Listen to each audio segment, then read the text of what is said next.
พันโชติรสขอบคุณเนอะครูบาแดงเพิ่นเอิ้นมาเพิ่นเขียนวัดไปหน่อยเนาะนางยายวิทันปัญญาโสก็ร่วมทำบุญจำนวนแถม200 บาทเนอะบ้านปัดตันเชียงใหม่ก็น้ำก็ไฟแล้วบอต่อจากนั้นก็ป้อพรชัยตาสุขนะร่วมทำบุญนี้ปนตานไปหาอุทิศบุญกุศลไปหายังนางตาสุขที่ล่วงลับไปจำนวน20 บาทจ้ะโอ้บาได้จะกับไผ่นะฮับฝากเด้อตุ้ลุงได้พระเพิ่นนะ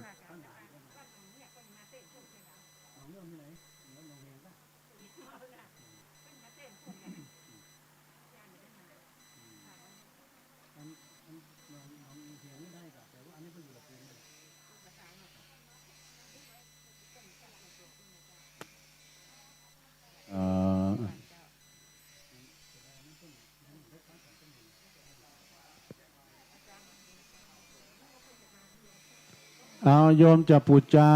นะใส่บริจาคปูจากันเทศก็ดีเจริญปอนเนอะแม่วิทันเนาะปัญญาโสจะปิกละปุ่นปาตันเจ้าขอบคุณอนุโมทนานะก็โดยเตจะบุญกุศลที่บรรดาพ่อแม่พี่น้องศรัทธาได้ยินเสียงแอดนั่นเปิ้นแปลงงานห้องน้ำเนอะเปิ้นแปลงห้องน้ำยังบ่แล้วเตื้อมีเพิ่มเติมแถมแม่วิทันปัญญาโสอันนี้เปิ้นตานไปหาพ่ออ้ายแม่ตุ่นเนอะนายจรันปัญญาโสจำนวน200 บาทพี่น้องบ้านป่าตันกำลังจะลงดอยเนอะกำลังจะปีบันเดินทางแคล้วคลาดปลอดภัยนะแม่เนอะทุกตารางกิโลเมตรของการเดินทางเด็กหญิงกุลรัศมีวงปาเนี่ยนะก็ร่วมทำบุญตานไปหน้าบ้านป่าตันแบบ100 บาทขอให้น้องมีสติพยาปัญญาเนอะเรียนหนังสือเก่งๆน้องเด็กหญิงละวิศลานะวงปาก็ร่วมทำบุญตานไปหน้าแถม100 บาทอันนี้มากับยายก็ขออนุโมทนาเนอะเนาะแล้วก็อันนี้นานมหาศรียนต์เขียนไว้นะดวงแก้วพร้อมด้วยครอบครัวอำเภอสันทรายไม่ใช่อันนี้มีสตังค์แล้วเอาออกลงตามวันนี้มันจะมีสตังค์นี่มันซองเป่าที่ดุงอ่านนี่ซองเป่าทั้งนั้น200 บาทเนอะขอบคุณเนอะนานมหาศรียนต์ดวงแก้วเนาะขอบคุณเนอะ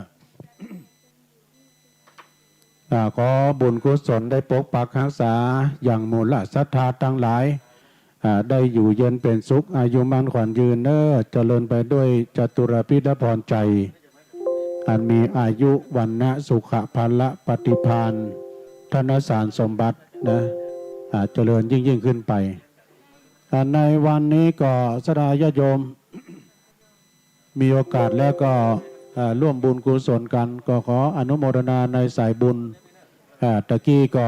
มีพี่น้องศรัทธาที่เปิ้นมาร่วมบุญกุศลกันที่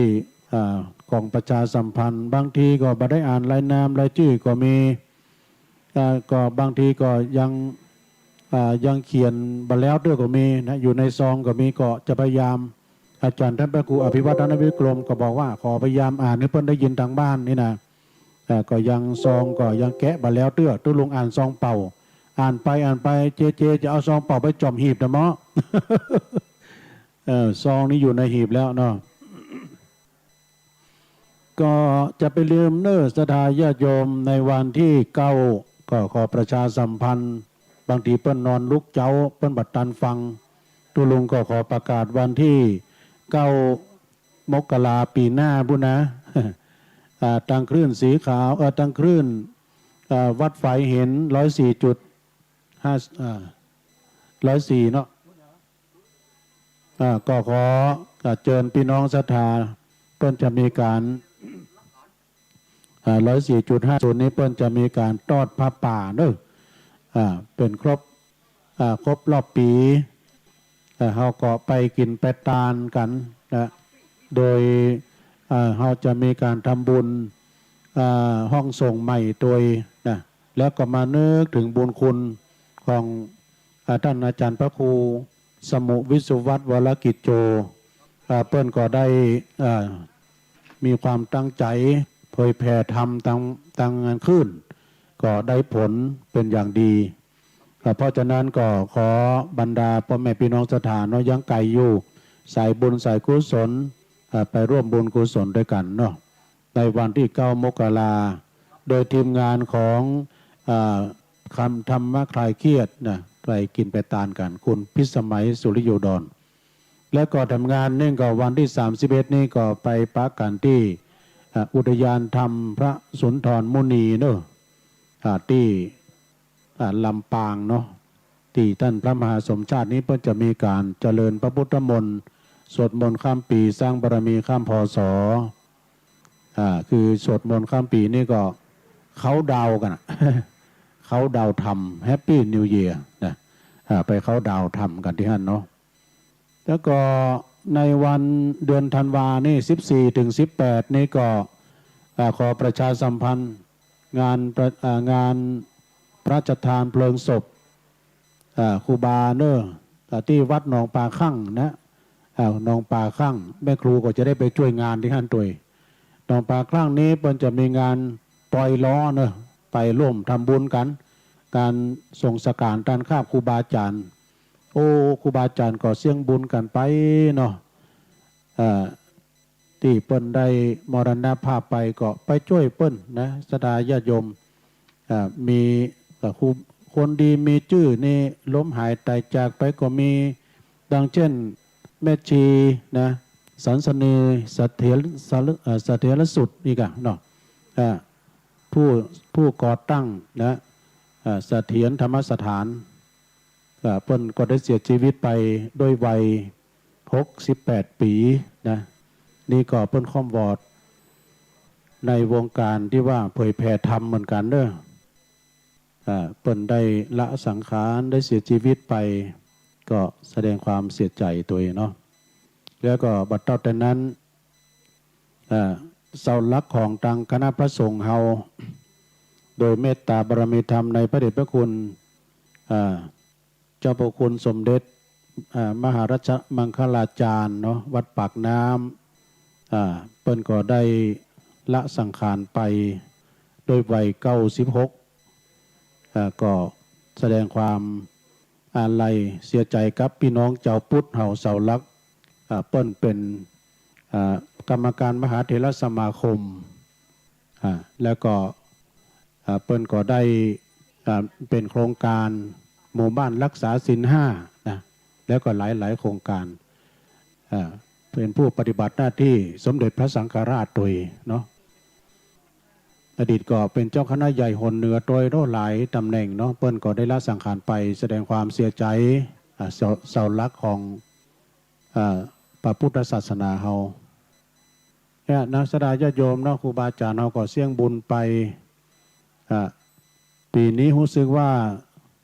พระสงฆ์ครูบาอาจารย์เฮาได้ละสังขารกันไปนักเนาะเพราะว่าจะเป็นตุเจ้าธรรมดาตุรองก็ดีสาธุเจ้าอาวาสก็ดีนะเปิ้นก็ได้ละสังขารกันไปก็มีเพิ่มเติมทำเนออันนี้นะเจ้าจากกี้ตุลุงลืมมาใบมาเนี่ยแม่ครูเพิ่นเขียนให้เนาะอู้ถึงว่าวัดอันนี้นะวัดหนองปลาข้างตุลุงได้เอาหนังสือเปิ้นมาแล้วก็ว่าไปลืมชื่อเปิ้นแม่ครูเปิ้นเขียนมางานพระราชทานเพลิงศพแล้วก็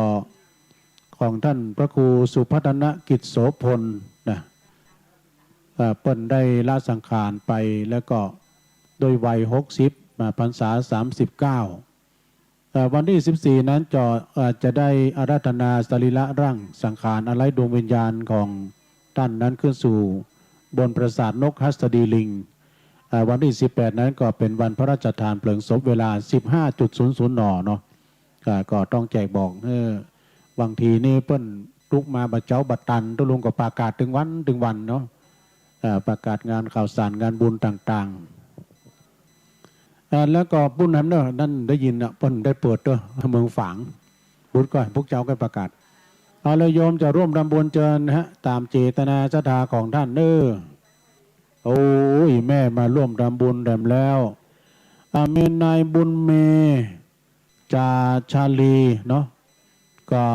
แล้วก็มีนางโฉมฉายมิ่งเมืองนายมาโนดมิ่งเมืองนายเฉลิมพลมิ่งเมืองอันนี้รวมจองดอกเฟื่องฟ้า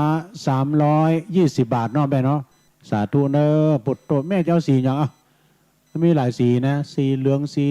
แดงสีอ่อนแล้วก็สีขาว สีดำนี่มีแล้วเอาสีขาวเนาะสีขาวบริสุทธิ์จ้ะสีขาวบริสุทธิ์โครงการเพื่อจะปลูกถึง2 เพิกตางนั่นนะแม่ปดโตทำน้อยนี่ปดโตเป็นแหล่งท่องเที่ยว เนาะเจริญพรเจ้าไปสาธุสาธุเอาไปก็ได้ของดีมานี่พี่เอาอันนี้ตุ้ลุงหยอปั่นนี่มาใช้บองไผ่เนอะอันนี้เอาไปวางกันเนอะเอาไปวางกันอันนี้เป็นวัตถุมงคลอันนี้พระรอดอันนี้พระผงเนี่ยเพิ่มเติม3 อันเนี่ย18 บาท19 บาท3 องค์เนี่ยอันนี้อ่านแล้วหรอก็ขออนุโมทนาเนอกับพี่น้องศรัทธาพี่น้องที่ร่วมทำบุญไปแล้วก็ดีเอาเลยพี่ใครอะไรอย่างมาจดชื่อนี่ได้ศรัทธาเนาะจดลายหมายนามเอาเลยครับสลีหม่อมจื้นได้กินได้ทานเอาเลยอนุโมทนาจะเอาอย่างมีอันนี้ตัวนิยมเนอะมีแผ่นจองโดยแผ่นดวงนี่นะแผ่นดวงชะตานะชะตาเขามันมีขึ้นมันมีลงเหมือนกับตะวันมันมีสูงมีต่ำชะตาบัดดีนี่มันเป็นชะตาค่ำชะตาเขไปอยู่เมืองมาเลเซียก็โดนจุไปอยู่เมืองซาอุก็โดนหลอก ปิกมาบางกอกบ้านเฮาสมาโดนล้วงกระเป๋าเนี่ย19 บาทเอาเลยพี่เอาเลยปิกมาอยู่บ้านเฮาสมาโดนล้วงกระเป๋า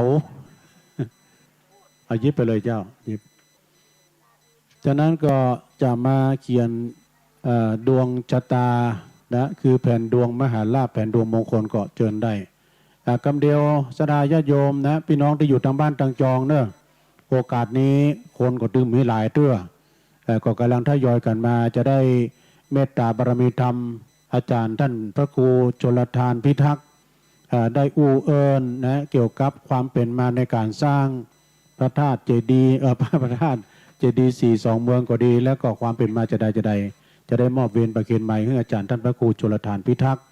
ได้พบปะกับพี่น้องศรัทธาทางบ้านทางจองตัวขอไว้สารนิมนต์ครับผม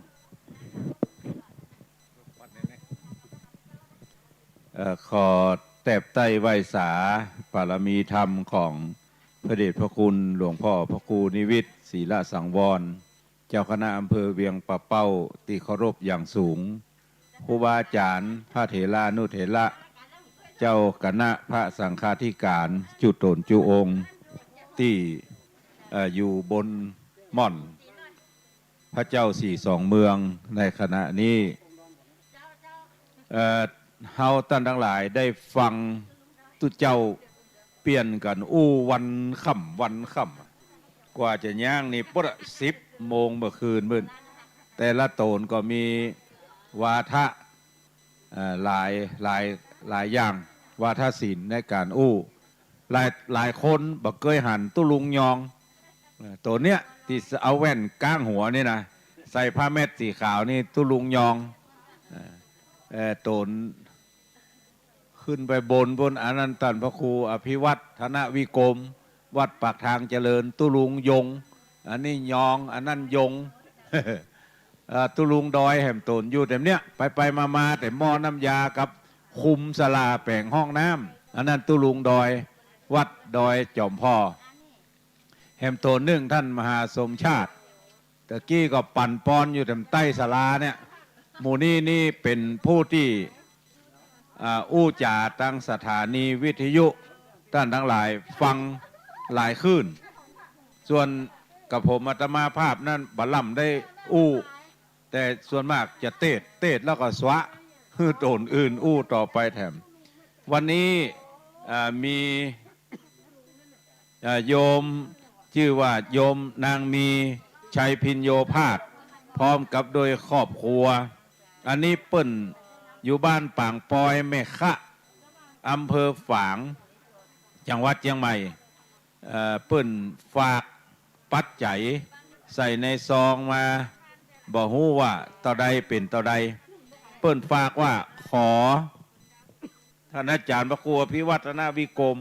เอาถวายตู้เจ้าที่มาปฏิบัติธรรมนี่คือกรรมเพราะว่าตามโครงการแล้วข้อหนึ่งบ่มีใบนิมนต์ ข้อสองบ่มีการบังคับหรือเขหรือจำตู้เจ้าพระเนนตนใดมา ข้อสามบ่มีการถวายปัจจัยและซองโยมเนี่ยได้ยินโยมนางมีพินโยชัยนะอยู่แม่ค้าอำเภอฝางได้ยินโอ้อินดูตู้เจ้าแต่ก็เลยเกาะกลุ่มลุมลาหมู่เดียวเซียวเปื่อนกันเอาสตางค์ใส่ในซองแล้วก็ฝากถวายแต่ต่อใดบอกว่าบึดจะถวายพระคุณเจ้าที่มาประพฤติวัดปฏิบัติธรรมที่นี่ตอนนี้ท่านทั้งหลายที่ขึ้นมาถึงม่อนพระเจ้าสี่สองเมืองก็เจิญเนอไปตุลุงดอยหลวงปู่พระครูปฏิภาณธรรมทินขอนิมนต์ในศาลาครับขอผากดจดเจือครับเนาะศรัทธาแข่หันวัดตนใดตุลุงดอยว่ะลูกแจ้โฮมปุ้นมาปุละในเต้นโบกำลังบุญออกมาปุ้นย่อนตนเนี้ยตุลุงดอยฟังรายการเปิ่นถึงวันตนเนี้ยที่จะเอาดินไปถมวัดอันอย่างโหนั่นนะไปไหว้ไปสาเปิ่นได้ปุ๊ตนปุ้นตนนี้ครูบา40,000ปุ้นตุลุงดอยตนปุ้น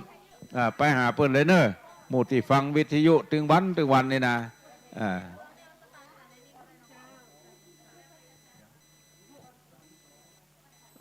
เอาดินไปถมวัดสันต่อก็ตะว่าเปิ้นว่าอันนี้เอาหอมกะดินเนอตุลุงเขาก็มานึกใจก็ดินอย่างนี้ดินกี่ก็ครบแล้วหรอเป็นว่าตุลุงดอยประชาสัมพันธ์ทางสถานีวิทยุว่าเป็นเจ้าภาพซื้อดินลูกลังเอาไปถมวัดสันต่อ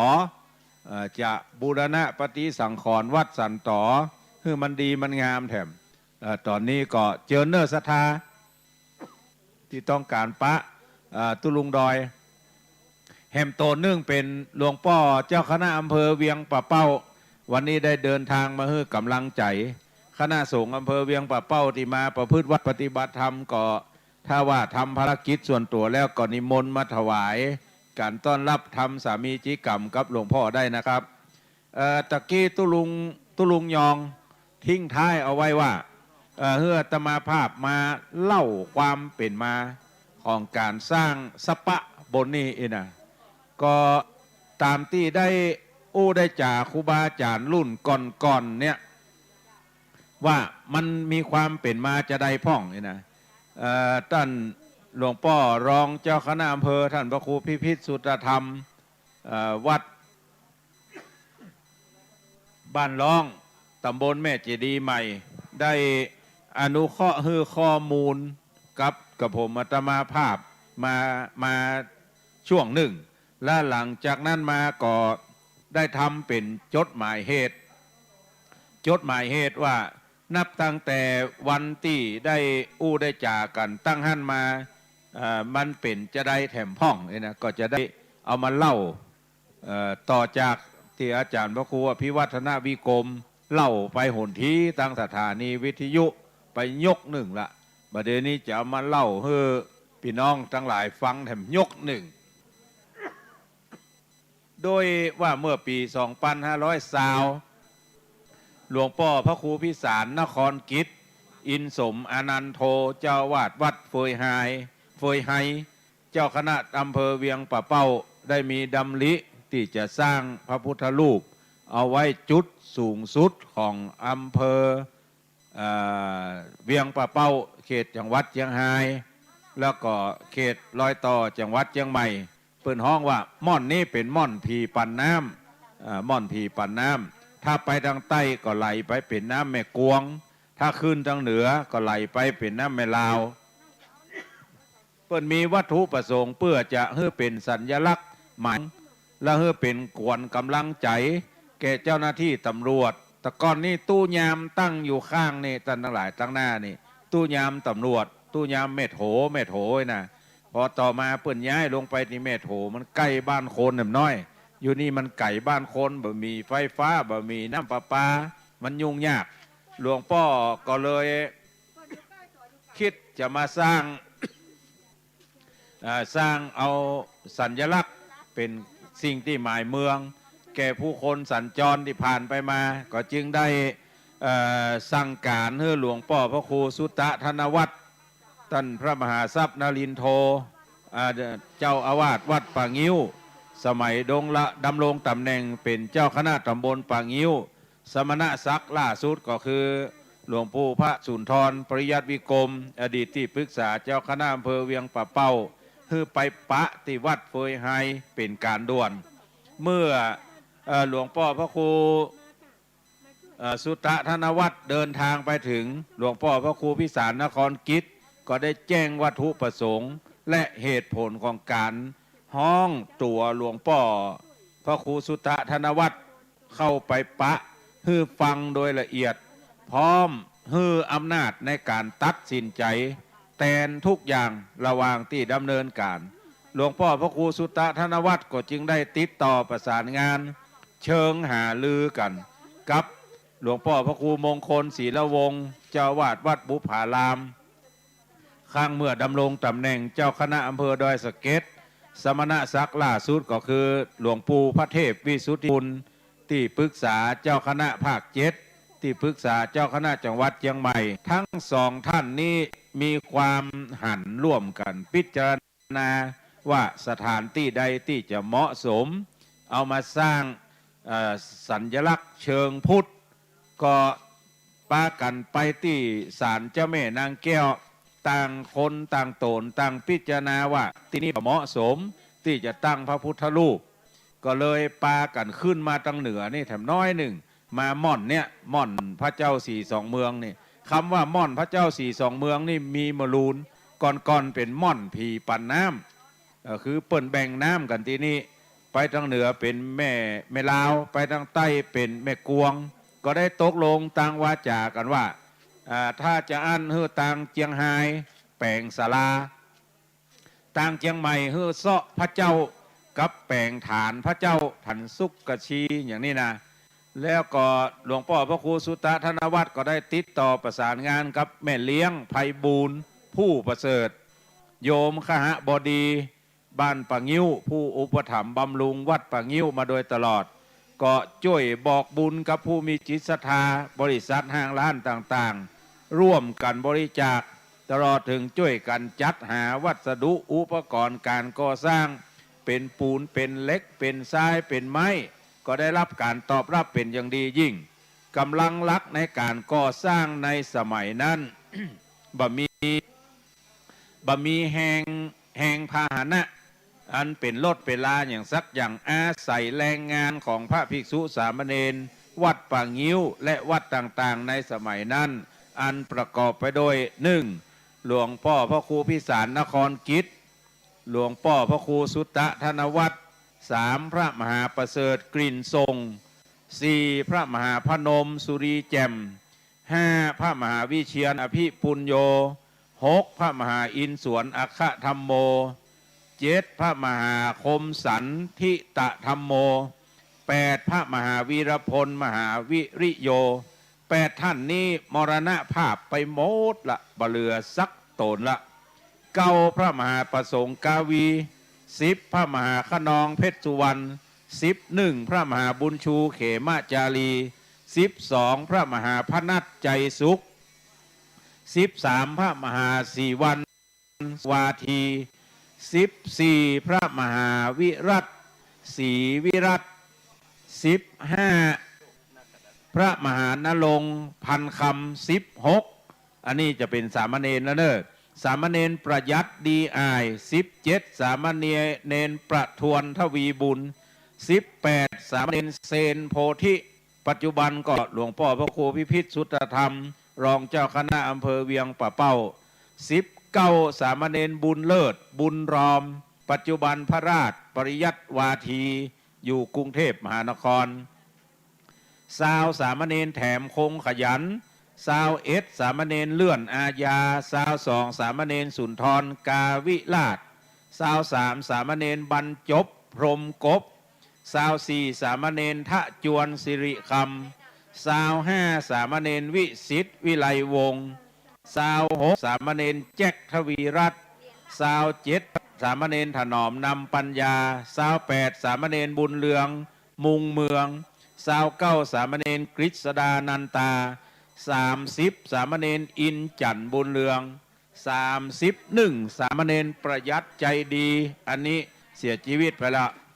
32สามเณรบุญสมสิทธิเสียชีวิตไปแล้ว33สามเณรพรทิพย์ตะต้องใจอันนี้เป็นคนบ้านนะเนอะ34จำได้กับนายทองคำอินตะวงศ์แหม5คนอยู่บนหลังคานั่นบอกฮู้จักชื่อจำบ่ได้หลวงพ่อพระครูพิพิธสุตธรรมฮื้อข้อมูลมาเมื่อดำเนินการสร้างศาลาทรงไทยกว้าง4 เมตร 10ยาว6 เมตรซาวสูง2 เมตร 50เสร็จเรียบร้อยแล้วหลวงพ่อพระครูสุตธนวัฒน์ก็ได้สั่งความติดต่อประสานงานกับครูมงคลศรีละวงศ์เพื่อทราบหลวงพ่อพระครูมงคลศรีละวงศ์ก็ได้ติดต่อประสานงานกับพระครูวินัยทรถนอมทิตายุโกตู้เจ้าหลวงวัดแสนฝางฐานานุกรมของพระเทพวิสุทธาจารย์สมณศักดิ์ล่าสุดก็หลวงพ่อพระครูประจักษ์พัฒนาคุณเจ้าคณะตำบลจ้างม้อยอำเภอเมืองจังหวัดเชียงใหม่ซึ่งพื้นเพเดิมของหลวงพ่อพระครูประจักษ์พัฒนาคุณเนี่ยเป็นคนอำเภอเทิงจังหวัดเชียงรายและเป็นสหายธรรมของหลวงพ่อพระครูสุตตธนวัฒน์คือเป็นผู้ดำเนินการก่อฐานพระเจ้าที่ห้องกันว่าฐานสุกสีความสูง80เซนติเมตรพร้อมกับสร้างพระพุทธรูปปูนปั้นศิลปรัตนโกสินทร์ปางมารและวิจัยขนาดหน้าตักกว้าง1 เมตร27เซนติเมตรความสูง1 เมตร65เซนติเมตรและปากันขนาดนามพระเจ้าองค์นี้ว่าพระเจ้า42เมืองพระครูวินัยทรถนอมทิตายุโกเจ้าวาดวัดแสนฝางก็ได้พอเลิกงามยามดีแล้วก็ปากันอัญเชิญพระพุทธรูปจากวัดแสนฝางซึ่งเป็นฝีมือของป้อน้อยของปัญญากาศบ้านเมกะเหนือเมกะสลีงกอำเภอดอยสะเก็ดจังหวัดเชียงใหม่เป็นคนปั้นแล้วก็เข้าตีเข้าตามแล้วอาราธนามา4 โมงประดิษฐานก็นิมนต์ตุลุงยองกับเดียวจะยิงสัญญาณเข้าสถานีแม่ข่ายตอนนี้มีศรัทธาเปิ้นมากำลังทยอยมาในชุดที่2มีป้อกำนันพระเจ้า42เมืองป้อกำนันแดงหรือว่าป้อกำนันกำมลศิษย์ซึ่งปัจจุบันนี้เป็นสจสอบจเชียงใหม่เขตอำเภอหางดงก็เดียวถ้าตุลุงยองมาเตื้อกตุลุงแดงขั้นรายการไว้ก่อนที่โต๊ะอำนวยการเจ้าหน้าที่เดินไม้ไปที่กองอำนวยการส่งน้ำพระเจ้าที่บนนี้ก็ล็อกไว้เอายืนไว้2 ตัวลุ่มปุนก็1 ตัวเป็นการได้หล่นไปหล่นมาลุต่อมาในปี2541ตุลุงยองมาเจ้ากับนิมนต์ตุลุงแดงทันรายการพ่อกำนันเปิ้นนำผ้าลอดมาบรรจุเองพร้อมร่วมทำบุญแถม 1,000 บาทก็จึงได้มอบหมายเดี๋ยวนำรายชื่อที่นี้ไปอ่านทั้งลุ่มคุณพร้อมแล้วก็จะได้นิมนต์ไว้สารองเจ้าคณะอำเภอเวียงป่าเป้าครูบาอาจารย์ได้มาเยี่ยมมาค่ำยามแรงนี้ก็เจ้าคณะตำบลแม่เจดีถวายการต้อนรับเป็นผู้ดำเนินการสร้างเจดีย์และได้แนะนำปริยัติชัยวัฒน์ที่พระครูเวรุวันพิทักษ์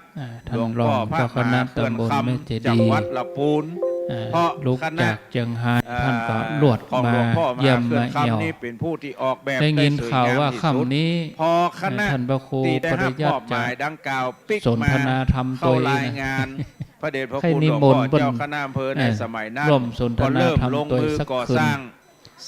ถ้าคืนนี้ว่างก็นิมนต์นะครับ 70 ถ้า เซ คน น นี้ ติเม บ่ ตร ว่างก็ สี่ มันพุก แจง อันนี้มนต์ตุลุงแดงเลยอ่า สูง1 เมตร พ่อกำนันที่กำพานนี่ก็ชื่อแดง ก่อสร้างลงเพราะว่า พ่อกำนัน รมป่า แดง ไม้ในสมัย ตนที่ นั้น จะอู้นี่ก็ชื่อแดง มาจ้กับผู้ที่สร้างว่าบ่อนุ แต่ ญาต แดงพุ่นมีสตางค์นักเหลือเด้อแดงขึ้นแบบผมมีสตางค์ ติด เลย พระราชบัญญัติของ ก็ กรมป่า แทบ ไม้ ถ่ายทอด หลว วะ งพ่อหลวง แทบใต้ไหว้สาครูบาอาจารย์ที่ฟังอยู่ตังวัดตังวากูวัดกูวา งด 5 จังหวัดภาคเหนือ ต่อมาใน ที่ ปี ได้ยินได้ฟังพี่น้องศรัทธา 2563 จูผู้นายคนเนอร์พี่น้องศรัทธาที่อยู่บน ทุก ม่อน ปีบัลละฮีดเก่าห้อย พระเจ้าสี่สองเมืองนี่ตัวกูคู่กูคนเนอร์มาห่วมกินห่วมตานด้วย เมื่อ กัน ถึงวันเข้าวั ใครจะปูจาพระผง มา พระรอด ปู่จา ด ดอกไม้ทูบ พระ เทีย โคน ง เอาน้ำเขามินส้ม สาม ปล่ย องค์นี่ ม เอาไป ถึงก็หว้พระห้า บรรจุ ศีลสูตรโยโกห้อง ใส่ใน อั โอ่ง เป็นการสมโภช แต่ละ พรเจ้า องค์ได้เนอร์ สี่สงมืองเสร็จแล้ว สามองค์นี่ก็ ข้วต้อน 19 บาท ตึง สาวบาททอนนั่นน่ะ คน ไอ้เจ้า บ้านแล้วเรา แล้ว ก็ หรือ ปา ใคร กัน จะปู เก็บ จานัก ขยะ กว่านั้นก็ได้ เนี่ย เอาไปใส่ในโอ่ง แล้วก็ อธิษฐานเอา วัดไผ่ วันที่ วัดมัน 12เพิ่นจะบรรจุในพระธาตุเจดีย์ถึง3 องค์นี่ หลายคนก็จะบอกว่าทุกเจ้าเขาไม่ได้ก็อู้พระธาตุสี่สองเมือง พระเจ้าสี่สองเมืองข้ามาพอแล้วอย่างมี3 องค์ อยู่บนศาลาประเดี๋ยวเนี้ย นี่สังกาใจกันละ ก็ได้มอบหมายหลวงพ่อพระครู บรรดาสังกาใจเนอะ พิพิธ โดยตุงนี่มันมี2 องค์พระสตางค์จำในตู้เลยเนาะ เป้า ตั้งจำในตู้เอาพระไปบรรจุพุ่น ไป เลย ดำเนินการ วันที่ พัฒา 12นี่เพิ่นจะบรรจุถึง3 องค์นี่ล่ะ พระสี่สองเมืองเป็นป อ่า ระ อย่าง จำทุก อย่าง ปี ละองค์ หลวงพ่อพระครูพิพิธสุตธรรมก็ได้หารือกับคณะสงฆ์อำเภอ อนุโมทนากับทุกท่านเนอ และก็ในอำเภอเวียงปะเป้า ขออนุโมทนากับก่อคำแม่เขียวกันทาบ้านเวียงกาหลงร่วมทำบุญมาแถมจำนวนเงิน200 บาท นอกจากนั้นก็มีนางอัมพันธ์คำตันบ้านเจ็ดยอด ตาลมหาเทวบุตรเทวดา เจ้ากรรมนายเวรเจ้าบุญนายคุณแถม100 บาท นางนงลักษณ์ตันอุ่นเดชร่วมทำบุญมาแถม100 บาทแล้วก่อนนายเจริญบุญทาบ้าน หลวงพ่อเจ้าคณะ เม็ด อำ ต่ำ เภอรองเจ้าคณะอำเภอ ตำบลตากก้ออำเภอแม่สวยจังหวัดเชียงรายร่วมทำบุญมาแถม500 บาท นอกจากนั้นก็มีนางอุไรณน่าน สมาชิ แล้วก็ สภา พร้อมกับ ได้นัดหมายกั น้อง ว่า ลูกหลาน เอจะขึ้น ตาลไปหา ปัดกวาด เจ้านคร เป็น นามสกุลณน่าน ตระกูลชาญ ที่จะ ชัยชาญ ได้ ตระกูล ได้ พุท เตรียม ธะ การเตรียมงานต่อ ตระ ไป กูล ก็ได้ประสานงานกับผู้รับ ถ้าอ่าน เห ประพิษ สร้ง น่าจะเป็นตาลิน คุณอาทิตย์ จำนวนเงิน 500 บาท วันชัย นอกจากนั้นก็มีนางอัมพันธ์คำตันบ้านเจ็ดยอดร่วมทำบุญแถม200 บาท พัดนั้นมาก็นางทับทิมอินตาพร้อมโดยครอบครัว บ้านสันหินอำเภอดอยหล่อแถม40 บาท ทัดนั้นมาหมายมีแม่อุ้ยอวนกิตติ น่าจะเป็นลังกาหรือกิติสังทาเนี่ยบ้านสันติสุขดอยหล่อแถม100 บาทแล้วก็ตาลไว้ปลายหน้าแถม100 บาท แม่คำแปงปทุมมาบ้านสันหินฟ้าลังดอยหล่อแถม100 บาทนางแก้วมูลบุญกองรัฐบ้านสันหินดอยหล่อแถม100 บาท แม่เตือนตาอินตาบ้านสันหิน40 บาท แม่คำแปงบริจาคแปลงห้องน้ำแถม100 บาทนาพันตำรวจโทประสงค์แม่พวงเพชรยศสาพงศ์บ้านประสักน้อยดอยสะเก็ดแถม100 บาทป้าไลโกมาศบ้านแม่กวงสันทรายแถม100 บาทนางอัมพันธ์คำตันบ้านเจ็ดยอด100 บาทนางอุไรณน่านตาลไว้ไปหน้าตาลร่วมทำบุญซื้อดอกเฟื่องฟ้าเขียนวงเล็บมาตัวว่าเอาสีเหลืองมาหน่อยปทุมทาขอสุมาเทรนเนอร์โอ้ถ้ามีปเลี้ยงเจนี่ยุงละบอกงูละปทุมทาแม่อุไรน่านเอาดอกเฟื่องฟ้าเอาสีเหลืองมาน้อยแถมจำนวนเงิน100 บาทนางสีชวีวันพึงคำนวณอำเภอเมืองเชียงใหม่แถม80 บาทอันนี้ดอกเฟื่องฟ้าเนาะนาสุธีลาตราเทพบ้านโฮง100 บาทวิลาวันนันติกาบ้านโฮง100 บาทแสงบุญชัยทาริน100 บาทดิลกพัชราผ่องอักษรพร้อมด้วยนายกิติพงษ์ผ่องอักษรบ้านบวกขอนเมเจดีเวียงปะเป้า500 บาทนายถานางเด่นวงอ้ายบ้านสองแควดอยหล่อ50 บาท นายเร่งนางลำดวนแก้วซาวโทกเสืออันนี้รวมทำบุญกันเตศแถม40 บาทแล้วก็ตาลร่วมแปลงพระธาตุดอยสุเทพ40 บาทแปลงพระธาตุดอยตุงแถม40 บาททัดนั้นมามีกัลยาสมแก้วตาลไปหาพ่อสมแม่นวลสมแก้วแถม100 บาทแม่จินดาธีระกีรยุทธนางทันจิราจีระวิวิทพรและครอบครัวแถม100 บาททัดนั้นมาหมายมีด็อกเตอร์วันรบอันอย่างนี้นามสกุลนี่ทาอินแม่บุญมาวงตุลครูธัญญาทองอิ่มตาลมหายายศรีคำวงตุลและบรรพบุรุษแถม400 บาททัดนั้นมาหมายมีนายกำพลนางสาครวงคำมูลคนขับรถวัดหนองเหียงแถม50 บาทป่อจะปูจาได้เลยเนอะปูจาเอาไปใส่ปุ้นเนาะตามกำลังทรัพย์ต่อได้ก็ได้20 บาทก็ได้30 บาทก็ได้เอาอย่างละองค์ละองค์สลุงในองค์อันนี้พระรอดอันกลางพระโคงอันนั้นเป็นพระผงรอดโคงผงเอาว่าทั้งปีนมากับผงโคงรอดแต่คนเขาบ่รอดสักคนตายกูคนบ่มีภัยข้างฟ้าสักคนเป็นเจ้าพญาก็ตายเป็นยังก็ตายหมดแต่เมื่อมีชีวิตอยู่เนี่ยเขาท่านทั้งหลายขัดใจ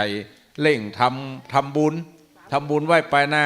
บ่ถ้าหวังว่าโอ้นาข้ามีเป็น4-5 ปั้นตุเขาถึงตาลเฮ้ยนะมีทางอ่ะ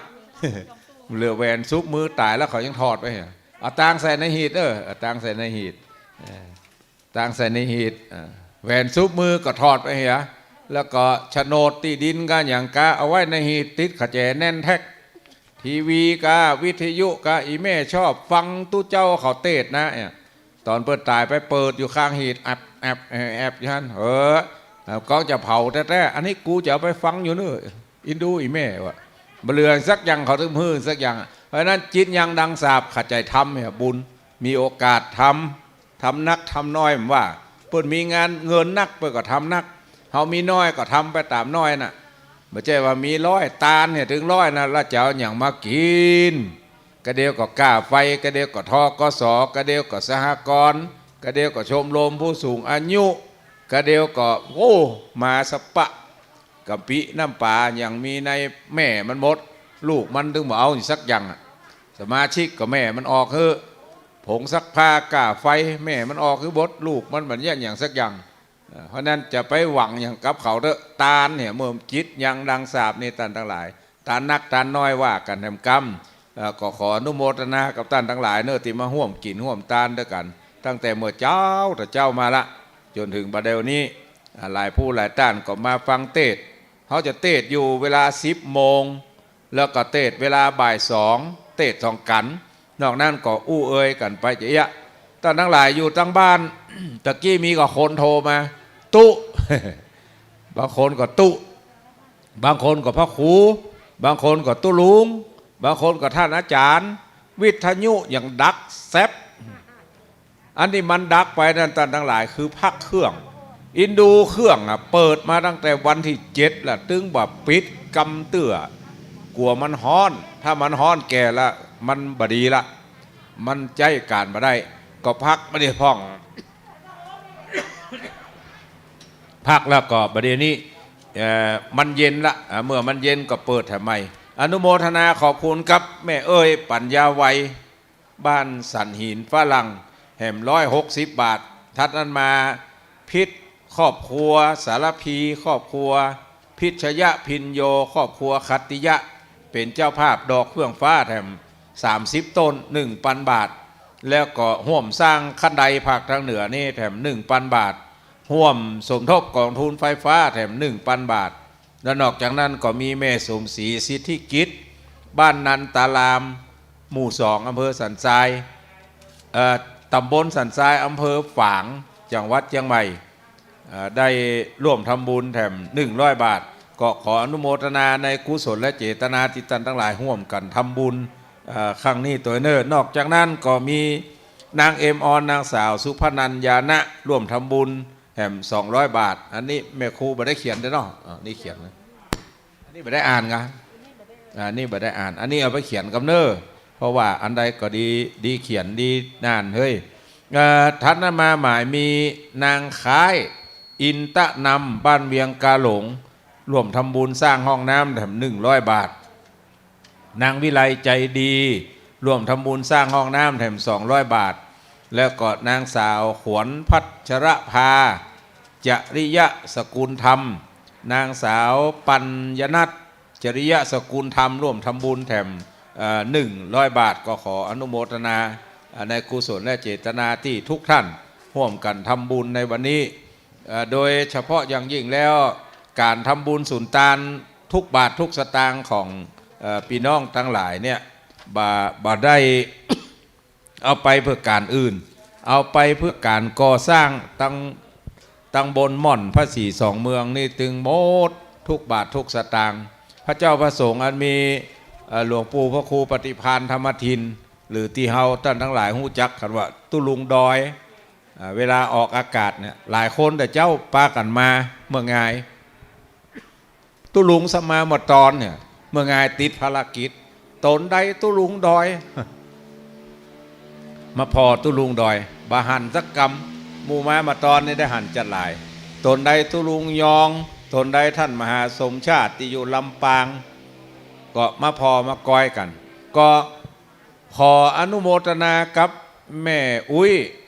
จำชื่อไม่ได้ละจำได้กับบ้านสันเข้าแคบกลางเอาอินดูอัตมาภาพหันว่าตึงสูตรตึงออกรายการไอ้วันค่ำคืนห้องโอ้ลูกสันเข้าแคบกลางว่าเอายาเมืองมาเฮ้อเอายาแก้ไอไทยมาเฮ้อป่อหลวงหนานโตป่อหลวงบ้านล่องป่อจานบ้านล่องมาละเจิญไปไหว้พระนบธรรมทางบนเนาะเอายาแก้ไอน้ำดำกาเสือดาวมาเนี่ยอีแม่เขากินเพราะจะเสี่ยงขวดเนี่ยเมายาไปเลยนะมันยังแควนมาหน่อยละตะกี้ไผ่พี่น้องบ้านเกาะเอาบะนาวก็เอาน้ำเพิงมาเฮ้อแก้ไอแก้ไอเอาบุญเนาะแม่เนาะเอาปอนเนาะยะถาวาลิวหาปูลาปาลิปูเรนติสาขลังเอวเมวะอิโตทินังเปตานังอุปกปติอิชิตังปัฏฐิตังตุมหังคิปเมวะสมินชันตุสัพเพปุเรนตุสังกปาจันโทปนรโสยะถามณีโชติรโสยะถาบัดนี้หมายมีแม่กัญญาเสเตียพร้อมกับด้วยลูกเต้าเหล่าหลานญาติกาสัมปันทวงศาอันอยู่บ้านบ่อสร้างอำเภอสันกำแพงจังหวัดเชียงใหม่ได้เป็นเจ้าภาพในการทำบุญบรรจุพระสารีริกธาตุจำนวน200 บาทนอกจากนั้นยังเป็นเจ้าภาพดอกเฟื่องฟ้าแถม100 บาททัดนั่นมาหมายมีแม่อุ้ยคำทองคำได้น้อมนำมายังปัจจัยจำนวน1 มัทะปันนาถวายเป็นทานอุทิศส่วนบุญส่วนกุศลไปหาป่อน้อยจันทองคำผู้ล่วงลับไปแล้วกรรมกรรมภาธนาของตั้นทั้งหลายมีโดยประการฉันใดนังอันก็ดีสมินชันตุจุงหือปันอุดมสมสละบุธิจุเยี่ยงจุภาการจุงจังมี เตี้ยงแต่ดีหลีสุขีตีคายุโกอายุวันโนสุขังปะลังอนุโมทนาเนอเดินทางมาจากอำเภอสันกำแพงบ้านบ่อสร้างก็อนุโมทนาบุญด้วยกันห้องน้ำห้องส้วมมีตั้งหลังเนอมีตั้งหลังไปผักซ้ายผักขวานี่เป็นห้องน้ำพระสงฆ์อันตั้งข้างผักใต้เพบ่ได้ใจเตื้อกำลังแปลงแล้วตะกี้นี่ที่อ่านไปตะกี้หอมกันคน100-200น่ะอันนั้นแปลงห้องน้ำซ่อมแซมหลังนี้ส่วนไผ่จะจองเหรียญพระศรีสองเมืองเหรียญแม่นางแก้วคือไปทางเหนือนี่เนอะทางเหนือที่มีตู้เจ้าหนุ่งผ้าสีคักแดงนะปื้นเก้ามะม่วงท่านครูบา40,000วัดสันกูทองหับจองพระหันจองบัจจัยจองบดายนะจองละจ่ายสตางค์ด้วยท่านทั้งหลาย โอ้เหรียญในจะทำเหรียญทองแดงเหรียญเจ้าแม่100 บาทแล้วก็เหรียญพระศรีสองเมืองแถม100 บาทอันนี้เป็นเหรียญทองแดงถ้าเหรียญเงินเหรียญละ1,000 บาทถึง2 อย่างใครจะจองเหรียญได้ก็ไปจองที่ครูบาจ่ายสตางค์น้ำแล้วก็เอาใบสีชมพูก็ว่าสีเหลืองแหละ ใบรับเหรียญเอาใบนั่นมือไว้บ้านแล้วก็แหมใบหนึ่งครูบาจะเก็บไว้ส่วนใบสีขาวติดต้นขั้วกรรมการส่งให้กรรมการส่วนพี่น้องที่อยู่ตั้งลำปางก็ดีเชียงใหม่ก็ดีแล้วก็อยู่ที่อื่นที่ไก่เนี่ยที่มีใจฟังเปิ่นมาเมินละว่าเปิ่นสร้างเหรียญพระศรีสองเมืองกับเหรียญเจ้าแม่นางแก้วเนี่ยใครได้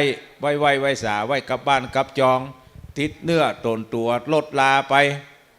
จะใครได้แต่เนี่ยได้หาไอ้นะตั้งลงเชียงไฮ้เขานี่ถ้าจะขึ้นมาปูจาบนนี่ก็ได้แต่ว่าหลังเสร็จงานเนี่ยจะได้ประชุมเชิญกำนันผู้ใหญ่บ้านตำบลอำเภอเวียงปะเป้าเนี่ยมาผสมจุ่มนุ่มกันตีใดตีหนึ่งแล้วจะอู้เปิ่นฟังว่าขอกำนันผู้ใหญ่บ้านทุกหมู่บ้านเป็นคนรับจองเหรียญบ้านไหนเอาไปเอาหนังสือจองใบจองไปอยู่2 เล่ม 2 เล่ม 2 เล่มแต่ละบ้านเนี่ยมีลืมไปละกี่หมู่บ้านหัวนะ90 ป่ายก็จะลืมไปละเอาไปหมู่บ้านไหน2 เล่ม 2 เล่มไผ่จะไปจองก็จองบ้านไผ่บ้านมันเปิ้นจะปลุกเสกวันที่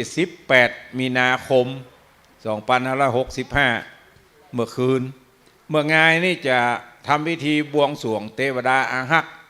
ที่เปิ้นได้มาปกปักรักษาพอกอยปกสร้างห้างแปลงนี่มีไผ่เจ็บไผ่เป็นกำเตือก็เพราะว่าเตจะบุญกุศลเทวดาทั้งหลายปกป้องคุ้มครองแล้วก็เฮาท่านทั้งหลายมากึดดีทำดีกึดถูกทำถูกเทพบุตรเทวดาทั้งหลายก็คุ้มครองเทวบุตรปากันมารักษาเทวดาปากันมาคุ้มครองเทวบุตรรักษาเทวดาคุ้มครองอย่างใดท่านทั้งหลายเพราะว่าเฮาท่านทั้งหลายทำความดีการทำความดีนี่บ่ทักกลัวว่าจะตกล่อยถอยยอบเพราะพระธรรมย่อมรักษาผู้ปฏิบัติการทำความดีการหื้อตานรักษาศีลเมตตาภาวนาเนี่ยมันเป็นเกินที่จะกายขึ้นฟ้าเพราะว่าศีลที่เขาท่านทั้งหลายรักษานะบอกว่า5 ข้อ 8 ข้อ 10 ข้อแล้วก็227 ข้อ311 ข้อศีลได้ก็ตามเด้อถ้ารักษาเนี่ยมันมารวมอยู่ในศีล5ทั้งหมด5 ข้อเนี่ยเขารักษาแล้วศีลนี่มันจะเป็นขัวเป็นสะพานศีลเป็นสะพานเพื่อนว่าเป็นขัวกายจากที่หนึ่งไปที่หนึ่งถ้าว่าทำดีคิดดีบ่ผิดศีลบ่ผิดธรรมเนี่ยมันก็จะกายจากภพนี้ไปสู่ภพหน้าอันเป็นภพภูมิที่ดีเบื้องต้นตามคติความเชื่อเฮาท่านทั้งหลายคือกายขึ้นฟ้ามันจะขึ้นฟ้าถ้าผิดครบถึง5 ข้อถามว่ามันจะเจริญกันอย่างไรบัดถ้าถามไผถามใจตัวเก่าเนอะมันดึงลงพุ่นอ่ะหม้อเดือดบดนะลงลุ่มพุ่นบดอ่ะน้ำปานะกะไปถวายทั้งบนเลยเนาะถวายทั้งบนน้ำปานะถวายไว้บึ้ทุเจ้าจะจัดการกันบัดนี้เอามาถวายกันก่อนเนาะบ้านไหนตั้งใดก็แจ้งให้ท่านอาจารย์พระครูอภิวัฒนกรมเปิดนั่งทั้งบนศาลาส่วนอาตมาอู้อยู่ทั้งลุ่มไอตัวอู้ไปตัวยาแก้ไอกาเสือดาวก็ได้น้ำดำกาอันยังก็ได้เฮ้ยเอาไปอยู่สักอย่างเอาอยู่อย่างเดียวให้กาหัวกะโหลกไข่ตอนนี้ท่านพระใบดิกามงคลสติสัมปันโนวัดเมกะกาดเจ้าคณะตำบลตลาดใหญ่อำเภอดอยสะเก็ดก็มาห่วมทำบุญสุนตานตะกี้อู้ถึงว่าศีลเป็นสะพานถ้าเราทำบดีนี่กายเหมือนกันกายไปไหนกายลงทั้งลุ่มหมดจมฟูด้วยกันรุ่มหมดถ้าทำบดีนะเฉพาะมูบดีก็ลงลุ่มหมดถ้าทำดีก็กายขึ้นศีลเป็นสะพานตาลที่เขาตันทั้งหลายฮื้อตาลเนี่ยอย่างเดียวเนี่ยมาปูจาเอาพระพ่องตาลหอมเปิ่นพ่องหอมกันเตศพ่องต้นไตนะเปิ่นจะตาลหาตุลุงวัดปางยิ้วตุลุงวัดบุพารามเอาสตางค์ไปเสียบตาลหานี่เป็นเสบียงต้นเหนือไปเปิ่นจะแปลงเจ้าพระปลมแปลงขั้นใดขึ้นภาคตั้งเหนือนี่เกาะหอมเปิ่นตามกำลังทรัพย์อันนี้เป็นเสบียงตาลเป็นเสบียงส่วนภาวนาเป็นตะเกียงเป็นแสงสว่างขอถวายการต้อนรับหลวงพ่อพระครูโสพลบุญยวัฒน์เจ้าคณะตำบลปะเมียงเทพเสด็จท่านพระสมุนิวัตรกิติสาโล ตู้เจ้าหลวงวัดศรีประดิษฐ์ป่าคาเดินทางมาห่วมบุญต่อกันหมื่นอยู่ทั้งพูดครับตู้ลุงยองมีทางใดสงน้ำแล้วนิมนต์มาเปลี่ยนกันหน่อยมันไอแหมแล้ว มันมาแหมแล้วตู้ลุงอนุโมทนาเนอครูบาอาจารย์ที่มาห่วมทำบุญสุนทานด้วยกันวันนี้ท่านโดยเฉพาะแล้วท่านวัดแมกะไตวัดปะคาเนี่ยเวลา กับผมอาตมาภาพร้องขอเอาผ้าน้อยมาช่วยกันขนหั่นขนนี่เปิ้นให้การสนับสนุนมาตลอดช่วยเอาผ้าน้อยมาช่วยนอกจากจ่ายการน้ำมันคนเดียวละได้จ่ายค่าอาหารคนเดียวนะห่อเข้ามาโดยมาเนี่ยมาทำงานบนนี่นะมีภัยที่จะได้กินข้าวห่อหั่นนี่ห่อเข้ามากินด้วยบางวันบางเตื้อนี่จำเป็นได้กินข้าวก็บักขนัดก็มีพอมนุษย์ตุกไปตุกบอดตัวลุงยองมาแล้วเนาะอนุโมทนากับอาจารย์พระสมุนิวัฒน์กิติสาโลนะครับที่ห่วมทำบุญด้วยกันแล้วก็กลุ่มผู้สูงอายุขายดอกไม้วัดประป้องแถม500 บาทป้อเฉลิมชัยแม่เลี่ยมแก้วสิรินามบ้านป่าคาร่วมทำบุญแถม1,000 บาทขออนุโมทนาในส่วนกุศลและเจตนาที่ท่านทั้งหลายร่วมเป็นเจ้าภาพภัยจะปุจจาเอาพระผงพระลอดพระคงเอาไปบรรจุในอุงวันพูกเปิ้นจะเอาอุงขึ้นบรรจุในถาวันฮือจะเอาอุงที่ใส่พระอย่างแล้วก็จะเอาขึ้นบนถาดถวายการต้อนรับท่านเจ้าวาดวัดพรหมจริยาวาดวัดวังทานตำบลหลวงเหนืออำเภอดอยสะเก็ดนำพระเนนเอาน้ำเอาอย่างมาถวายปูจาตามกำลังทรัพย์เอาไป3 องค์มันที่จริงมัน3 องค์สาวเนี่ย3 องค์ 19 3 องค์สาวแล้วก็เอาไปอธิษฐานจิตเอาเข้าจอมในอุงใดก็ได้อุงที่เป็นผ้าผงส่วนเหรียญก็มันเปิดเขียนไว้ละแหมภาคอนุโมทนากับป้อนนานสิงโตนางสายสวัสดิ์สุตานางนงลักษ์คืนสติและบุตรหลานร่วมทำบุญในวันนี้ป้อเสาแม่บัวตองสุตาบ้านร้องตำบลแม่เจดีมาร่วมทำบุญสุนทานด้วยกันจะเอากี่องค์ก็ได้เดี๋ยวเอาไปอธิษฐานจิตหน้าบุญใส่ในอุงเนาะนายชัยวัฒน์นางสมพรสุธรรมมาบ้านป่าคาดอยสะเก็ดร่วมทำบุญด้วยกันตามเจตนาต่อใดก็ได้เอาอย่างละองค์เอาไปอธิษฐานจิตบุญพี่น้องทั้งหลายที่อยู่ตั้งบ้านตั้งจองจะให้จะหอมฝากกันมาก็ได้เนอะตั้งดอยสะเก็ดนี่ก็ที่วัดแม่กะไตวัดป่าป้องวัดป่าคาวัดโมงโตนวัดแม่ห้อยเงินใต้วัดแม่ห้องไข่วัดดอยจอมแจ้งฝากครูเจ้าหลวงได้บทเลยเนอะฝากมาหอมกลิ่นหอมตาลวัดประไพแห่งที่1ประเดี๋ยวนี้จะย่างไปกินยาเปลี่ยนตู้ลุงยองก่อนอายุวโนสุขังพลังกุคู่คนเนอต้องขอบคุณทางเมตตาบารมีธรรมหลวงพ่อท่านพระครูชลทานพิทักษ์ เจริญพรแม่อยู่ดีมีสุขเนอะอยู่ดีสบายโอ้เครื่องเสียงอันนี้ดังดีเลยเปลี่ยนระบบใหม่เนาะ ญาติโยมพี่น้องจากป่าคาดอยสะเก็ดมากันหลายมาถึงลูกเด็กเล็กแดงใส่เข้าไปแล้วโอ้น่ะมีสติปัญญาเนอะเรียนหนังสือเก่งๆแล้วเป็นเจ้าคนในคนอนาคตรุ่งโรจน์แจ่มใสยกมือไหว้ไปมือสาเป็นลูกกตัญญูเนอะอนาคตก็ขอให้งดงามเป็นลูกที่ดีของพ่อของแม่เป็นลูกศิษย์ที่ดีของครูบาอาจารย์กันต่อไปยินดีต้อนรับพี่น้องดอยสะเก็ดเนาะเวียงป่าเป้าก็มี หลายโอ้พี่น้องบ่อสร้างก็มาได้เพลงเป็นม้วนเนี่ยแม่บ่อสร้าง แม่ยังก็เหมือนเคยหันโอ้เนี่ยฟังขึ้นรายการเขาเนาะแม่กัลยาโอ้ดีแล้วโธ่งามแท้แม่นางโอ้สาวบ่อสร้างแห่งสันกำแพงก่อน มันใช่บ่อสร้างกลางจ้องนะอันนั้นก็ม้วนไปแบบเพลงบางเก่ามันม้วนได้สักวันก่อนทุกลุงจะเปิดให้ฟัง ขอบคุณพ่อกำนันพ่อหลวงปีหน้าได้เป็นเนาะขอบคุณพี่น้องตังเวียงป่าเป้าก็ดีพี่น้องตังดอยสะเก็ดก็ดีได้ร่วมบุญกุศลด้วยกันวันนี้เปิ้นมาช่วงตอนบ่ายมาช่วงตอนแรง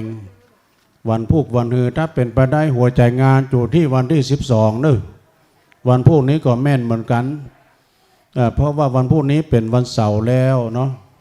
เพราะฉะนั้นก็คณะศรัทธาญาติโยมได้ร่วมทำบุญขอบคุณนะทุกพี่นะเดี๋ยวผมอ่านก่อนก็ได้อยู่วัดไหนก่อนอ๋อพี่น้องวัดวังทานเนอะขอบคุณเนอะทุกพี่ก็ร่วมทำบุญวัดวังทานพระพานนั้นพัดนี่กันนะพานรินเด้อสุมาเด้อก็ร่วมทำบุญมาโดยมาถึงพระถึงเนนแล้วก็คุณเอาน้ำมาตาลด้วยเด้อขอบคุณนะฮะแล้วก็มี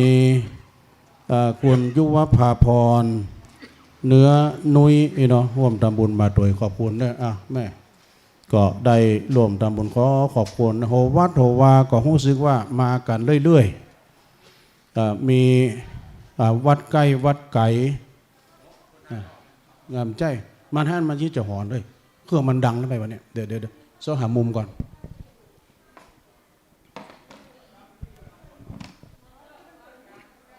เปลี่ยนระบบนี่เครื่องมันดังเหลือเก่ารีให้น้อยก็ได้เนอะเจ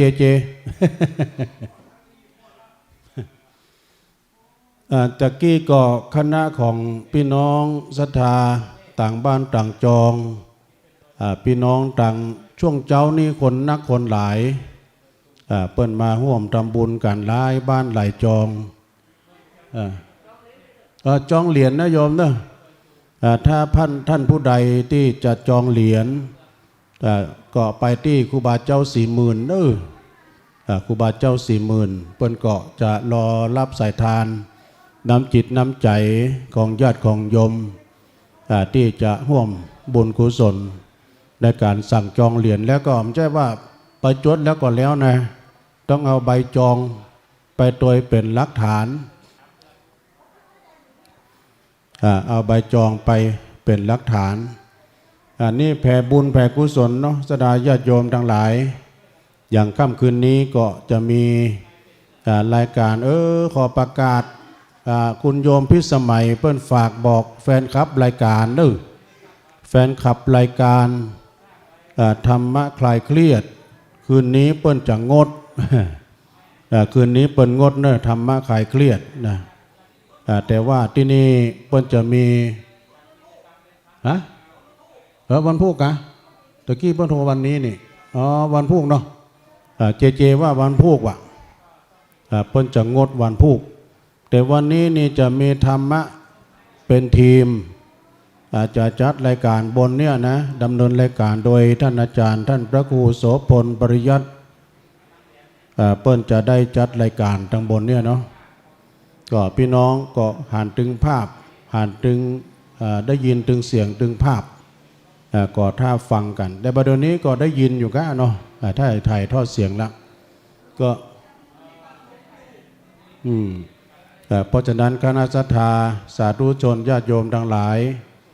ก็แรงมาก็มีมาเรื่อยๆเนาะสำหรับพี่น้องศรัทธาญาติโยมถ้ามาตอนแรงนี้ล่วงลึงเนอะศรัทธาตอนแรงนี้คนบันนักเพราะฉะนั้นญาติโยมถ้ามาตอนแรงนี้ปลอด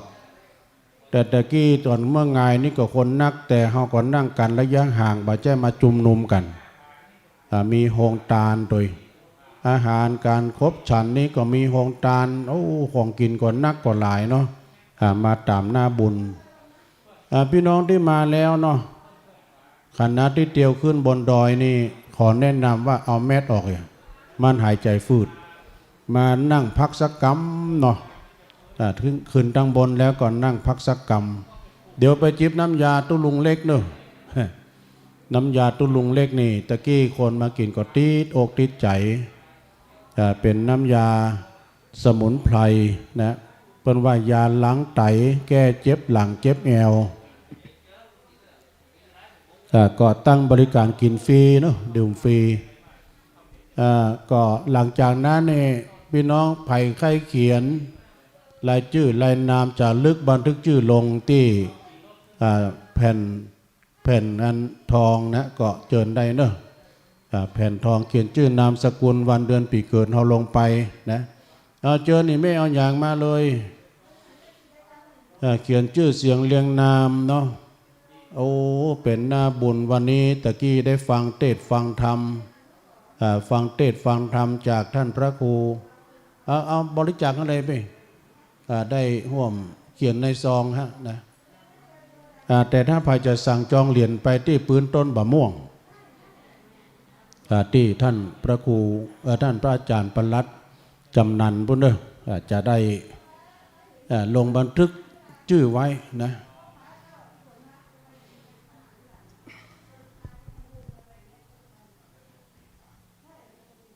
ตะกี้ก็ฟังเทศฟังธรรมไป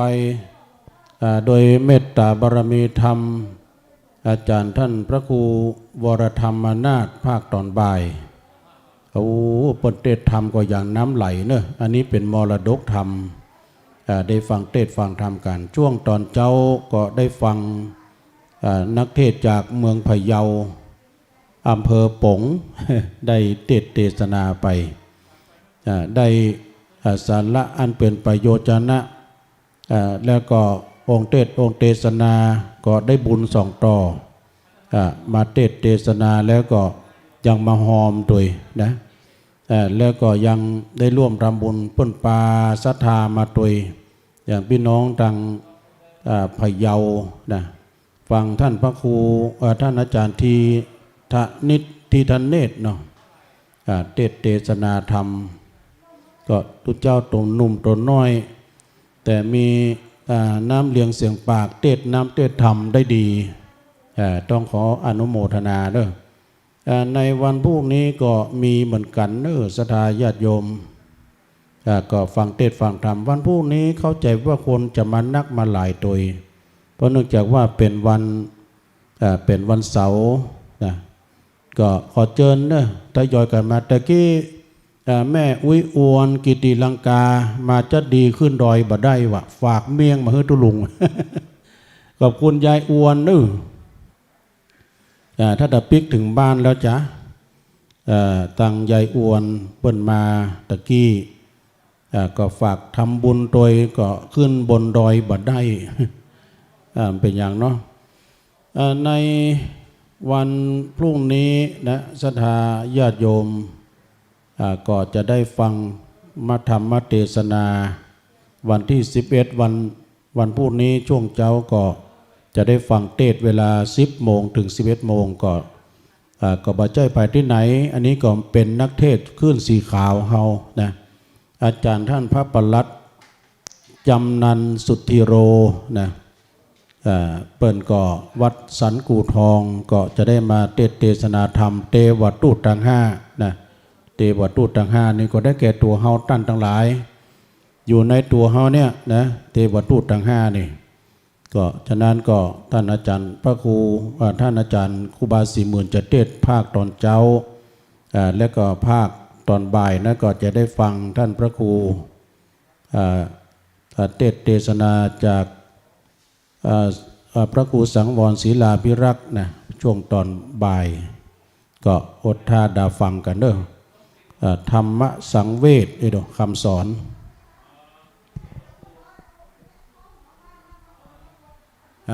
ก็เรียนเชิญได้นะโยมอีแม่เขาที่มาแล้วก็ดีในโอกาสในช่วงนี้จะร่วมบุญกุศลได้กินได้ทานจะปูจมปูจาจะขึ้นมาไหว้พระนพธรรมตั้งบนนี้ก็ได้เนอะบนศาลาไหว้พระนพธรรมแล้วก็มาไหว้รูปภาพนะรูปภาพของครูบาเจ้าทั้งสองแล้วก็ทั้ง3มันยังได้ของใครเอาไว้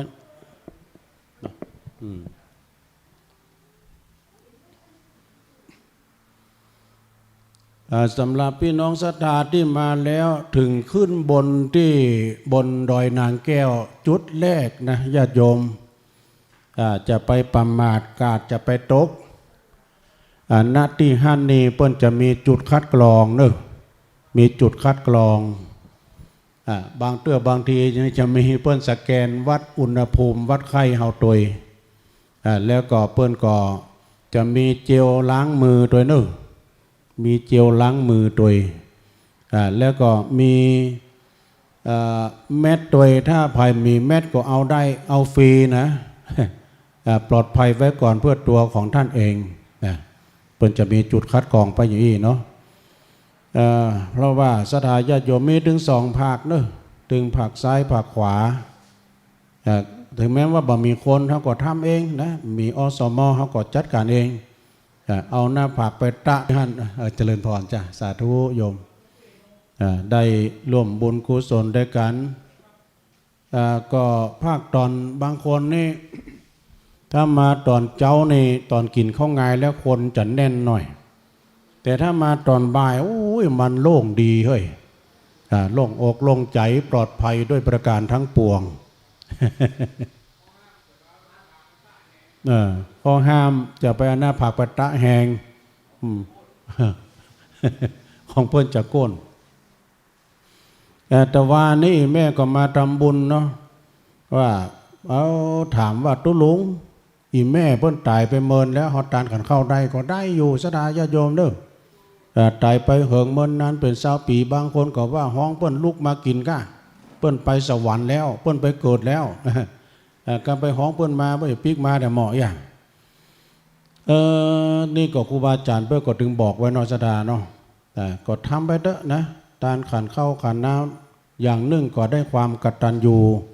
กตเวทิตาคุณต่อพระคุณของพ่อของแม่บุญคุณของพ่อของแม่นั้นมีนักมีหลายเนอะสดาญาติโยมเหมือนกับเนี่ยนะคุณพ่อมี21คุณแม่มี12ถ้าคุณนำปองกินอิ่มวันค่ำนะสดาโอ้พ่อส่งมาทำแล้วได้มีอย่างพ่อส่ง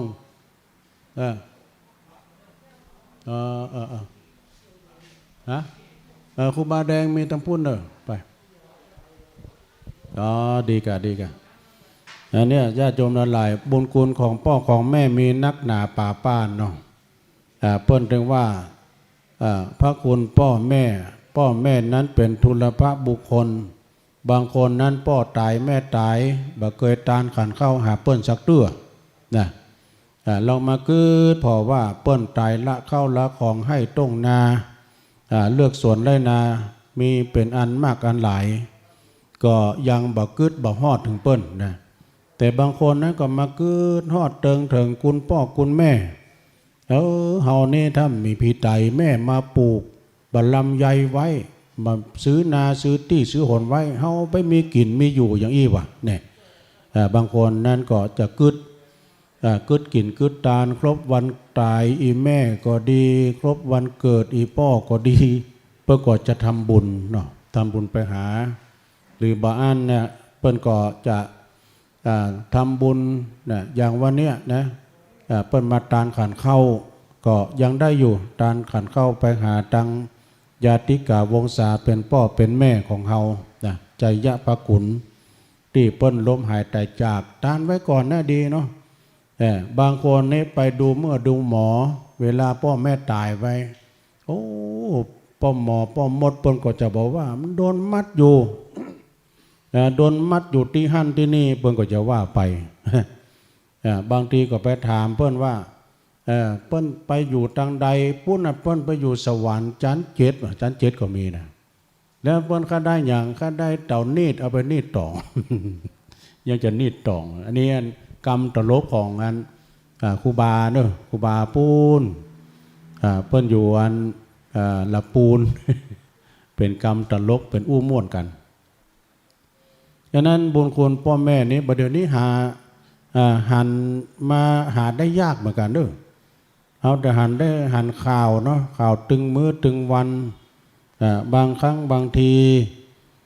ลูกทรปีไปบุบป้อไปตีแม่คลั่งยากานี่แต่ก็ป้นว่ามยำได้มีเป็นคนก้าวล้าวเป็นโคตรเป็นเกียรติบางทีก็ลงไม้ลงมือกระป้อกระแม่อันนี้จังมีได้ยินข่าวมันเหมือนกันเนอะสถานเนาะโอ้บุคคลใดที่ทำร้ายบุพการีชนเป็นพ่อเป็นแม่ผู้มีบุญคุณนี่นะโอ้เป็นคนที่ทรปีแต่บางคนนั้นก็ไปอยู่ไกลปีไหนเดือนไหนก็มาอีกกรรมก็ยังดีบางคนละพ่อละแม่ไปได้มาพอมากอยเป็น5 ปี10 ปีอีกก็มีนะแต่บางคนอย่างเปิ้นว่านะกันบางคนก็อย่างเปิ้นว่าพ่อแม่มีข้าวมีของลูกมาใจเป็นเตื้อ2-3 ปีมาใจการมาใจอย่างไรมาใจขอแบ่ง ขอแบ่งอันเนี้ยทรัพย์สมบัติเนาะมาขอคืนแต่เมาะอย่างแต่บางคนนั้นก็พ่อแม่คอนบ่มีเฮ็ดมีสัมปติเขาของเงินทองมีสมบัติพระสถานตึงมายื้อมาใจเนี่ยฉะนั้นจะไปลืมเน้อพระคุณของพ่อของแม่เวลาเปิ้นบัดตายเลี้ยงด้วยกายถ้าพ่อแม่ตายเลี้ยงด้วยวิญญาณเนี่ยเป็นปริศนาธรรมถ้าเปิ้นบัดตายเนี่ยโยมก็ไปยื้อไปใจพอเปิ้นพ้องเปิ้นอยู่อย่างได้กินอย่างได้ไปบัดได้โทรศัพท์ไป โทรศัพท์ไปสารทุกข์สุขดิบเป็นจะได้พ้องนี่นะหรือว่าไป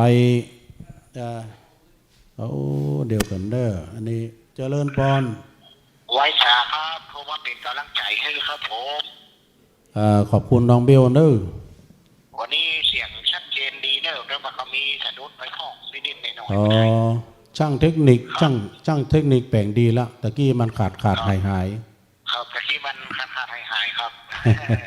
ตอนนี้ดีแล้วครับขอบใจให้ตัวลุงขอบคุณน้องเบลเนอไว้ชาครับเจริญพรก็ขอบคุณน้องเบลโทรมารายงานเสียงชัดเจนดีเนาะอู้ถึงคุณพ่อคุณแม่ตะกี้เนาะมีข้าวอยู่ข้าวหนึ่งเคยว่าหลายเตื้อแล้วนะคนที่เคยมันละพ่อแม่หาสมบัติพระสถานบ่ได้แล้วก็ลืมพ่อลืมแม่นี่นะมีกรเข้าห้ำมันบทหนึ่งเปิ้นแต่งฮือตุลุงจะว่าให้ฟังนะเปิ้นว่าลูกเต้าตังหลายฮือใดฟังไว้อาตมาม่อนไทยจักเล่าไข่จ๋าพระคุณมารดาแม่มาเล่าอูลูกเกิดออกมาอีแม่มีใจจื่นสู้เป็นดีอินดูเจนลำอดการอาหารข้าวหวานหลายครั้งกินแต่ปีต้มพริกดำกำปิและหาบ่ได้กินอย่างกลัวสาบเติงดังพิษเดือนเป็นบ้ากลัวบ่มีไผ่เลี้ยงดูลูกข้าพุทธาธิดาลูกน้อยคนอื่น10,000 แสนหลายพันหลายร้อยบ่เต้าแม่เจ้าสักคนนี่ลูกเคยลองนึกกึดดูเหตุผลได้เกิดเป็นคนย้อนแม่ของเจ้าลูกเกิดออกมายังบ่ได้กินข้าวได้แต่มัวเมาล่ำลองลูกเจ็บในหาเจ็บขาเจ็บตองแม่เฝ้าอยู่ห้านเจยจมน้ำอ้อยน้ำมิ้นนมข้นนมผงบ่เต้าน้ำนมมารดา2 เต้าแต่กันเนาะลูกได้ดื่มกินจนอิ่มตังเข้าแม่ยอมซบเซาแต่ตักแม่สู้พ่ายผอมถ้าหนอมความฮักอัวฟักอยู่ห้านจำเจเลี้ยงดูลูกน้อยบ่ได้หันเหอุ้มจอมในเปหลับเตอะลูกลาลูกม้อยลับไปอีแม่ล้นไปซักผ้าอิดหิวโรยราฟั่งฟ้าวฝนตกสุยผ้าอ้อมหมอกยาวดังไฟตากแห้งห่มควันลูกตื่นแถมแล้วกลัวลูกจักกวนอุ้ม4 ลำดวนอาบน้ำป้อนเข่าเนาะเลี้ยงลูกแต่ก่อนแจ่มหามดีนะแต่นอนอู่วะนะเดี๋ยวนี้อู่จะมีเลี้ยงมาใหม่ๆเกิดมาใหม่เพิ่นเอาใส่กระด้งเนาะกระด้งฟัดเข้าเนี่ย เอามานอนหน้าแข้งบ่น่ะเอาเข้าปั้นกล้วยหน่อยเอาป้อนไปเนี่ยเอาเข้าม่ามเดี๋ยวนี้เขาได้มีเข้าม่ามแล้วเนาะนมเนี่ยหามดีมเพื่อลูกดื่ม เอาน้ำนมแปะนมงัวพวกนะ ลางพ่องเกิดมาดาปอจะเท่าบ่หูบุญคุณอ่อนน้อมถามเตะถามตีเป็นไม้เป็นค้อนพ่องยังถามเข็นข้าฝันแต่งกึดหอดแม่ฮักเหมือนแก้วเหมือนแสงมดง่ามมดแดงอีแม่บ่ฮือได้ไก่ลูก7-8 คนแม่ทนเลี้ยงได้จนเจริญวัยใหญ่แล้วส่งไปศึกษาบ่ฮือกาดแก้วลาดไปหลงดื่มเหล้าเมาเบียร์เฮียนมานักล้ำเอาขว้างในเหียมีผัวมีเมียซ้ำบ่มาไกลเมื่อแม่เจ็บเป็นหนาวเย็นเมื่อยไข้เจ้าตึงบ่มาใจแถมซ้ำที่สมบัติหลักฐานให้นาป่าตางลูกยังหวังได้คนเดียวน้ำตาแม่ตกอกแม่เป็นเปียวที่แม่คนเดียวลูกเลี้ยงบ่ได้ดู อีแม่ก็กึดไปกึดมามันเป็นดีใครให้มันเป็นกรรมอันใดเช่นล้ำที่ลูกทุกข์จนแม่ทนช่วยกรรมแม่มีแต่ฮื้ออภัยความฮักอย่างนี้จักไปหาไหนจักมีไผคนใดมาเหมือนแม่เจ้าลูกหลานฟังเนอจำเลยลูกเต้าแม่ของเฮาก็คือแม่พระความกตัญญูขอจะไปละอันนั้นมันเป็นล่มแก้วโพไสแม่เจ้าตายไปแล้วเจ้าจักไปเปิ้งไผ่สุดประเทศไทยเปิ้งไผ่บ่ได้เนี่ยเท่าไหร่ก็เนี่ยเท่าไหร่ก็500เนาะเพราะฉะนั้นนี่ญาติโยมทั้งหลายจะไปลืมนะคุณพ่อคุณแม่นะเดี๋ยวแทรกอีกหน่อยเนาะตุปิน1ตุปินหนุ่มเพิ่นเอาอันซองมาให้ประกาศก่อนอื่นนั้นไว้สาบารมีธรรมหลวงพ่ออาจารย์ท่านพระครูเเปิ้นจะปิกวัดเหก่อนเนาะเมตตาบารมีธรรมอาจารย์ท่านพระครูปริยติชัยวัฒน์นะได้ปิกไปส่งน้ำส่งท่าตะกี้ท่านพระครูอภิวัตรว่าเปิ้นจะมาสนทนาธรรมคืนนี้ตัวนะจะได้ก่อนนิมนต์นะครับนี้ถวายงานนี่นะมาปฏิบัติธรรมถวายงานปฏิบัติธรรมม่อนพระศรี2 เมืองขออุทิศบุญกุศลนี้ไปถึงเต็กเคียงแทรกกิ่มแทรกกลุ่มกันแทรกเก็มแม่คำด้วงสุพัฒหาการก็เนาะสุพัฒหาการและก่อนเนื่องในวันนั้นในโอกาสที่พ่อแม่เสียชีวิตไปในเดือนมิถุนาและอุทิศบุญกุศลไปให้เนาะ500 บาทชื่ออย่างก็พระครูอย่างโยมเพิ่นฝากท่านพระครูมาเด้อขอบคุณนักๆเด้อขอบคุณนักๆเด้อร่วมทำบุญถวายงานปฏิบัติธรรมม่อนพระศรี2 เมืองดอยนางแก้วจำนวน500 บาทเนอะสาธุอันนี้เปิ้นตึงนังเปิ้นเป็นคนจีนเนาะขอบุญกุศลอันนี้ไปฮอดไปเติงตันเนอะบุญกุศลอันนี้ก็ไปฮอดไปเติงตันอย่างสมัยแต่ก่อนโยมทุลุงเคยเล่าให้ฟังเคยเล่าให้ฟังเป็นคนจีนคนหนึ่งเปิ้นก็มาอยู่ตั้งบ้านนอกบ้านนาเนี่ยคนจีนนี่ชื่ออย่างก็ลืมไปละเปิ้นได้มีเป็นนั้นคนมั่งมีหน่อยเปิ้นก็ตั้งวัดตั้งวาแต่คนจีนคนนี้เปิ้นก็เปิ้นเผากระดาษเนาะศาสนาเปิ้นนะคือเปิ้นเผากระดาษก็อย่างและทีนี้ตั้งวัดตั้งวานี่เปิ้นนั้นมีการกึศสร้างห้างแปลงวิหารศาลาเนี่ยนะกรรมการก็เอาหนังสือไปขอเป็นบ้านเป็นเฮือนไปดู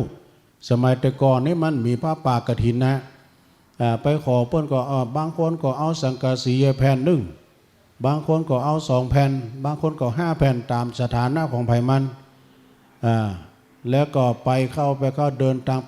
ไปที่บ้านของท่านแต่ว่าไปก็เป็นเจ้าสัวเศรษฐีเหมือนกันนะเปิ้นก็ไปขอกับคนจีนเนี่ยแต่ว่าคนจีนนี่เปิ้นไม่มีศรัทธาในการทำบุญเ ปิ้นว่าอ้วไม่เอาหรอกอ้วไม่เอาอ้วเผากระดาษอีกอ่ะเขาก็ขยันขยอขอเตียขอเฮียเอาอีกสักแผ่นนะเอาสังกะสีสักแผ่นนะก็ตื้อเอาจนว่าเอาไปแผ่นนี่นะเนี่ยนี่เปิ้นเล่าให้ฟังบนไหนก็ลืมชื่อเปิ้นนะคนจีนคนนี้นะทีนี้เอาไปแผ่นนึงแล้วนี่คล้ายๆว่าเอาทำบุญไปแก้ลำคาญเนี่ยเนาะแก้ลำคาญก็คณะกรรมการก็จดไปท่านคนจีนนี่เฮียเพิ่นก็เอาอีกแผ่นนึงเพิ่นไม่มีความศรัทธาคล้ายๆว่าแก้ลำคาญไปทีนี้อยู่มาวันนึงเนี่ยหลายเดือนผ่านมานี่คนจีนคนนี้เฮียนี่เพิ่นก็ต้าวล้มในห้องน้ำเนี่ยล้มในห้องน้ำเกิดว่าลูกหลานหอบมาอุ้มมาที่กลางบ้านกลางจองแต่จิตวิญญาณออกจากร่างแล้วเนี่ยแล้วก็หันลูกหลานเนี่ยให้หอนวอนตุกที่ร่างท่านนะลูกหลานก็มาให้กอดร่างของเฮียของเตียคนจีนนั้นก็ไปกำแขนเพื่อนอ้วยังไม่ตายเตียยังไม่ตายซี่แล้วไปกำไผ่ไปใครยาวไผ่บ่ฮู้นะเพราะว่าถ้าแต่คนเราพบแล้วเนาะก็ไปให้อยู่หั่นลูกหลานก็บ่หันเตียยังไม่ตายเตียยังไม่ซี่ทีนี้มีอยู่สักกรรมนี่มีคน4 คนมีเขาออกหัวแท้จมจ่ายยมพบาลเนาะอ้าวเต็กก็เนาะหมดเวลาในเมืองมนุษย์ของท่านแล้วอีกไปกับเราเสียโดยดีเนี่ยว่าไม่ไปเนาะเพิ่งก็หามลากไปชุดกระชากไปก็ไปเข้าไปนี่ไปหันห้องศาลา9 ห้องนะแล้วก็ก่อนที่จะไปนี่ไปหันอันคนที่เพิ่นตายไปมัคคณายกก็เฝ้าของกินของทานว่าบุตรของปูจานนี่มันนักขนาดเพิ่นเคยทานเนาะจะไปกินของปูจานก็บ่ได้เปิ้นว่าอันขอกินแล้วเราเอาใส่ปากก็เป็นชายเพราะผมเจ้าของตาลตัวเนาะอย่างนี้เปิ้นก็เอาอันไปห้องจื้อเป็นคนเอาไปห้องอาบายตกมรณะ6 ห้องให้นะทีนี้คนจีนนี่ก็ไปแถมห้องนึงอันนี้มันเป็นอย่างเป็นฝนไฟตกมาว่ะญาติโยมฝนไฟนี่มันเป็นไฟเหมือนกับฝนดาวตกเนาะคนทั้งหลายหรือว่าสัตว์นรกทั้งหลายฮ้องโอดโอยคลางกันเพราะว่าโดนฝนไฟมันตกใส่นะทีนี้ก็คนจีนคนนั้นก็เขาฮ้องโอดโอนโคลยเฮาย่ำเป็นอย่างสักกรรมนี่นะแงนพอตำบนเป็นว่าสังกะสีนั่นนะมากั้งบังไว้เนี่ยให้เป็นอย่างนี้ดูเพราะมันก่อนลุงเล่าได้ดีกว่านี้นะแต่นี่ไม่เคยลืมเก้าลืมป่ายไปเอามาเล่าแทรกไว้เนาะด้วยบุญญาธิการที่เคยฮับเอากระเบื้องหรือว่าฮับเอาดินดอนหรือว่าแผ่นสังกะสีคือกับคณะกรรมการขนาดแก้ลำคาญบัดเต็มใจตานนะก็ยังคุ้มครองนะบ่เฮือได้เจ็บได้ไหมเนาะก็อันนี้ก็เกี่ยวกับเรื่องตานเนาะศรัทธาญาติโยมเหมือนกับเฮามาเนี่ยนะเฮามาฮับบดินกีเนี่ยปดต้มดินกีนี่ก็สำเร็จกะเนาะมันจะกั้งเป็นกำแพงแก้วกำแพงคำกั้งบังฮับเสียยังประตูจตุรอาบายเนี่ยบ่เฮือเฮาไปอาบายทั้ง4เอาเคยฮับปูนหินดินทรายเพราะว่ารากฐานของตึกคืออิฐรากฐานของชีวิตคือการศึกษาเพราะฉะนั้นนี่ญาติโยมหลายๆลองเกิดใจฮอดใจเติงนะเกินบุญกินบุญทานทุลุงก็เปลี่ยนหนังสือมาเหมือนกันนะเบื่อจะอ่านให้ฟังปล่อยเปิ้นปกไม้ตอน7 โมงป่ายเรื่องบุญเนาะบุญนี่ก็เฮามาเกิดมาก็เพราะบุญเนี่ยอย่างที่อาจารย์ท่านพระครูโสพลปริยัตินั่งโดยกันกองไฟพอฟังพระรูปก็ม่วนนะมันก็มีเหตุมีผลนะมีเหตุมีผลที่เราได้มาพบมาปะกันนี่เพราะบุญที่เคยสร้างกันไปคนเราหันกันปุ๊บนี่นะมีสะดุดตาสะดุดใจยิ้มแย้มแจ่มใสกินต้านด้วยการม่วนอย่างเฮาประเดี๋ยวเนี่ย นี่เราสร้างบุญด้วยกันมาดูสมัยแต่ก่อนบัดนี้เขาอาจจะได้เป็นเสนาอามาตย์พระแม่เจ้า เนาะเคยมาปั้มเปงปรมีธรรมที่จะเนาะเพราะฉะนั้นก็ไหว้สาบารมีครับไหว้สาครับเจ๊ปองล่ะโชคดีนะครับเด้อ บุญรักษาเดินทางสวัสดิภาพแล้วก็มาดำดื้อต้องกราบขอบคุณในเมตตาธรรมครูบาอาจารย์เนาะมาเยี่ยมเยือนตะกี้มากันหลายตุ้ลุงก็บอกให้ฮู้จักท่านครูบาแดงเพิ่นก็ตักเอาเนาะว่าถิ่นเปิ้นครูบามหาเถระตะกี้ก็เมตตาบารมีธรรมครูบาในวังก็มารู้ท่านพระครูวิสิตศรีละสังวรนะวิสิตศรีละพรสุมาเด้อ เปิ้นก็เป็นเจ้าคณะตำบลป่าแดดแล้วก็เจ้าวาดวัดวังสิงคำครูบาในวังเด้อเปิ้นก็มาร่วมทำบุญโดยในฐานะที่เป็นคลื่นเดียวกันเนาะคลื่นหัวใจก็คลื่นเดียวกันคลื่นสีแดงด้วยกัน มีใจฮักในการทำคุณงามความดีทำสู่มวลชนมีความคิดเป็นแนวเดียวกันนะได้ช่วยเหลือสังคมครูบาอาจารย์ก็หลายตนที่เปิ้นทยอยกันมาเนาะถ้าเปิ้นว่างเปิ้นถึงมากันวันพวกนี้ก็จะมากันนักกันหลายอยู่นะโดยเฉพาะเจ้าสมณศรัทธาถ้าว่าครูบาอาจารย์พระสงฆ์องค์สังฆเจ้าเปิ้นมานี่เปิ้นตึงโดยมาด้วยศรัทธาเนาะจันตะกี้องค์เต้นะท่านพระอาจารย์ทีธเนศเพิ่มจะมาคนเดียวเห็นเมื่อใด ศรัทธาเพิ่นก็มาเอาฟักว่าเอาครูบาแดงเพราะว่าอันนั้นมันลูกปืนรถถังนะ ฟักนะแล้วก็เป็นพันมงคลด้วย ลูกปืนรถถังฟักนี่ก็ลำนะญาติโยมทั้งหลายเนาะเอามาเลี้ยงกันนี่โอ้ภัตตาหารนี่มันมีปัญหาเด้ออย่างอาจารย์พระครูอภิวัตรว่าเนี่ยเปิ้นเป็นอาหารทิพย์แท้ๆมาด้วยจิตด้วยใจนะเปิ้นมาตานกันกินชันบะไข่ด้วยตะเกียตุ้ลุงได้กี่อย่างเลยเปิ้นว่าเปิ้นมากันด้วยจิตด้วยใจแล้วก็สบายโดยแถมน้อยภายมีการมีงานเอามาตรการแบบนี้ดูมาเป็นการถ้วยมาเป็นการจ้อนเนาะควักไผ่ควักมันแอบเข้าไผ่มันนะเนาะพอเนาะ มันบ่ได้ล้างถ้วยแต่ถ้าว่าเฮาบักไก่บางเฮือมันเป็นโฟมซ้ำดีนะเพราะฉะนั้นก็ขออนุโมทนาขอบคุณโอ้ใบสาท่านอาจารย์เนาะพิกมาแล้วกันโอ้ขอบคุณเนอะพ่อหนานแล้วก็เมตตาบารมีธรรมท่านพระอาจารย์สมเพชรปัญญาโนเปิ้นไปหอมงานเขาดำมาเนาะไปเทศไปหอมงานเขาดำมาแล้วมาแวะดำกรรมตะกี้เปิ้นมาแวะตาลแล้วนะแล้วก็มาถวายเพลโดยแล้วก็เอาโอท็อปมาถวายตุ้ลุงด้วย กระเทียมโทนนะกระเทียมโทนนี้เป็นโอท็อปของงานดอยสะเก็ดเฮาเนาะป่าไผ่บ่อทองโตว่าตุ้ลุงพอฮับนิมนต์แล้วเพราะใจดีแล้วนะเพราะจะฉลองแล้วกุฏิของครูบาเนี่ยวันที่2 ธันวาคมเนาะพอเนาะก็เลยยกเลิกจะยกเลิกนะก็คือเลื่อนไป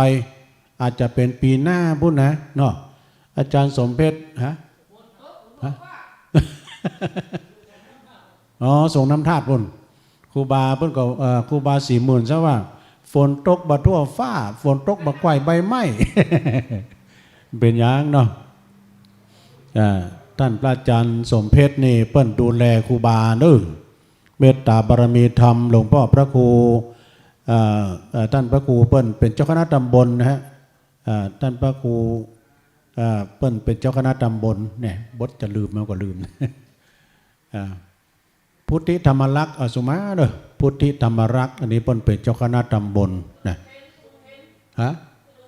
ตุลงเพนเนาะโอ้ไวสาขอบคุณเนาะโดยเขากรองตะกี้ท่านพระครูโสพลบุญญวัฒน์เจ้าคณะตำบลเทพเสด็จเนาะป่าเมียงโอ้ตะกี้เปิ้นก็มาเนี่ยเจ้าวาดวัดกำแพงหินโอ้ขอบคุณด้วยครูบาอาจารย์เปิ้นได้ บอกให้ตุลุง ตุลุงก็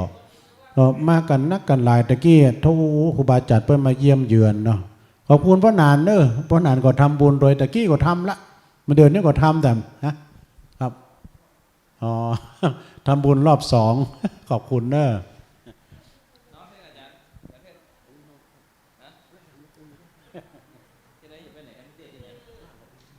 เนี่ยเปิ้นไป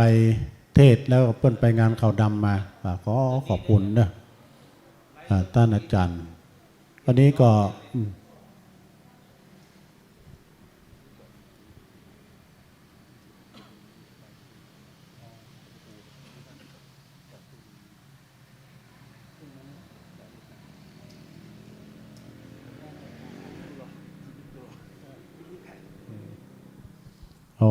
ขอบคุณเนอะเพิ่งก็ไปงานมาแล้วก็มาแวะเวียนมาแถมทำบุญรอบสองขอกราบขอบคุณในเมตตาธรรมอาจารย์ท่านพระครูสมเพชรปัญญาโนนะครับเนาะไปกับป้อนานอุ้ยนานก็ร่วมทำบุญรอบสองแวะเวียนกันมานะครับเนาะครูบาอาจารย์ได้มีสมณะเมตตาโดยเฉพาะก็งานเข้ากรรมนี่ก็บัจเจธรรมดาเนี่ยครูบามหาเถระเปิ้นมาเข้ากรรมปฏิบัติธรรมโดยเมตตาบารมีธรรมตะกี้ไปสนทนาธรรมกับหลวงพ่อท่านพระครูสันติเจติยากรหลวงพ่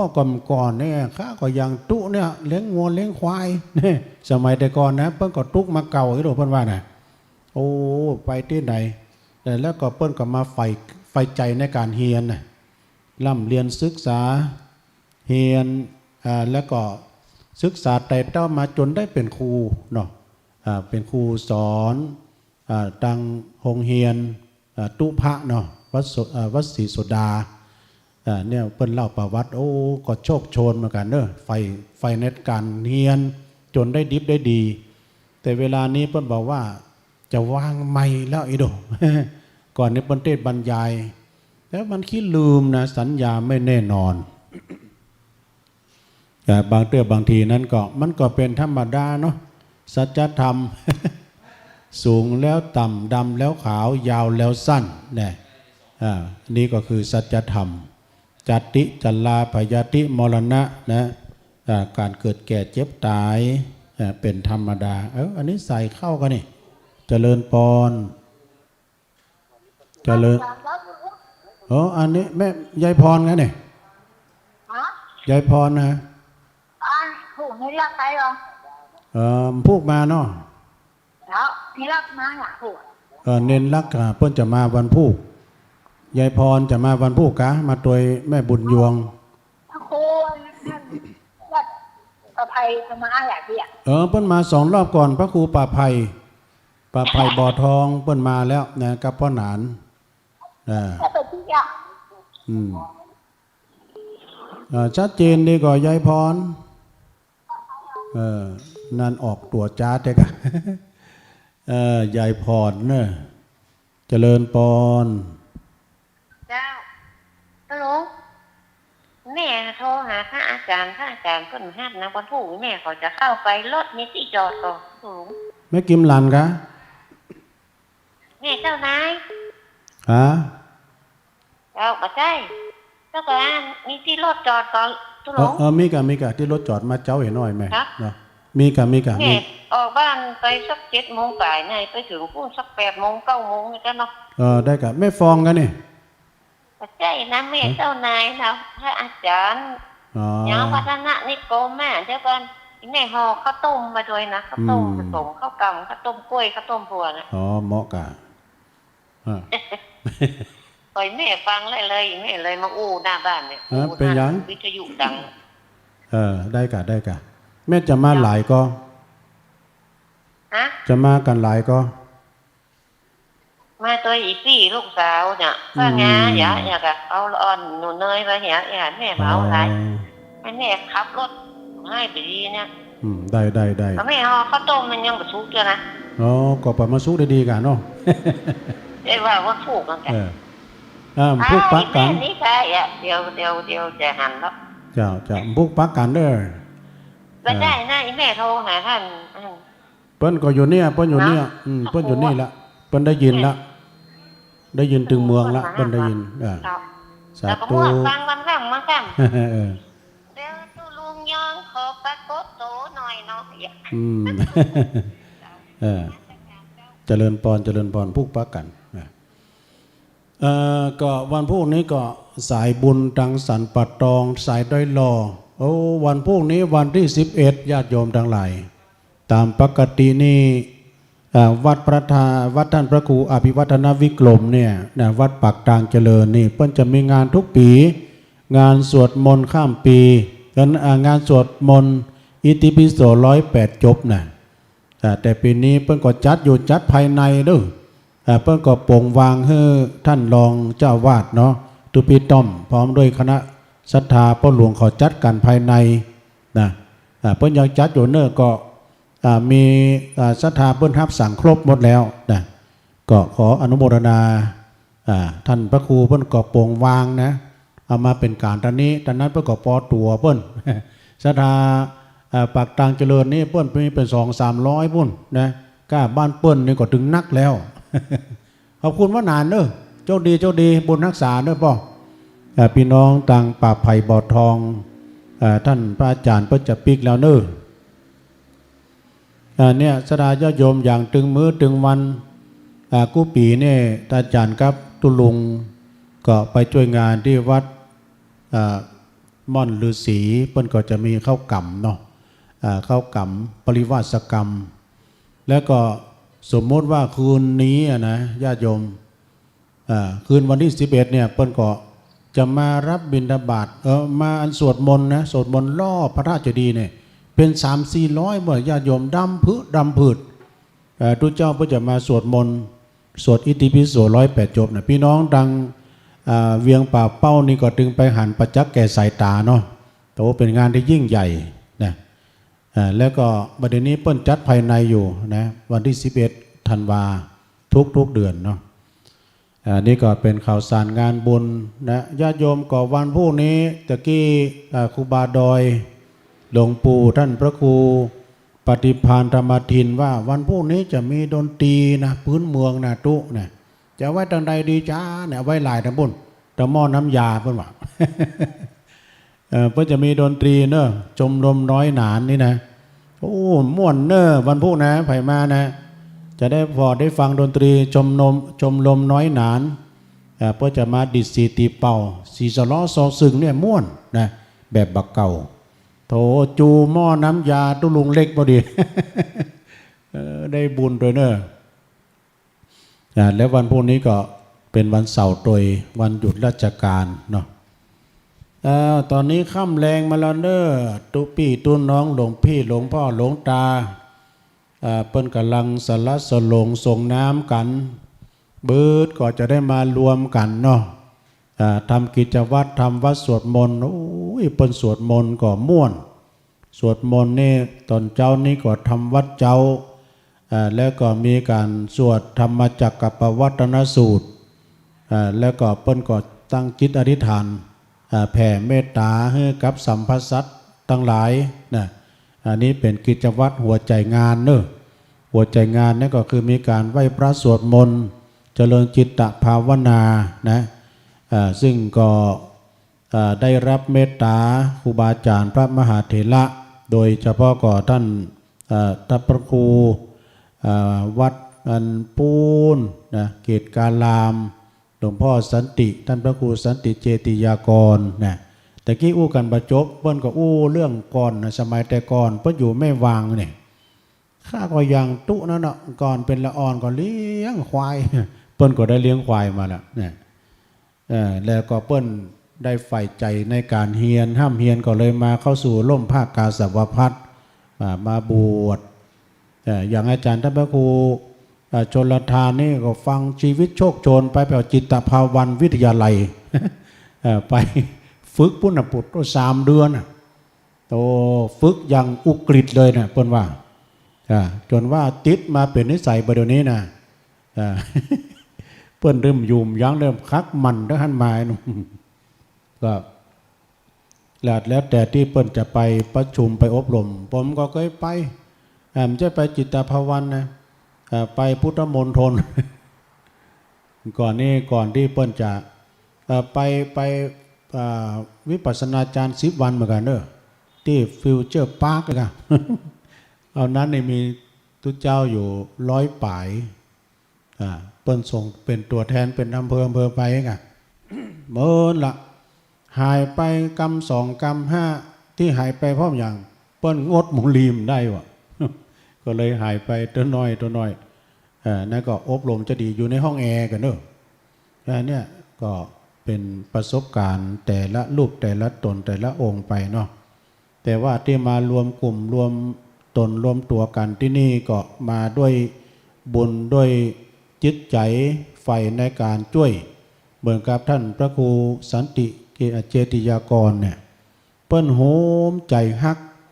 นั้นถ้าใจเขามันไปทางเดียวกันนี่เนี่ยมันถึงไปล่องเปิ้นว่าศรัทธาเสมอกันศีลเสมอกันนี่นะอยากก็เข้าใจกันง่ายมันถึงไปกันล่องบ่คัดบ่แย้งกันนะท่านพระครูเปิ้นโหมเข้ากำเปิ้นว่าตังแม่วางถ้าเข้านี่ก็จะขอเข้าเป็นอย่างน้อยก็2 คืน 3 คืนก็ใจดีแล้วเนี่ยอย่างผมนี่ก็ถึงชอบไปเข้ากำเนี่ยถึงไปกุปีเดินสายนะเดินสายช่วยเปิ้นโดยไม่หวังผลตอบแทนเนี่ยนะใจมันโหม มันม่วนเอาไปได้ออกงานไปช่วยเหลือสังคมไปช่วยเปิ้นแปลงป่าเหี้ยวกาไอ้น่ะไปเข้ากำป่าเหี้ยวสำเร็จเด้อสำรุดตั้งเกี่ยวกับเกิดแก่เจ็บตายนี่มรณาสติไปปีกวิเวกไปหานกองฟอนใจอ่อน คนเฮานี่จะมั่งมีสีสุขจะร่ำรวยปันได้ก็ตามนะมันดึงบ่พ้นกว้างศอกยาววานะคือบ่พ้นเชิงตะกอนนี่อาจารย์พระครูอภิวัตว่าไปนอนหัวเปียงเดียวกันหมดคนทุกข์คนรวยคนจนคนรวยไม่ช้าก็ม้วยมรณาคนดีคนบ้าไม่ช้าก็ตายเหมือนกันนี่บางคนนี่อวดเนาะมั่งมีสีสุขเป็นอันนั้นเป็นมียศถาบรรดาศักดิ์ใหญ่ข้าฟ้าเพลงเจเปิ้นว่าจะได้ใหญ่ข้าฟ้าก็เล็กข้าฟ้าลง มีกลอนอยู่บทหนึ่งเปิ้นว่าอันชีวิตคนเราก็เท่านี้พอเป็นผีก็ลงอย่าสงสัยถึงใหญ่โตคับฟ้าสักเพียงใดก็ไม่ใหญ่ไปกว่าโลงเมื่อลงนอนแน่มันจับพอดีกว้างศอกยาววาหนาคืบเนาะ เนี่ยนะบ้านจองหอเฮือนถึงแม้ว่าเขาจะสร้างด้วยน้ำเงินน้ำพักน้ำแรงเป็นแสนเป็นล้านก็ตามเถอะนะมีห้องแอร์มีอย่างต่างๆก็ตามเถอะเวลาฟังกับเวลาเขาหมดลมหายใจตายไปเฮือนเฮาบ้านเฮาแปลงเสี่ยงเป็นแสนเป็นล้านเขายืมเมื่อเอาอยู่ หามเฮาลงนอนกันล่างปุ๊บในที่สุดก็มาส่งเฮาตีเนี่ยสุสานปัจจาเนาะอันนี้เจริญปอนมีรอยอยู่กับเจ้ามันไม่ได้มีหน่อยไม่ได้จะลงจะลงสายแล้วกับเจ้าจะหน่อย80 100กูจ้ากับน้องจับใจความไม่ได้จะลงใส่200หรือว่าใส่ดอกสีขาวนะมันไปเอาอยู่ป้าก็สีอยู่ป้าก็สีไปเด้อดูเหลวเป็ดก่อนโลมาลุบลูหน่อยเอาใส่ซองแล้วเนี่ยเอาทำบุญให้แม่แล้วดูแม่เอาทำบุญประเด็นใส่ซองแล้วนี่นะเรียบร้อยแล้วใส่ซองแล้วเรียบร้อยแล้วเด้อชื่อแม่คำนะแม่คำนะกับแม่คำบ้านนั้นห้วยทรายนะแม่คำปันกายแม่คำนั้นนามสกุลยังก็ปันกายปากกายเนาะแม่คำปากกายแล้วประเด็นมีรอยมั้งจ้ะเอาต้นหนึ่งอย่างแม่เอาต้นหนึ่งเนาะเอาต้นเอาสีอย่างจะไปหาไม่สีแม่แรงไม่สีดวงไหวนะจ้ะแม่สีดวงปากไหวว่าความมันเจ็บจ้ะที่ผมเข้าไม่ได้ปล่อยสากปล่อยเลิกดูเพราะว่าขึ้นดอยอย่างจ้ะมันบ่ขึ้นดอยแม่คำขึ้นได้อยู่กันแม่คำขึ้นได้อยู่กันเพราะมันขึ้นดอยขึ้นดอยมันจะสูงแต่ว่าดมจะสูงอย่างดอยน้อยนะมันจะเลิศไปเขาว่าโอ้ยต่างกันเลยทีมันใจมันจับลาวเป็นอย่างนั้นแม่คำเลิศตุ้ลุงทำมันเป็นดอกอะไรก่อนดอกเอี้ยงฟ้า ดอกเฟื่องฟ้านะกะแม่คำเอาสีหยังเอาสีขาวเนาะยอดสีขาวแล้วน้อยอันประเด็นออกแฟนมาร้อยแล้วค่ะประเดี๋ยวถามบุกอย่าประเดี๋ยวมีสีเด้ออันตะเดือดยังกระท่ออยู่แม่อู้บวยแล้วไปยังเปิ้นต้องกระถาแล้วประเดี๋ยวนี่อันประเดี๋ยวนี่นะประเดี๋ยวนี่เพิ่งมีงานของน้อยอ่ะตรงนี้ไปอ่ะโอ้มีแล้วดันวัดตุลุงมีงานอย่างตัวอ๋ออันทุกฝากไม่สีลงไว้ฝากแม่สีจิตราเนาะฝากแม่จิตราอินเผามาอ้าวโอเค2828รับทราบวันแถมบื้อนะเวลาว่างอาตมาภาพตุลุงจะได้อาราธนาครูบาแดงเนาะท่านพระครูจุลทานคือเปิ้นอู้เรื่องดอกไม้ขาวที่เปิ้นอานิสงส์ในการตานดอกไม้ตะกี้น่ะเปิ้นเข้าตุลุงฟังตะกี้โหน่าสนใจเนอะถ้าวันใดเวลาเปิ้นว่างนี่เปิ้นจะอู้ออกมาน่ะเรื่องการอานิสงส์การตานดอกไม้ที่ท่านพระครูท่านพระอาจารย์ทัตทีธเนศเตตะกี้น่ะดอกไม้ในสมัยแต่ก่อนนั้นมันเป็นสีขาวหมดนะขาวบริสุทธิ์นะแต่ความเป็นมาอย่างใดนะสักวันนึงก่อนนะถ้าเวลาว่างอาจารย์พระครูโจรทานก็จะเล่าให้ฟังเนาะญาติโยมตอนนี้ก็แรงมาต่อวันกำลังจะปาดม่อนประเดี๋ยวนี้มันค่ำวยเนอะมันค่ำวยเพราะว่าหน้าหนาวนี้กลางคืนนี้จะยาวกว่ากลางวันนะตอนเจ้ายังแควนน้อย18 องศาอีหลงบอนหนาวพอดีอยู่แต่แล้วก็วันพวกนี้ก็อาจจะหนาวขึ้นมาอุณหภูมิไม่แน่นอนเนาะบางทีมันก่อนหนาวมานะวันนี้เป็นฟ้านะถ้าวันใดมันเป็นฟ้ามาดึงแบบปอหนาวเนาะลุงก็มานอนคืนแล้วนี้ก่อนจะรับด้วยนะอุบาแดงเปิ้นมาก็ยังหูอยู่เปิ้นมาปอดเด็กอ่ะแต่มาฟังรถนี่ก็เป็นโอ้ก็อย่างท่านพระครูว่าเนาะในขณะที่เปิ้นรับไหลกันโมโชเฟอร์บัดได้รับบางทีอาจจะไปส่งของเปิ้นก็มีจุดหมายปลายเหตุเปิ้นนะบ่ใช่ไปขี่รถเล่นนะเปิ้นก็มีที่มาที่ไปนะมีที่มาที่ไปต้องบักบั่นหาเงินหาทองนะรถที่มาแต่ละการนี่ไปถึงจุดหมายปลายทางที่เจ้าคนขับเนี่ยไปบังคับไปทั้งนั้นเนาะโอ้อาจารย์มาหามาแล้วนิมนต์ก่อนเดี๋ยวลุงย่ำได้ส่งน้ำเนี่ย2 พี่น้องเนาะฮะโอ้หลวงโอนไปถึงสันปัตตองแล้วเนาะยินดีเนอะหลวงโอนเนอะตะกี้ขึ้นดอยมได้ในอยู่ลุ่มบนน่ะฝากสลีมอมจื้น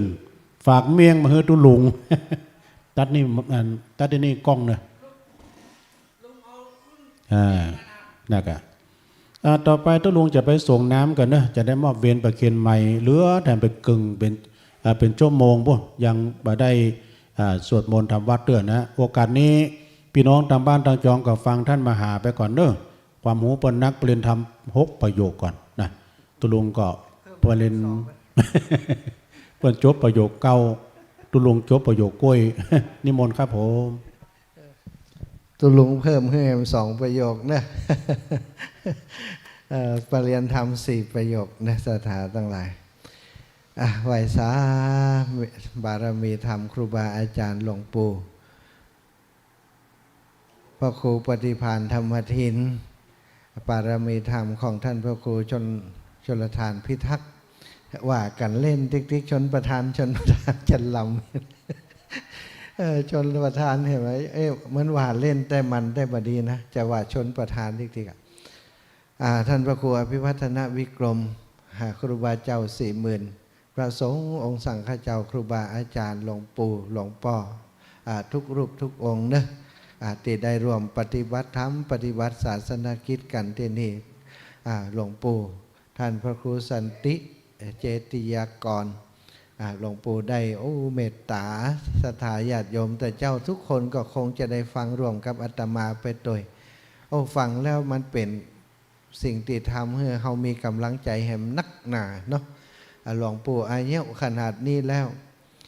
ยังมาปฏิบัติธรรมโดยลูกโดยหลานปฏิบัติธรรมโดยลูกโดยหลานมาเป็นกำลังจิตกำลังใจให้ลูกให้หลานอยู่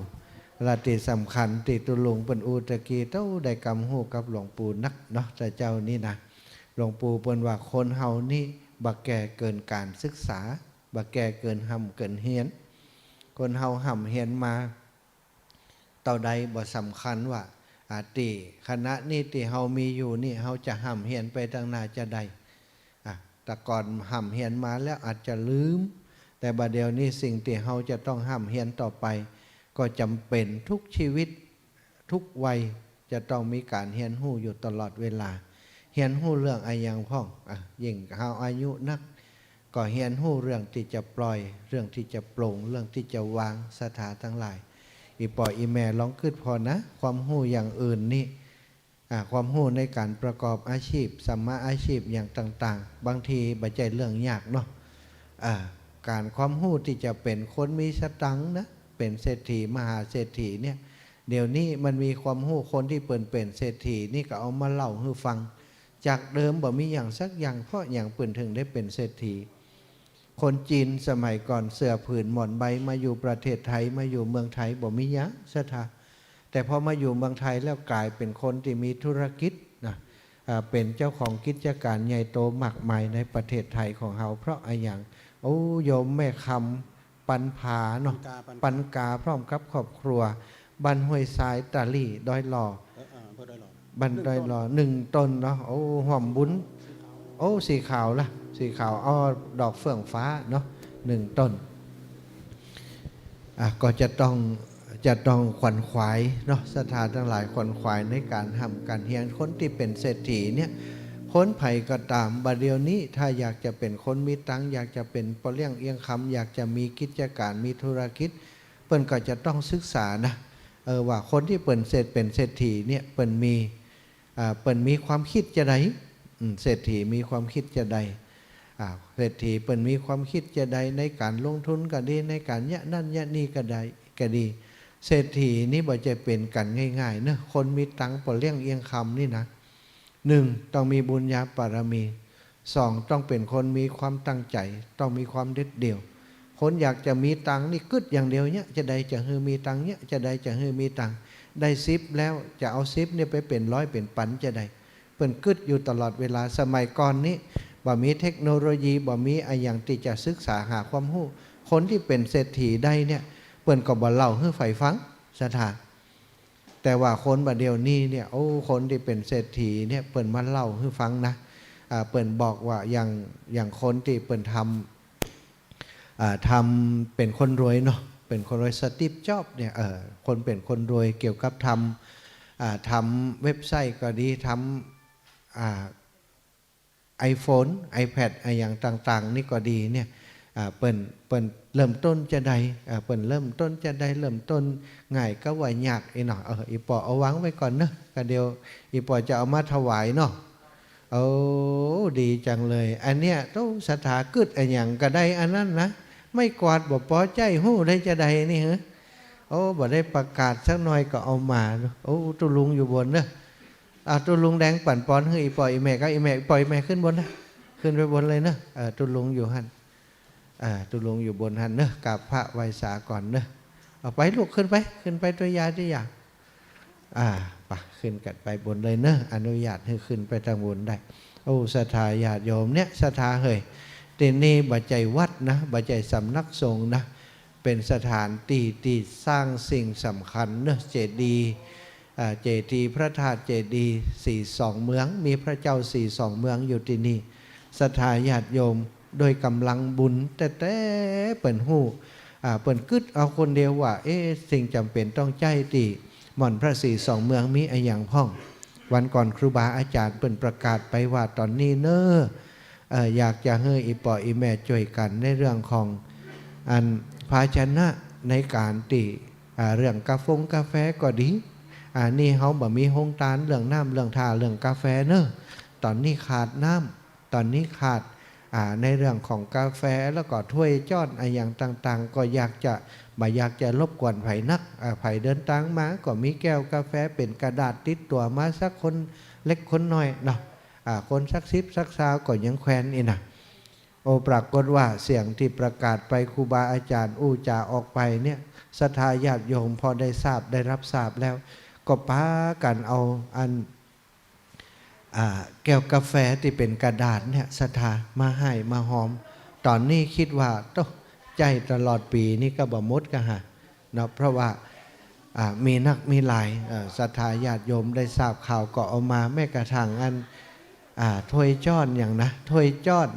ถ้วยก็เป็นถ้วยกระดาษอันนี้ก็จะดีสำหรับที่ว่าเป็นภาระไผที่นี่เขาบอกมีแม่ครัวจะล่างถ้วยล่างจ้อนอย่างจะมาบริการพระสงฆ์องค์สังฆเจ้าบริการศรัทธาญาติโยมที่เปิ่นเดินตังมาถ้าเป็นถ้วยจ้อนที่เป็นกระดาษกินแล้วกาอีเนาะโอ้เปิ่นจะล่างเอากลับไว้ที่บ้านก็บ่เป็นหยังถ้าเปิ่นกินแล้วเปิ่นจะเอาทิ้งเอาอย่างมันก็จะบาทำลายสิ่งแวดล้อมทำลายธรรมชาติที่นี่ก็เป็นสิ่งที่ดีนะวันนี้ตะกี้นี่หันอีแม่กับอีปอเปิ่นเอาไม่กวาดถึงไม่กวาดแข็งไม่กวาดอ่อนมาถวายไว้ที่นี่โอ้จับพอดีศรัทธาจับพอดีอีปออีแม่เนาะครูบาอาจารย์พระสงฆ์องค์ข้าเจ้าจ่วยกันกวาดใบไม้กากวาดอย่างกาที่นี่นะบอกปอพอดีนะไม่กวาดเอามาถวายเพิ่มเติมแหมก็จะพอดีละไม่กวาดอ่อนก็จะได้ใจนะอันนี้เป็นว่าการทำบุญบางครั้งก็ต้องพอเหมือนกันนะบัจจัยคนที่เปิ่นล่ำเปิ่นรวยเปิ่นกินอิ่มกินเต็มเขาจะเอาเข้าเอาป่าไปถวายเอาไปหมอบเอาไปฮือตานเปิ่นมันก็เป็นสิ่งที่บ่เหมาะสมเนาะเขาก็พอเอาการทำบุญนี่อย่างเป็นประโยชน์อย่างมีความจำเป็นเขาก็แยกกันนี่ก็คือการพิจารณาก่อนทำบุญนะตะกี้อู้เรื่องเศรษฐีไว้บัดเดี๋ยวนี้มีหลักสูตรสอนให้คนบัดได้นี่นะเป็นเศรษฐีแต่ว่าไปเฮียนแล้วก็จะต้องเนี้ยอย่างเปิ่นนะเศรษฐีเปิ่นอดออมประหยัดมัธยัติจะใดก็ต้องเนี้ยให้ใดอย่างเปิ่นเศรษฐีจะต้องมันขวนขวายศึกษาดูรูทางการตลาดบัจจัยว่าโอ้คนนี้เปิ่นเนี้ยอันนี้รวยเขาจะไปรวยอย่างเปิ่นบัจจัยต้องหาโอกาสหาช่องทางที่เป็นของเขาพยายามขวนขวายมันศึกษาเราเรียนมันในการที่จะมองหาโอกาสแล้วก็เก็บออมลงทุนบางครั้งอาจจะขาดทุนล้มลุกคุดคานก็จะต้องยอมคนที่กลัวเปิ่นจะเป็นเศรษฐีได้ศรัทธาอีปออีแม่โอ้บางพ่องนี่ล่มมาบอกหู้กี่ข้างบางพ่องนี่ตู้ขนาดที่สิ้นเนื้อประดาตัวแต่สุดท้ายมาฟลิกฟื้นขึ้นมากลับมาเป็นคนมีสตังค์เป็นเศรษฐีได้ในที่สุดแต่คำว่าเศรษฐีเนาะอีปออีแม่กับคนมีสตังค์นี่มันต่างกันเนอะคนมีสตังค์เป็นหมื่นล้านแสนล้านแต่ปัจจัยเศรษฐีก็มีนะเศรษฐีในความหมายที่นี่ก็คือคนใจดีใจบุญนะเปิ่นมีสตังค์แล้วทำบุญสุนทรทานอันนี้เป็นว่าเศรษฐีใจบุญมีคำว่าใจบุญพ่วงไปโดยถ้าเศรษฐีที่บ่ใจบุญเปิ่นห้องว่าเป็นคนมีสตังค์บ่ได้มีสตังค์บ่ได้มีอำนาจบ่มีวาสนามีอำนาจเงินแต่ว่าใจเงินบ่เป็นตุกกับเงินแต่คนที่เปิ่นเป็นเศรษฐีแต่นี่ก็คือคนที่เปิ่นมีตังค์แล้วโอ้ฐานะครอบครัวเปิ่นอยู่ดีสบายแล้วกาเปิ่นช่วยเหลือสังคมเอาเงินมาสร้างประโยชน์มาสร้างสิ่งที่จะช่วยเหลือคนอื่นให้ได้มีสิ่งที่ดีเกิดขึ้นในชีวิตไปส่งเคราะห์คนอื่นเนาะบางพ่องเปิ่นมีเงินแล้วสมัยก่อนอย่างอนาถปิณฑิกะเศรษฐีศรัทธาทั้งหลายเปิ่นเป็นเศรษฐีในสมัยนั้นเพราะบุญแต่ชาติก่อนเปิ่นทำมาเกิดในครอบครัวที่เปิ่นก็มีตังค์และเปิ่นก็ทำธุรกิจ กล้าขายเนาะตามที่ครอบครัวเปิ่นเนี่ยมาแล้วโดยความที่เปิ่นมีบุญมาก่อนก็เปิ่นกล้าขายอย่างเปิ่นยิบอย่างมาเนี่ยมาทำก็ได้กำไรและเปิ่นเป็นคนใจดีข้าทาสบริวารนี่ฮักเปิ่นใจบุญสุนทรทานตั้งแต่ติบได้หันพระพุทธเจ้าแล้วเปิดโรงทานชอบทำบุญอยู่ก่อนที่จะเจอพระพุทธเจ้าแล้วพอไปเจอตอนนั้นเนาะเปิ่นก็เดินทางไปที่กรุงราชคฤห์ไปหาญาตินะตั้งภรรยาของเปิ่นไปหาญาติของเปิ่นที่เมืองราชคฤห์ก็ไป ปกติถ้าเปิ่นไปตีเมืองราชคฤห์นั้นเศรษฐีเมืองราชคฤห์ซึ่งเป็นญาติกันเนี่ยเกี่ยวดองกันเป็นญาติกันอยู่ด้วยแล้วก็สนิทสนมกันเป็นพิเศษโดยคือการต้อนรับดูแลเป็นพิเศษเลยถ้าอนาถปิณฑิกะเศรษฐีไปนี่เปิ้นบ่เนี่ยการอื่นเลยว่าจะอันสถาเปิ้นจะมาคอยต้อนรับดูแลอนาถปิณฑิกะเศรษฐีเป็นพิเศษแต่ว่าครั้งนั้นที่อนาถปิณฑิกะเศรษฐีไปเนี่ยเศรษฐีคนนั้นบ่มีเวลาจะต้อนรับอนาถปิณฑิกะเศรษฐีเลยมัวแต่สั่งงานสั่งนู่นสั่งนี่สั่งงานว่าอันเธอนะประกอบอาหารเธอไปเอานั่นมาเธอไปเอาอันนี้มาง่วนอยู่ที่โรงครัวเพิ่นว่าต่างอันอนาถปิณฑิกะเศรษฐีก็สงสัยว่าจะใดปอดเศรษฐีบัดเดียวนี้เปลี่ยนไปเหรอบักก่อนเฮามานี่ตอนรับขับสู่ดูแลบักเคยห่างกายเฮาเลยจนกว่าเฮาจะกลับแต่วันนี้นี่แปลกไปเปิ้นเนี่ยอย่างอยู่วุ่นวายตลอดทั้งวันแล้วก็เตรียมกับข้าวกับป่าอย่างแน่แต่ว่านักหนาก็ว่าพระราชาพิมพิสารจะเสด็จมาที่นี่กะหรือว่าอย่างมีอย่างเกิดขึ้นหรือว่าเปิ้นจะทำงานมงคลอย่างสักอย่างก็เป็นความสงสัยแต่ก็บ่มีเวลาเข้าไปถามท่านเศรษฐีสักเดือนเศรษฐีก็ดูแลจัดกิจกรรมจัดการจัดงานของเปิ้นสั่งนู่นสั่งนี่อยู่ตลอดทั้งวันวุ่นวายทั้งวันก็เป็นความสงสัยของอนาถปิณฑิกะเศรษฐี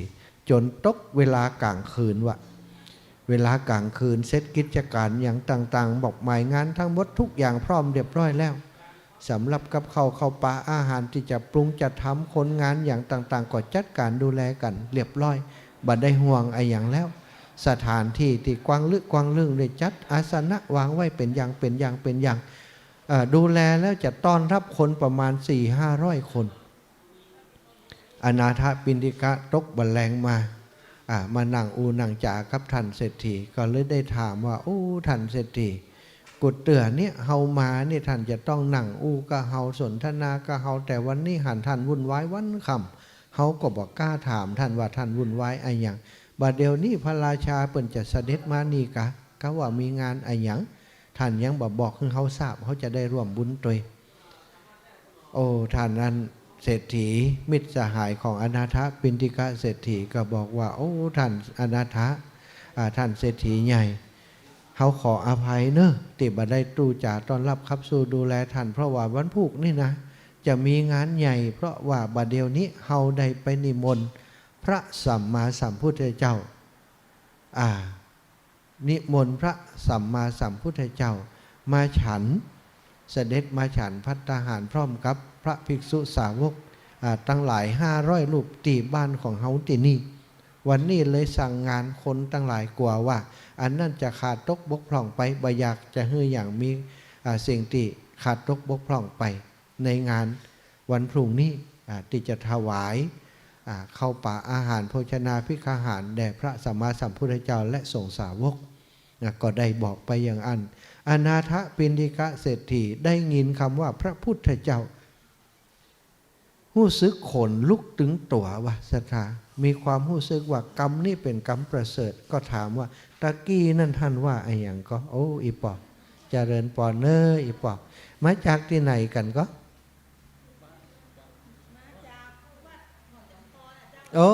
มาไข่โยมของหลวงปู่หลวงปู่ลงไปแล้วเนาะหลวงปู่พระครูปฏิพันธ์ธรรมทินหลวงปู่ดอยอยู่ใกล้หันล่ะ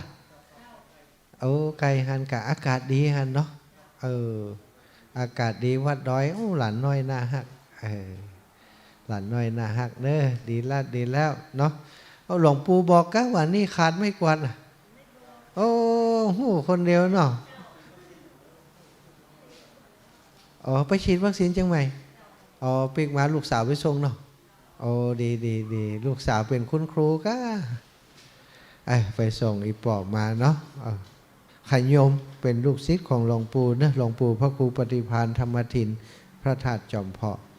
อนาถปิณฑิกะเศรษฐีได้ยินคำว่าพระพุทธเจ้าก็ถามย่ำ3 ครั้งศรัทธาตะกี้ท่านว่าอย่างก็พระพุทธเจ้ากันแม่นแล้วว่าตะกี้ท่าน อย่างก็ตะกี้ท่านบอกว่านิมนต์พระพุทธเจ้ามาที่นี่กะเองท่านเศรษฐีก็ว่าแม่นแล้วพระพุทธเจ้าท่านอนาถปิณฑิกาเศรษฐีพอได้ยินคำว่าพระพุทธเจ้าต่ออันศรัทธา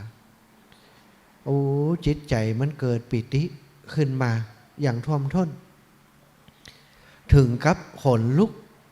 แล้วก็น้ำตาไหลด้วยความปิติได้ยินแค่คำว่าพระพุทธเจ้านะโดยบุญที่เปิ่นสั่งสมมาก่อนแต่อดีตชาติสมัยพระพุทธเจ้าพระนามว่าปุถุมุตตะแล้วว่าเกิดไปปรารถนาจะเป็นอุปถากของพระพุทธเจ้าพระองค์ใดพระองค์หนึ่งเป็นเศรษฐีใจบุญดูแลพระพุทธเจ้าพระองค์ใดพระองค์หนึ่งฮือใดปรารถนาไว้ตั้งแต่หลายแสนจาดมาแล้วสถาเป็นแสนกัปอิเตอร์มาใจจาด100 ปีนี่นะเป็นกัปหลายแสนกัปมาแล้วพอได้ยินคำว่าพระพุทธเจ้าตรัสอ่านเองก็เลยขนลุกน้ำตาไหลก็เรื่องที่สนทนากันก็เป็นเรื่องที่เกี่ยวกับพระพุทธเจ้าถึงนั่นต่อจากนั้นก็ว่าพระพุทธเจ้ากับพระสาวกเป็นเจ้าใดพระพุทธเจ้าเป็นมีรูปร่างเจ้าใดเป็นเจ้าใดเนาะพระธรรมเทศนาของพระองค์เป็นเจ้าใดท่านเคยเฝ้าพระพุทธเจ้ากี่ครั้งแล้วเนาะอันนี้คือสิ่งที่เปิ่นสนทนากันในวันนั้นศรัทธาปออุ้ยนานเจริญเม่งท่าเล็กเนาะเม่งท่าเล็กพร้อมครอบครัวบุตรหลานเวียงป่าเป่าเจียงไฮ้ร่วมบุญประทาน4 2 เมือง300 บาทนายสุกแก้วนางเพ็ญศรีกันทะลึกพร้อมครอบครัวและบุตรหลานเวียงป่าเป่าเจียงไฮ้ร่วมบุญ300 บาทอนุโมทนาบุญเนอตึงอีปอตึงครอบครัวตึงลูกตึงหลานเนาะอีปอเปิดไปฉีดวัคซีนมาแล้วก็แวะซื้อไม้กวาดมาสถาแล้วก็เอามาถวายตูลุงแดงท่านพระครูชนทานพิทักษ์ได้ปันปอนเฮยปอนแล้วเนอะซื้อไม้กวาดมาถวายยังบ่ปอก็ยังมาถวายจตุปัจจัย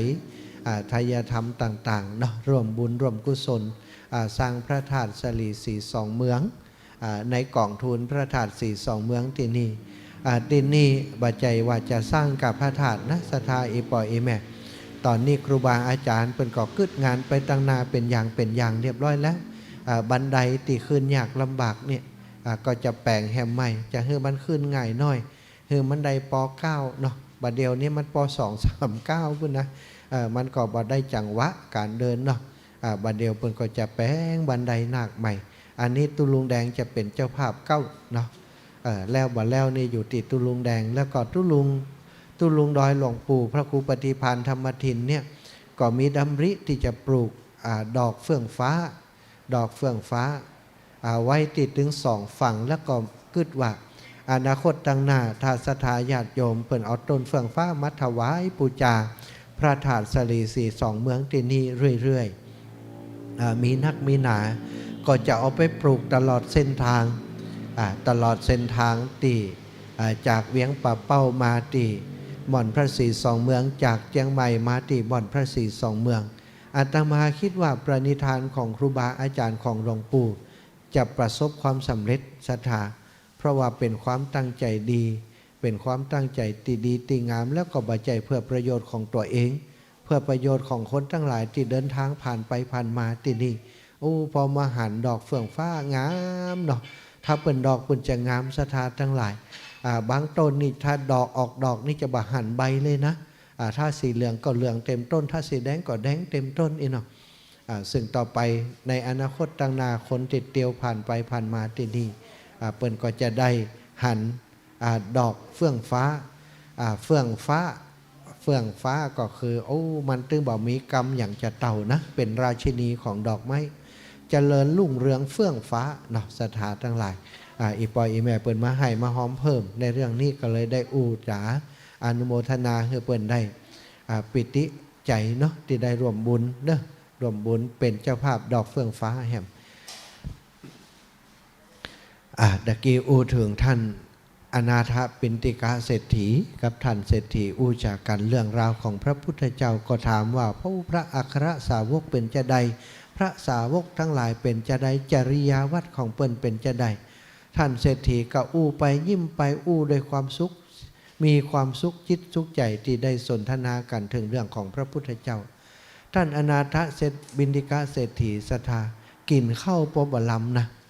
บะแลงนั่นกินข้าวปอบลำเพราะจิตใจคิดถึงพระพุทธเจ้าตลอดเวลา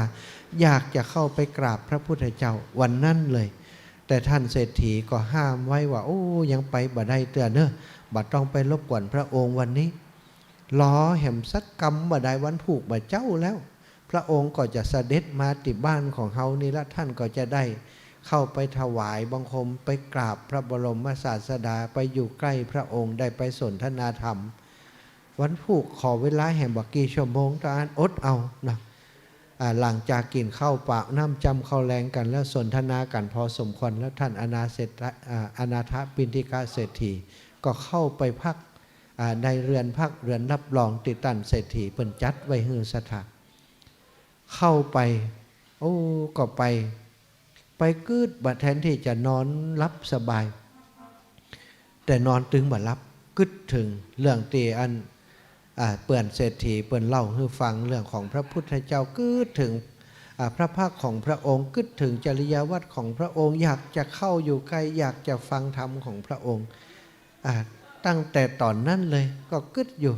นอนกึดอยู่นอนบัดรับบัดได้คมตารับเลย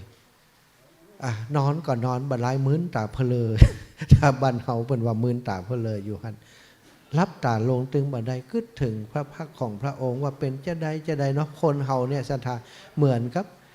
เปิ่นมีบุญนะเปิ่นมีบุญที่สร้างไว้ด้วยกันมาก่อนเนี่ยก็อยากจะหันนะอยากจะหันบัดเดียวเนี่ยอยากจะปะบัดเดียวเนี่ยเอกใจมันติดอยู่ทั้งปุ่นแล้วก็เลยนอนบัดรับทีนี้เนี่ยจะได้ยามหนึ่งก็ได้ยามสองก็ได้จนถึงยามสุดท้ายแล้วใกล้แจ้งแล้วศรัทธาทั้งหลายมีอันโดนจิตโดนใจว่าโอ้นอนบัดรับก็เดินออกมาเดินออกนอกปราสาทของอันเศรษฐีไปเดินออกไปเรื่อยๆแม่ครูจะไปก่อนแหละเอารถอย่างม้าโอ้อากาศเย็นเนี่ยใส่เสื้อคลุมเห็นเนอะแม่ครูเนอะจะได้กับปิกมาหากันแฮมโอ้อนุโมทนาบุญกุศลแต่แม่ครูได้สร้างได้ทำวันนี้เนาะอำนวยความสะดวกคือครูบาอาจารย์ตลอดถึงศรัทธาญาติโยมที่เปิ่นมาทำบุญจดเอาลายใหม่เอาชื่อของศรัทธาพี่น้องที่เปิ่นมา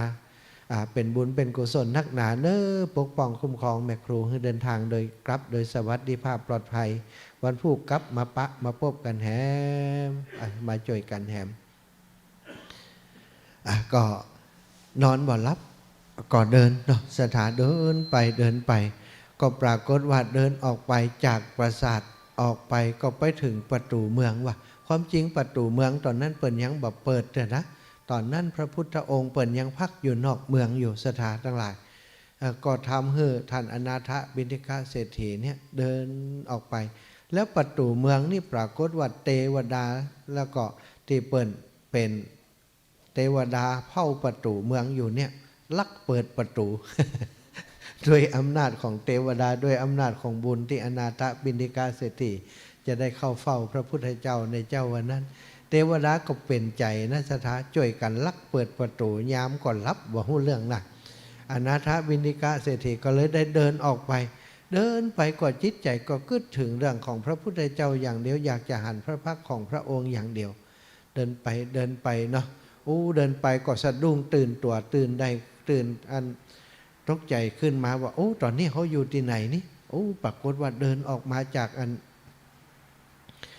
บ้านของท่านเศรษฐีแล้วเดินออกจากนอกเมืองมาเข้ามาในป่านี่เขามาได้สติขึ้นมาก็รู้สึกกลัวอยู่นะแต่ว่าพอเกิดความรู้สึกอย่างอันมานี่เทวดาทั้งหลายที่อยากสนับสนุนท่านอนาถบิณฑิกะเศรษฐีเนี่ยคือได้พบพระพุทธเจ้าตอนเจ้าวันนั้นเนี่ยก็ทำให้ท่านอนาถบิณฑิกะเศรษฐีเนี่ยมีใจอยากจะเดินต่อไปแล้วก็เกิดแสงสว่างขึ้นมานำทางให้ท่านอนาถบิณฑิกะเศรษฐีเดินเข้าไปในป่าเป็นป่าไผ่ล่มรื่นอยู่ที่เมืองราชคฤห์เนาะก็เดินต่อไปเรื่อยๆพอเดินต่อไปสุดท้ายเนาะก็หันพระ พระราชมีแสงสว่างเกิดขึ้นติดตั้งหน้าหันโอ้ก็หันว่าอันนี้เป็นสว่างฉับพลันรังสีเกิดขึ้น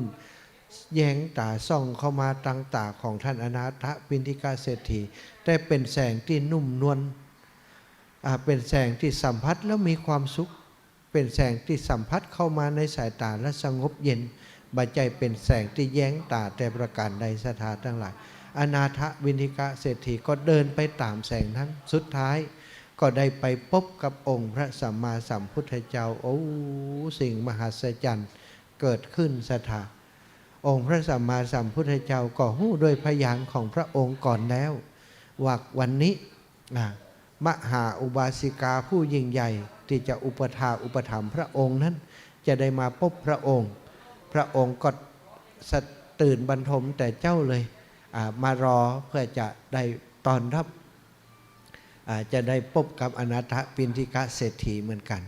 สุดท้ายก็ได้พบกันเนาะศรัทธาญาติโยมทั้งหลายอันนี้ก็คือบุญญาบารมีที่เปิ่นปั๊มเป่งพออนาถปิณฑิกเศรษฐีได้เข้าเฝ้าพระพุทธองค์อย่างใกล้ชิดวันนั้นก็ดีใจศรัทธาเฮ้ยดีใจเหมือนกับการที่ได้พบญาติผู้ใหญ่ที่ห่างกันไปเหมือนและบัดได้หันหน้าหันตากันเหมือนผูกพันกันนักหนาบัดได้พบได้ปะกันอนาถปิณฑิกเศรษฐีหลังจากได้ฟังพระธรรมเทศนาจากพระสัมมาสัมพุทธเจ้าในเจ้าวันนั้นก็ได้มีดวงตาหันธรรมเป็นพระโสดาบันในวันนั้นเลยนะในเจ้าวันนั้นเลยแล้วก็ประวารณาตัวเขาถึงพระพุทธเจ้าพระธรรมเจ้าถึงรัตนะทั้ง3ประการตั้งแต่เจ้าวันนั้นแล้วก็ประวารณาตัวไว้บอกว่าตั้งแต่นี้ไปข้าพระองค์จะรับใช้พระสัมมาสัมพุทธเจ้า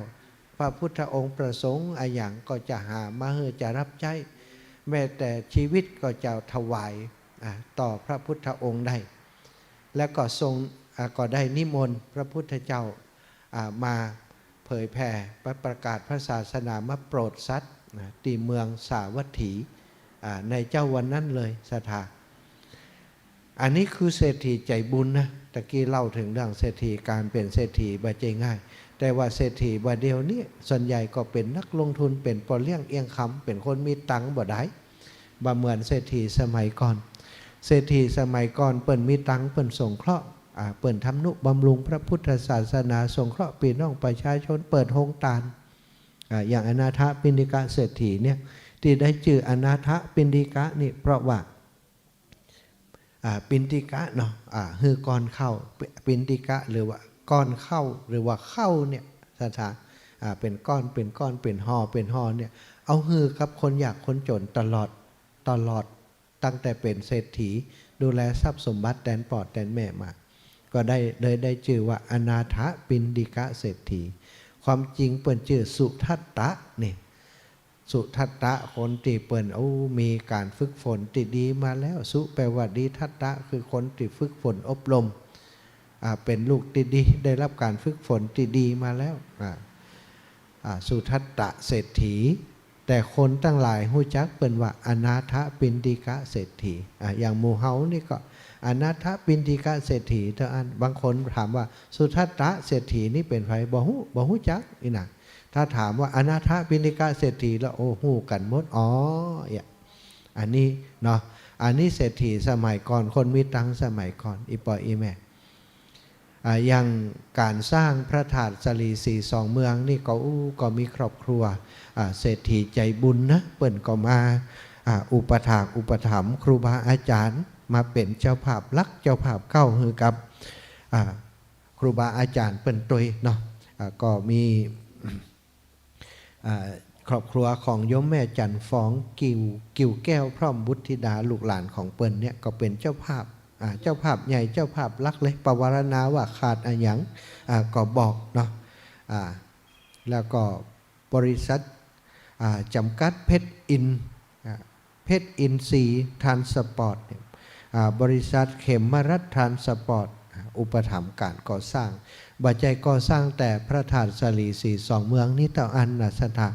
เปิ่นสร้างมาเป็น12พระธาตุแล้วนะที่อื่นเปิ่นสร้างมาก็จะสร้างต่อไปแห่มอีนะ ในครอบครัวของเศรษฐีใจบุญครอบครัวนี้ศรัทธาพี่น้องตั้งหลายกับอนุโมทนาบุญเต้เปิ้นหมู่เฮาเจ้าข้าตั้งหลายก็มีโอกาสได้ร่วมบุญกับเปิ้นเงินล้านกับเงินซาวบ่ต่างกันถ้าเฮามีจิตใจเหมือนกันศรัทธาอีปออีแม่หอม10หอมซาวมาเนี่ยที่เปิ้นแปลงพระธาตุที่นี่เนี่ยก็ได้บุญเต่ากับเปิ้นนะได้บุญเต่ากับเปิ้นที่หอมเป็นล้านเหมือนกันเพราะอะไรอย่างเพราะเขามีจิตใจเหมือนกันทำถวายเป็นพุทธบูชาทำเพื่อให้เป็นสิริมงคลกับคนทั้งหลายลูกหลานไปหน้าที่เปิ้นจะเดินทางผ่านไปผ่านมา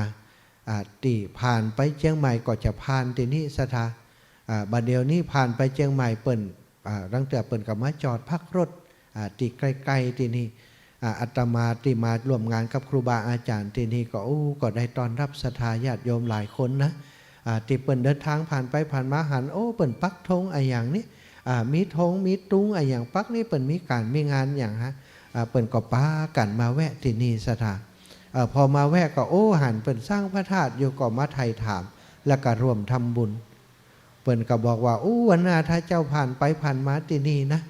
จะมาแวะสักการะบูชาตลอดบกรบ่ฮู้เลยนะท่านว่ามีอันสถานที่อันน่ารื่นรมน่าวักน่าแวะน่าพักที่นี่เปิ้นมาหันพระเจ้า4-2 เมืองสมัยศรัทธาเปิ้นก็ดีใจว่าพระเจ้า4-2 เมืองที่นี่เนาะพระพุทธรูปสารูปปิมปาที่นี้อย่างมางดงามเหมาะเจาะกับศาลาหลังนี้นะเปิ้นก็มาหันกับตัวเองเนาะบางผ่องก็มาปูจาเปิ้นมีเหรียญมีอย่างก็เอามาใส่เป็นหัวใจพระธาตุด้วยศรัทธาญาติโยมทั้งหลายอันเนี้ยสิ่งที่ครูบาอาจารย์เปิ้นดำริกึศสร้างมาเป็น30-40 ปีครูบาอาจารย์รุ่นหลังๆก็มายึดเจตนาของครูบาอาจารย์เป็นการ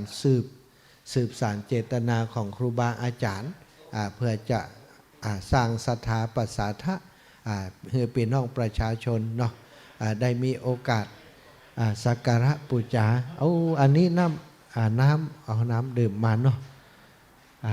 น้ำปานะมาแล้วจากกันท่านปกำนันกับท่านนายกนั่นเนาะคืนนี้เนาะตำบลปางหิ้วน้ำมาแล้วเนอะน้ำปานะครูบาอาจารย์ครูบาอาจารย์ใกล้เวลาแล้วเนาะใกล้เวลาแล้วส่งน้ำกันเรียบร้อยพระภิกษุพระสงฆ์องค์สามเณรเนอะ17:43 นาทีเนาะตอนนี้ศรัทธาอีปออีแม่อยู่ตั้งบ้านก็เก็บตัวกันไว้เนอะเดี๋ยวครูบาอาจารย์ก็สวดมนต์ทำวัดเย็นนะเปิ้นก็จะมีการสวดมนต์ทำวัดเย็นสวดมนต์ทำวัดเย็นเรียบร้อยแล้วในค่ำคืนนี้ก็จะมีการไล่สดเนอะเปิ้นจะมีการสนทนาธรรมกันนะสนทนาธรรมแบบสตรีมนะเป็นหมู่เป็นกลุ่มนะโดยการรวมงานเนาะของครูบาอาจารย์พระเผยแผ่ภาคเหนือของเขาเนี่ยนะเปิ้นก็จะมีการเปิดห้องว่าเป็นการสตรีมกลุ่มนะพระเผยแผ่ภาคเหนือโดยท่านพระครูโสพลปริยัติจะเป็นลักษณะของผู้นำในการเสวนาวันนี้นะท่านพระครูโสพลปริยัติเนาะวัดพระสิงห์จังหวัดเชียงใหม่เป็นผู้ดำเนินรายการและก็ผู้ร่วมรายการก็จะมีท่านพระครูอภิวัฒนวิกรมเจ้าอาวาสวัดปากต่างเจริญอำเภอไดหล่อจังหวัดเชียงใหม่ในฐานะของผู้อำนวยการคลื่นสีขาวเพื่อชาวประชาจะเป็นผู้ที่เข้าร่วมเสวนาตัวหนึ่งรูปและก็อีกหนึ่งรูปเนาะท่านพระครูชลทานพิทักษ์วัดเจ้าอาวาสวัดแม่ห้องไคล้ตำบลแม่โป่งอำเภอดอยสะเก็ดจังหวัดเชียงใหม่จังหวัดเชียงใหม่เนาะจังหวัดเชียงใหม่เพิ่นก็จะได้เป็นองค์ที่ร่วมเสวนาด้วยกันศรัทธาพี่น้องทั้งหลาย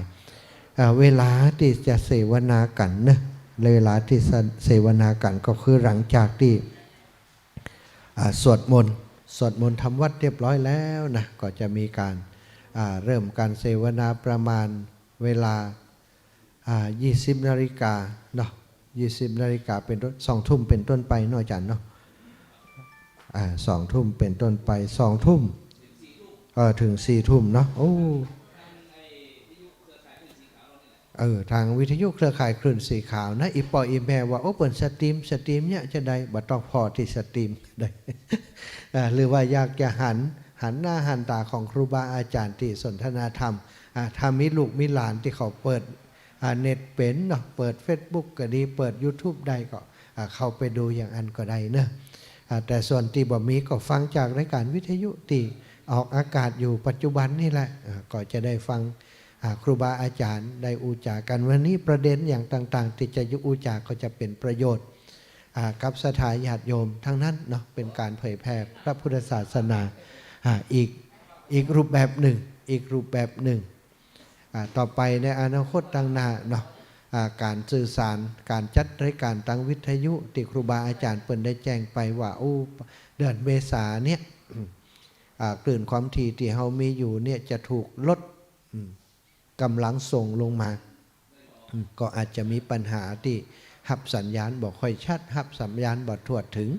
คนที่อยู่ที่ไกลก็อาจจะไม่ได้ฟังก็จะมีช่องทางอื่นๆเนาะช่องทางอื่นๆอย่างเช่นที่ครูบาอาจารย์เปิ่นได้จัดเป็นการในวันนี้นะก็เป็นอีกช่องทางหนึ่งที่จะเปิดโอกาสให้เท่าแก่พ่อแม่พี่น้องคนทั้งหลายที่ใจเทคโนโลยีเป็นนะหรือว่าใจบ่เป็นก็บอกลูกบอกหลานหรือก็ฝึกกับลูกกับหลานวันหน้าก็จะใจเป็นไปมันก็บ่ยากถ้าเราศึกษาเรียนรู้แต่มันก็อาจจะมีการใจเพิ่มมาถ้ามีวิทยุนี่มันก็บ่มีอย่างนักเนาะวิทยุทั่วไปนี่ก็คือตีอีหมออีปออีแม่มีวิทยุมันก็เปิดได้เลยถ้ามีทานก็เปิดได้เนาะถ้ามีทานก็เปิดได้หรือว่าเสียบไฟก็เปิดได้ครูบาอาจารย์เปิดจัดรายการอยู่ที่ไหนก็ฟังได้แต่ว่าถ้าถึงเวลานั้นมาก็อูกันแฮมกัมตอนนี้ครูบาอาจารย์ก็บ่ได้นิ่งดูได้นะก็ยังพยายามที่ว่าจะเนี่ยจะได้การจัดรายการในรูปแบบเก่าแบบเดิมเนี่ยก็ยังคงอยู่และก็รูปแบบใหม่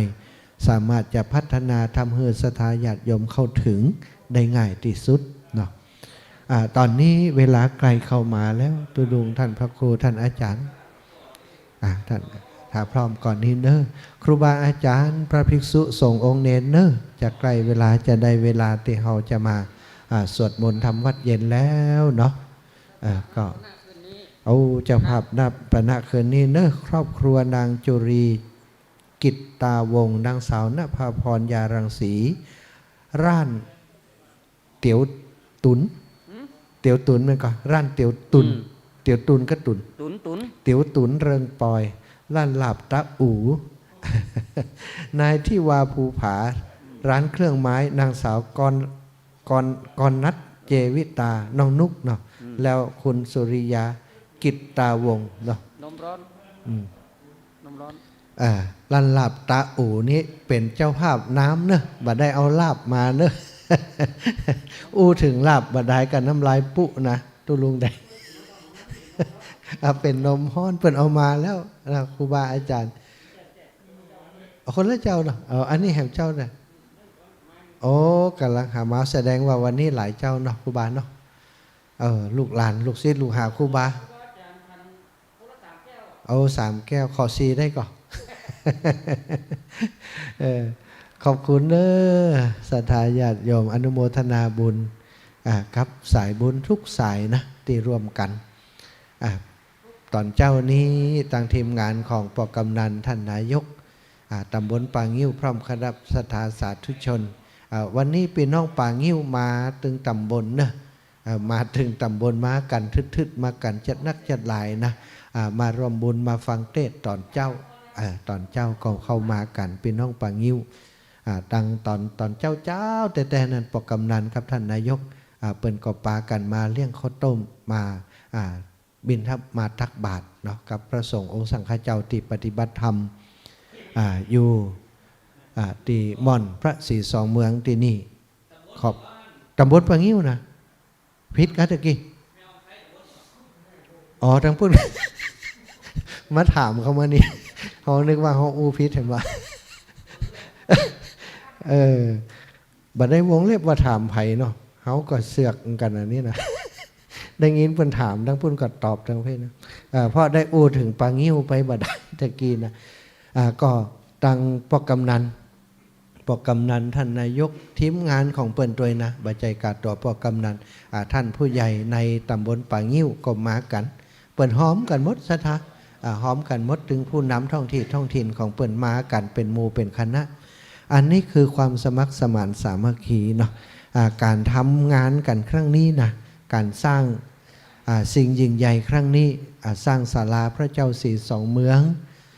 สร้างพระธาตุสีสองเมืองครั้งนี้เนี่ยโอ้ได้จิตได้ใจของศรัทธาญาติโยมผู้นำดึงท้องถิ่นผู้นำระดับสูงท่านนายอำเภอแม้กระทั่งท่านผู้ว่าก็รับทราบและก็โมทนาท่านนายอำเภอถึง2อำเภอดอยสะเก็ดอำเภอเวียงปะเป้าก็มาร่วมงานแล้วก็ตั้งข้าราชการส่วนต่างๆเนาะว่าจะเป็นเจ้าหน้าที่ข้าราชการของกรมป่าไม้ก็ดีข้าราชการในสังกัดของต่างอำเภอต่างท้องถิ่นครูบาอาจารย์ข้าราชการในอำเภอเวียงปะเป้าในอำเภอดอยสะเก็ดเนี่ยก็มาร่วมด้วยช่วยกันตลอดนะศรัทธามาในนามของจิตอาสาเป็นส่วนใหญ่บ่แสดงตัวบ่แสดงตนมาเป็นจิตอาสาแล้วก็ชมรมน้อยหนานของอำเภอเวียงปะเป้าเนาะวัฒนธรรมอิตนะหมู่ที่ทำงานเกี่ยวกับวัฒนธรรมชมรมน้อยหนานเวียงปะเป้าเนี่ยก็เป็นหัวเรี่ยวหัวแรงสำคัญในการเริ่มต้นที่ผ่านมาเหมือนกันก็มาช่วยกันช่วยในงานก็หลั่งสร้างแปลงในครั้งนี้รวมกันกับครูบาอาจารย์ที่มาทำงานในครั้งนี้ก็ส่วนใหญ่ก็คือมาในนามจิตอาสาเนอะบ่ได้มีคำสั่งนะบ่มีคำสั่งแต่งตั้งแต่ประการใดอย่างตุลุงแดงหรือท่านพระครูชนทานพิทักษ์เนี่ยก็บ่มีไผ่แต่งตั้งเปิ้นนะจะมาโดยจิตอาสามาทำอาสามาเนี่ยมาสาบสืบหอยตีนหอยมือของครูบาอาจารย์สิ่งที่ครูบาอาจารย์ทำข้างไหวทำบ่สำเร็จก็จะมาสำเร็จในรุ่นของลูกศิษย์ลูกหาที่ยังหับใจปณิธานของครูบาอาจารย์อยู่ตอนนี้อย่างตุลุงแดงนี่เคยร่วมงานกับครูบาอาจารย์ตั้งแต่สมัยที่เปิ่นขนศิลาแรงขึ้นมาเป็นพระน้อยดูศรัทธาบาเดียวนี่เป็นตู้เจ้าเท่าแล้วนะ ตั้งแต่เป็นพระน้อยตุลุงอปูคือฟังว่าศิลาแรงก้อนหมู่นี่บาเดียวนี่ยก3ก้อนก็ได้ตอนนั้นเป็นพระน้อยนี่คนเดียวนี่ยกบ่แปะนะแต่อยากช่วยเปิ้นตุลุงก็บอกว่าถ้าสู่อยากช่วยเปิ้นเอาผ้าสบงหันเอาผ้าสบงมาผืนหนึ่งเอาศิลาแรงวางต่างกลางก็กำคนละหัวหิ้วขึ้นมาว่าตั้งแต่สมัยปุ้นนะศรัทธาอันนี้คือสิ่งที่มันมีประวัติศาสตร์มีความเป็นมาแต่เจ้าที่ผ่านมามีโอกาสได้พบแม่ครูคนหนึ่งเป็นผู้ที่ไปร่วมกับคณะศรัทธาคนเฒ่าคนแก่บ้านวัดป่างิ้วคณะศรัทธาวัดป่างิ้วปอแก่วัดเปิ่นไปนิมนต์ท่านเจ้าคุณมหาทรัพย์นรินทร์โทไปขอท่านเจ้าคุณเปิ่นตอนนั้นเปิ่นเป็นพระนักเผยแผ่เป็นพระนักศึกษาเป็นครูบาอาจารย์เป็นมหาปรริญญาธรรม4ประโยคอยู่ที่วัดพระบาทตากผ้าไปขอเอากับท่านครูบาพรหมมาเป็นเจ้าอาวาสอยู่คณะนั้นว่าขอเฮอมาเป็นเจ้าอาวาสมากินหัววัดที่วัดป่างิ้วตอนนั้นบ่มีเจ้าอาวาสไปขอครั้งแรกเปิ้นบ่มาเมื่อปี2514ว่ะปี2514เปิ้นเอารถอันเป็นรถบัสเนาะรถเมย์ไป2กันนะศรัทธาโอ้เปิ้นไปกันหลายเนาะเอารถเมย์ไป2กันว่ะรถเมย์บ่ก่อนกอดหนทางบ่ใจสะดวกอย่างอี้นะหนทางเนี่ยขึ้นเขาลงห้วยบางเตือก็ข้ามน้ำข้ามตาขึ้นดอยเนี่ยรถถ้าคนขึ้นเต็มรถเนี่ยก็ขึ้นบ่ได้รถขึ้นดอยบ่ได้ละเด็กละอ่อนคนหนุ่มคนกำก็ลงมาปล่อยคนเฒ่าคนแก่เปิ้นนั่งไปบางครั้งรถขึ้นดอยบ่ไหวก็ยู่อีวะกว่าจะเดินทางไปถึงวัดพระบาทตากผ้าใช้เวลาเป็น2 วันไปถึงปุ้นแล้วก็ไปนอนที่วัดพระบาทตากผ้าแห่มคืนนึงไปขอท่านเจ้าคุณมหาทรัพย์นรินทร์โทเนี่ยตอนนั้นเป็นพระมหาทรัพย์นรินทร์โทมาอยู่ที่วัดป่างิ้วไปขอครั้งแรกบ่เป็นผล ไปขอครั้งแรกบ่เป็นผลต่อมาเดือนพฤศจิกาปี2514เปิ้นไปท่านเจ้าคุณบ่มาหลวงปู่เปิ้นบ่อนุญาตมาก็บ่ได้มา ต่อมาศรัทธาก็บัลละความพยายามปิกไปแหมรอบหนึ่งเดือนเมษายน2515ว่ะสุดท้ายใจอ่อนถึงท่านเจ้าคุณพรหม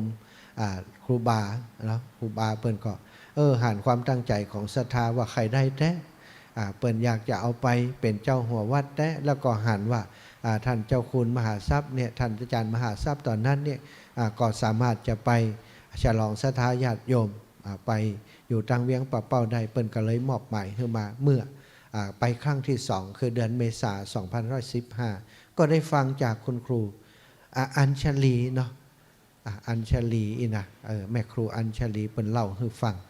เปิ้นเป็นนั้นปีสาวของปอกกำนันคนปัจจุบันนี้กำนันตำบลป่างิ้วปอกกำนันตอนนั้นอายุ4 ขวบว่าอย่างนั้นอันนี้คือมีประวัติความเป็นมาทำไมถึงเล่าเรื่องของท่านเจ้าคุณมหาทรัพย์นรินโทศรัทธาทั้งหลายสุนทรปริยัติวิกรมเนาะท่านเจ้าคุณจันราชพระท่านเจ้าคุณสุนทรปริยัติวิกรมเนี่ยก็เพราะว่า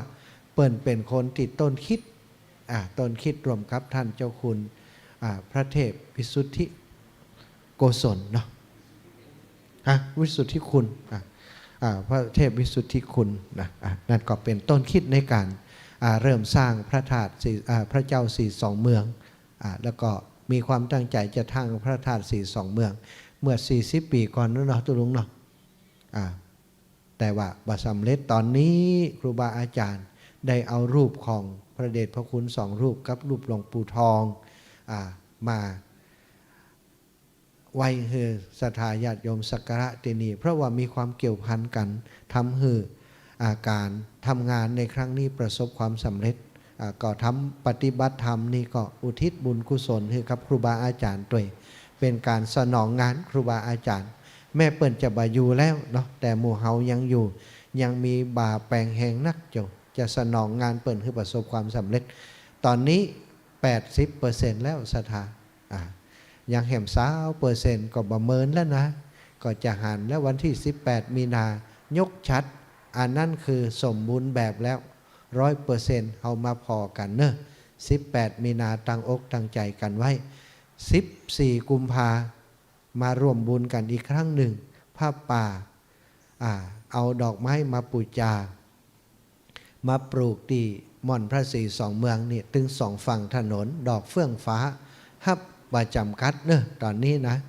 3 ต้น100ไผ่จะปูจาก็จดจื่อเสียงเรียงนามเอาใส่ซองไว้ถึงเวลา14 กุมภามาตานผ้าป่าด้วยกันหรือว่าจะโอนเข้ามาในกองทุนพระธาตุ42 เมืองก็ได้เนอะตามที่ศรัทธาได้โอนมาทำบุญประจำเนาะ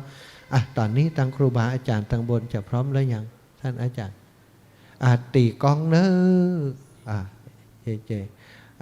ถวายความเคารพคืนไมค์ไปที่ครูบาอาจารย์เนอะ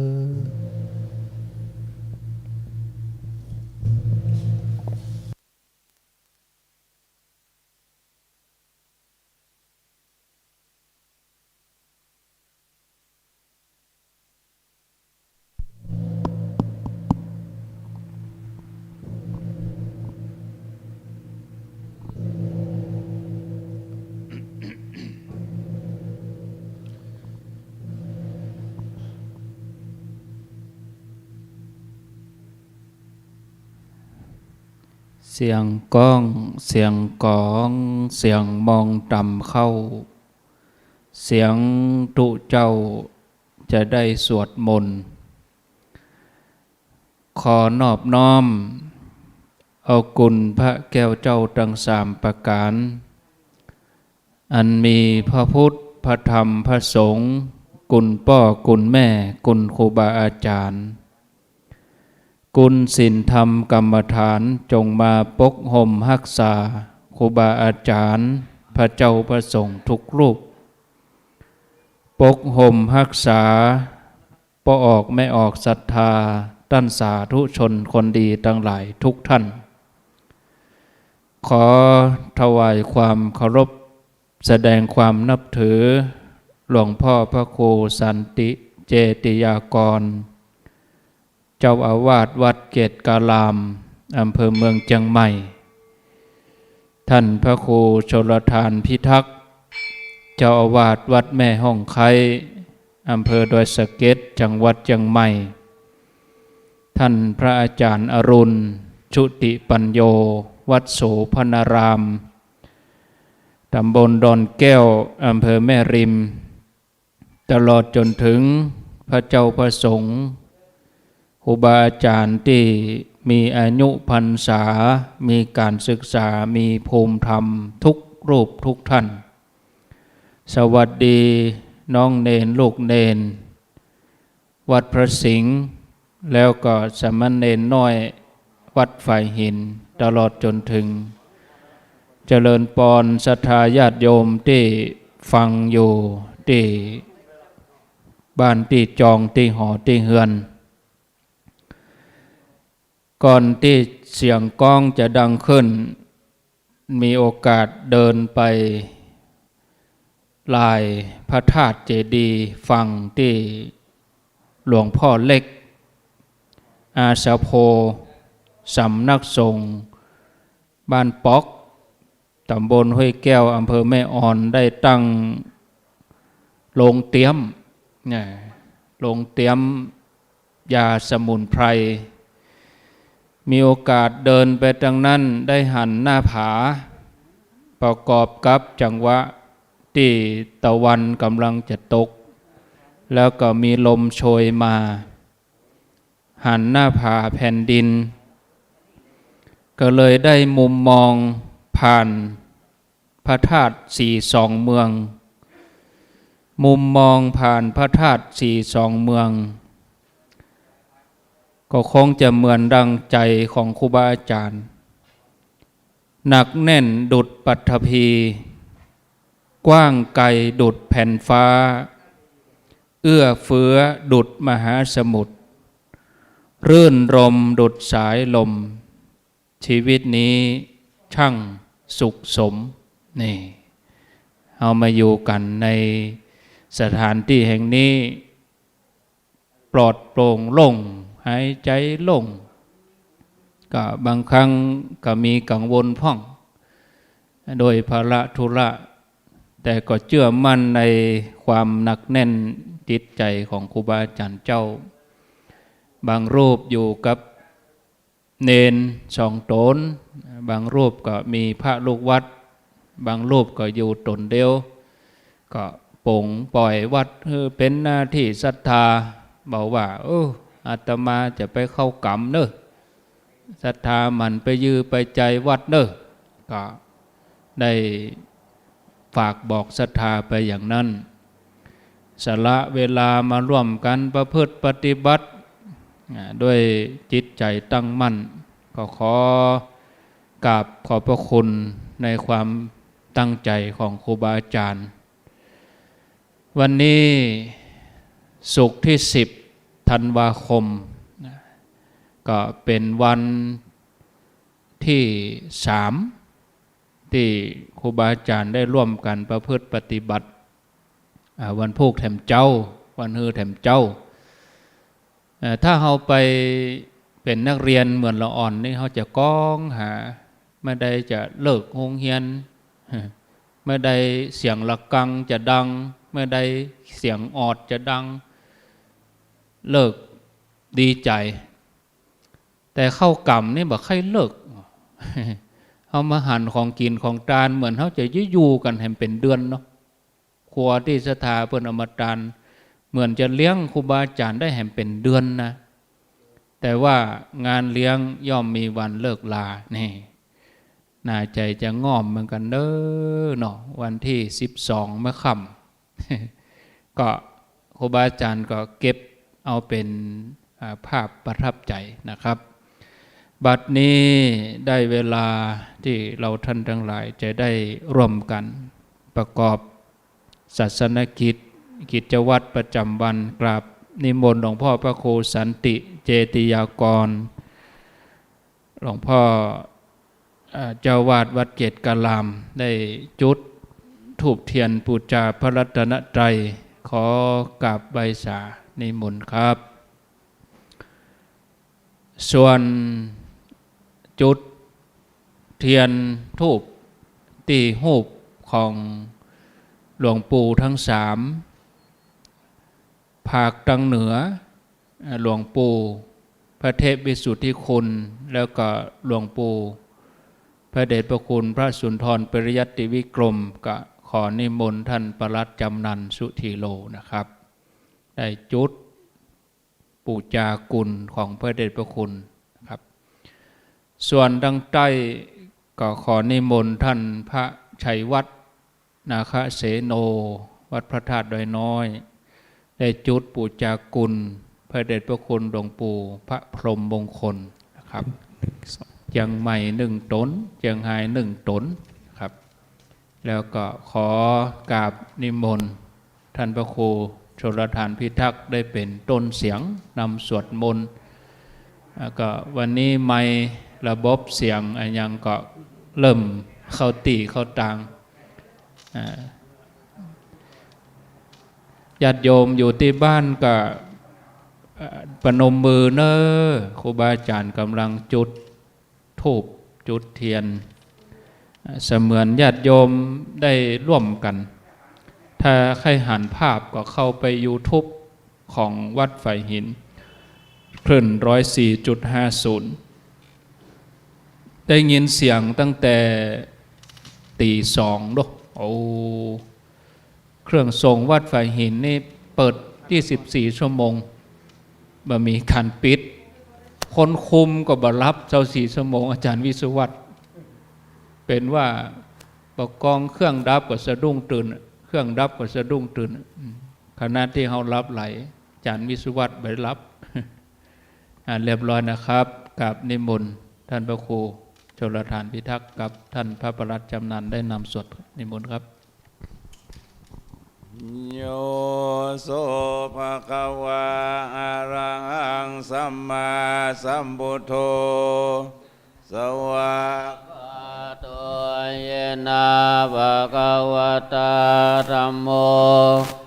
สุปฏิปันโนยัสสะภะคะวะโตสาวกสังโฆธัมมายังภะคะวันตังสัทธัมมังสัสสังฆังอิเมหิสกาเล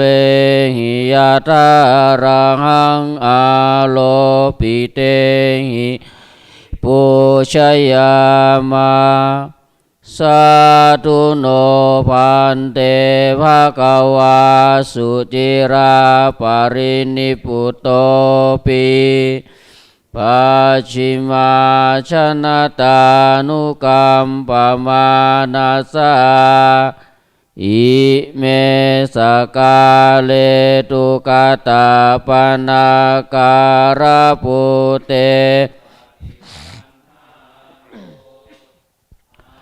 หากังทีคารตังหิตายะสุขายะอะระหังสัมมาสัมพุทโธภะคะวา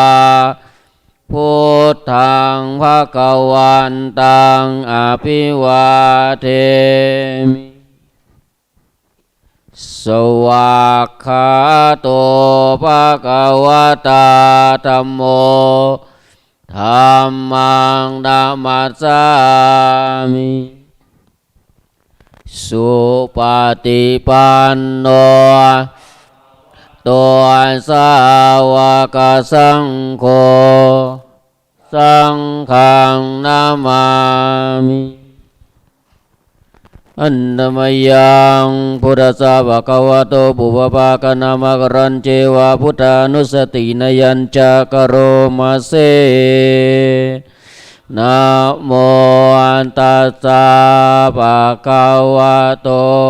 อะระหะโตสัมมาสัมพุทธัสสะนะโมตัสสะภะคะวะโตอะระหะโตสัมมาสัมพุทธัสสะนะโมตัสสะภะคะวะโตอะระหะโตสัมมาสัมพุทธัสสะต ตังโกปนาภะคะวันตังเอวังกัลยาณโนกิติสัตโตอาภุคโตอิติปิโสภะคะวะอะระหังสัมมาสัมพุทโธวิชชาจารณะสัมปันโนสุขโตโลกวิทูปุริสธัมมัสสารติสัทธาเทวมนุษย์สานังพุทโธภควาติอันดมยังพุทธาภิกิติงกโรมะเสพุทธวารังหันตวรตาติคุณาภิยุตโตสุตตาภิญาณการุณาอิสมาคตโตโวเทสิโย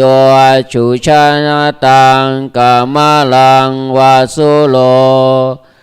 วันดามหังตามารนังศิลาสาชินเนนทางพุทโธโยสัพพปานินางสารนังเขมามุตตะมังปันธมานุสติทานังวันธามิตังสิเลนังพุทธัสสะสมิทาโสวะพุทโธเมสามิกิสารโรพุทโธทุกขาสัคคตาจาวิตาตาจายิตาสเมพุทธัสสะหังนิยาเทมิสรีลันจิวิตันจิทังวันดันโตอังจาริสามิปุตตะเสวะสุโพธิตังนาติเมสารนังอัญญังพุทโธเมสารนังวารังเอเตนะสัจวะเชนะวันตายังสัตุสาสเนพุทธังเมวันธรรมาเนนะยังปุญญังปัสสุตังอิทธาสัพเพปิอันตรายาเมมาหิงสงตัสสะเตตัสสะกายเนวาจายาวะเจตัสสะวะพุทเตกุกมังปะกตังมยายังพุทโธปาริกานันตัวจยันตังลันตะเลสังไวตุงวะพุทเทอันดมยังธรรมานุสตินยังกโรมาเสสวากขาโตภะคะวะตาธัมโมสันทิฏฐิโกอากาลิโกเอหิปัสสิโกโอปานายิโกปัจจตังเวทิตาโพวินโยเหติมันธรรมยังธัมมาภิกิติงกโรมาเสสวากขาตาตาติคุณายโยกาวาเสนาไสโยโยมากาปากาปริยัติวิโมกาเพโทธัมโมกุโลกาปตานาตถาทาริธาริวันธามหังตมหาลังวรธรรมเมตตังธัมโมโยสัพพปานินังสารนังเขมามุตตะมังทุติยานุสติตานังวันดามิตังสิเลนังธรรมสาสมิราโสวะ ธัมโมเมสามิกิสาโลธัมโมทุกขาสัคคตาจาวิตาตาจายิตาสเมธัมมาสังฆังนิยาเตเมสาลิลันจีวิตันจิทังทันโตหังจาริสามิธัมมาเสวะสุธรรมตังนาติเมสารนังอัญญังธัมโมเมสารนังวาลังเอเตนะสัจวะเชนะวันตายังสาธุสาสเนธัมมังเมวันดามาเนนะยังปุญญังปัสสุตังอิทาสัพเพปิอันตรายาเมมาเองทรงตัสสะเตตัสสะกายนวาจายวเจตสวะธัมเมกุกมังปะกตังมยายังธัมโมปฏิกานันตัวจยันตังกาลันตะเลสังวริตุงวะธัมเมอันดมยังสังฆานุสตินยังกโรมาเสสุปฏิปันโนภะคะวะโตอุชุปฏิปันโนภะคะวะโตอันสาวกสังโฆยายาปฏิปันโนภะคะวะโตอันสาวกสังโฆสัมมิจิปฏิปันโนภะคะวะโตอันสาวกสังโฆยาติทังจัตตาริปุริสายุคานิอัตตปุริสปุคลาเอสะภะคะวะโตอัสสาวกสังโฆอาหุเนยโยปังอุเนยโยตะกิเนยโยอัญชลีรานิโยอนุตตาลังปุญญาเกตังโลกัสสาติอันดมยังสังฆาภิกิติงกโรมาเสสัทธัมมะโชสุปฏิปฏิคุณนาทิยุตโตโยธาปิโทอริยปุคลาสังฆาเสโทศีลาติตามาปวาลาสยกายจิตโตวันธามังตมาลิยานาคานังสุทังสังโฆโยสาภปานินางสาลานังเขมามุตตะมังตติยานุสติทานังวันธามิตังสิเลนะหังกาสาสมิดาโสวะสังโฆเมสามิกิสาโรสังโฆทุกขาสัคคตาจาวิตาตาจายิตาสเมสังฆาสังนิยาเตมิสาริลันจีวิตันจิทังวันทันโตอังจาลิสามิสังฆาโสปฏิปันนาตังนาติเมสารนังอัญญังสังโฆเมสารนังวาลังเอนเตนะสัจวะเชนะวันตายังสาธุสาสเนสังฆังเมวันดามาเนนะยังปุญญังปัสสุตังอิทาสัพเพปิอันตรายาเมมาเองทรงตัสสะเตจัสสะกายนวาจายวเจตสวะสังเกกุกมังปะกตังมยายังสังโฆปฏิกานันตัวจยันตังกาลันตะเลสังวริตุงวะสังเค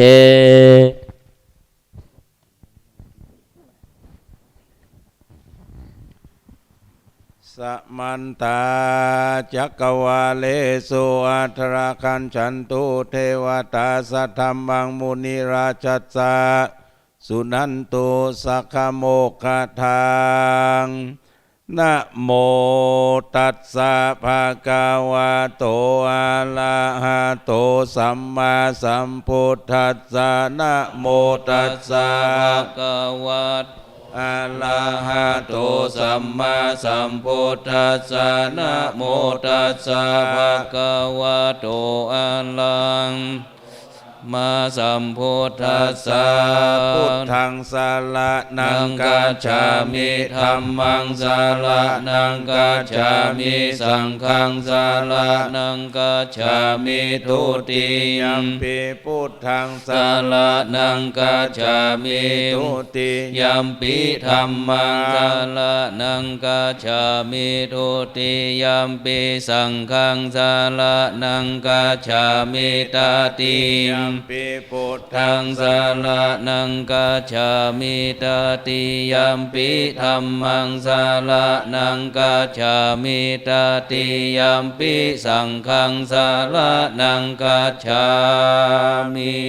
นะโมเมสัพพะพุทธานังนาวติงสาวาลาลาคาโนตันหังกาโลมหาวิโลเมทังกาโลมหายาโสสารานังกาโล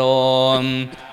โตทิปังกาโลโชตินทาโลโกนทันโยชนะปะโมโคมังคาโลปุริสาสะโพสุมาโนมทิโลเลวะโตลาติวัตโนโสภิโตคุณนาสัมปันโนอโนมาทัสสิชานุตตโมโลกาปัจโชโตนาลาโทวันลาสาลาธิปะโทมุตตาโลสัตตาสาโลมปุคคโลสุชาโตสัพพะโลกัสโคปิยาทัสสินาลาสะโพอัฏฐทัสสิกาลุมธัมมาทัสสิตะโมนุโทสิทธัตโถอัสสะโมโลเกติโสจังโลปุสโสจาวาลาโทพุทโธวิปัสสิจาอนุปาโมสิกิสัพพะหิโตสัทธาเวสะภูมิยะโกกาโกสันโทสัทธาวะโหโกนาคามโนละนัญชาโหกัสสะโปสิลิโคตะโมกายาปุงคาวงอัฏฐาวิสาติสังฆาตาอิเมพุทธังคุณาสัมปันนาสัพพะโลกาภิปูชิตาเอเตทัสสะภะลาพุทธาอุตตมังปุคคลาเตปิสังฆคุณาอาสุงปิติเยอมะตังปะทังเอเตพุทธังจะมังคลาหนติสัพพะทาอัฏฐาวิสาติเมพุทเทอะหังวันทังเตสังญาเนนะสีเลนะขันติเมตตานาจาสิโนอนุราคันตุอโลคเยนะสุเขนะจาอัฏฐาวิสาติเมพุทเทโยนะโลสะลานังคาโตกัปสัตตสหัสสานิทุกขติงโสนะคัจฉติอัฏฐาวิสาติพุทธาปาลิตังเสวนาจะภาลานังปันติทานันจะเสวันนาปูชาจับนิยานังเอตัมมังกาลามุตตามังปาติโลปาเทสาวาโสจะปุเพจักปุญญาตาอัตตาสัมมาปานิธิจะเอตัมมังกาลามุตตามังพาหูสัจจัญจาสิบ วินาโยจะสุสิกขิโตสุภาสิตาจยาวาจาเอตัมมังมุตตะมังมาตาปิโตโอปัฏฐานังปุตตะทาลัสสะสังฆโออานากุลาจะกัมมันเอตัมมังคาลามุตตะมังทานันจะธรรมจาริยาจะจะสังฆาโหอานาวัชชานิกัมมานิเอตัมมังคาลามุตตะมังอาลาติเวลาติปาปาปานาจะสัญญาโมอัปปามาโทจะธัมเมโสเอตัมมังคัมตามังคาละโวจานิวาโตจะสันตุถิจักตัญโยตากาเลนะสวะนังเอตัมมังคาลามุตตะมังคันติจะโสวาจัสสะตาสัมมานานันจะทัสสานังกาเลนะชากัจฉาเอตัมมังคาลามุตตะมังตาโปจะพัมมาจาริยัญจะอาริยักทัสสานังนิพพานาชัจฉิกิริยาจะเอตัมมังคาลามุตตะมังพุทธัสสะโลกะธัมเมหิจิตตังยัสสานอโศกังเวลาชังเขมังเอตัมมังคาลามุตตะมังเอตาทิสานิกัตตัวนามมะปะลาจิตาสัพพัทธาโสทิงคันฉันติงมังคาลามุตตะมันติมหามังคาลาสุตังตังอิทาวาโหลาวาสักเคสุวายังลัตตันนังปานิตังนาโนสามังอัตถิงเตนะอิธัมปิพุทเทรัตตานังปานิตังเอเตนะสัจเจนะสุมหนโตขยังวิลาคังอามาตังปานิตังยาทัสสะขาสักกายา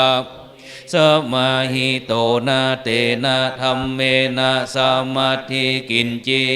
ธัมปิธัมเม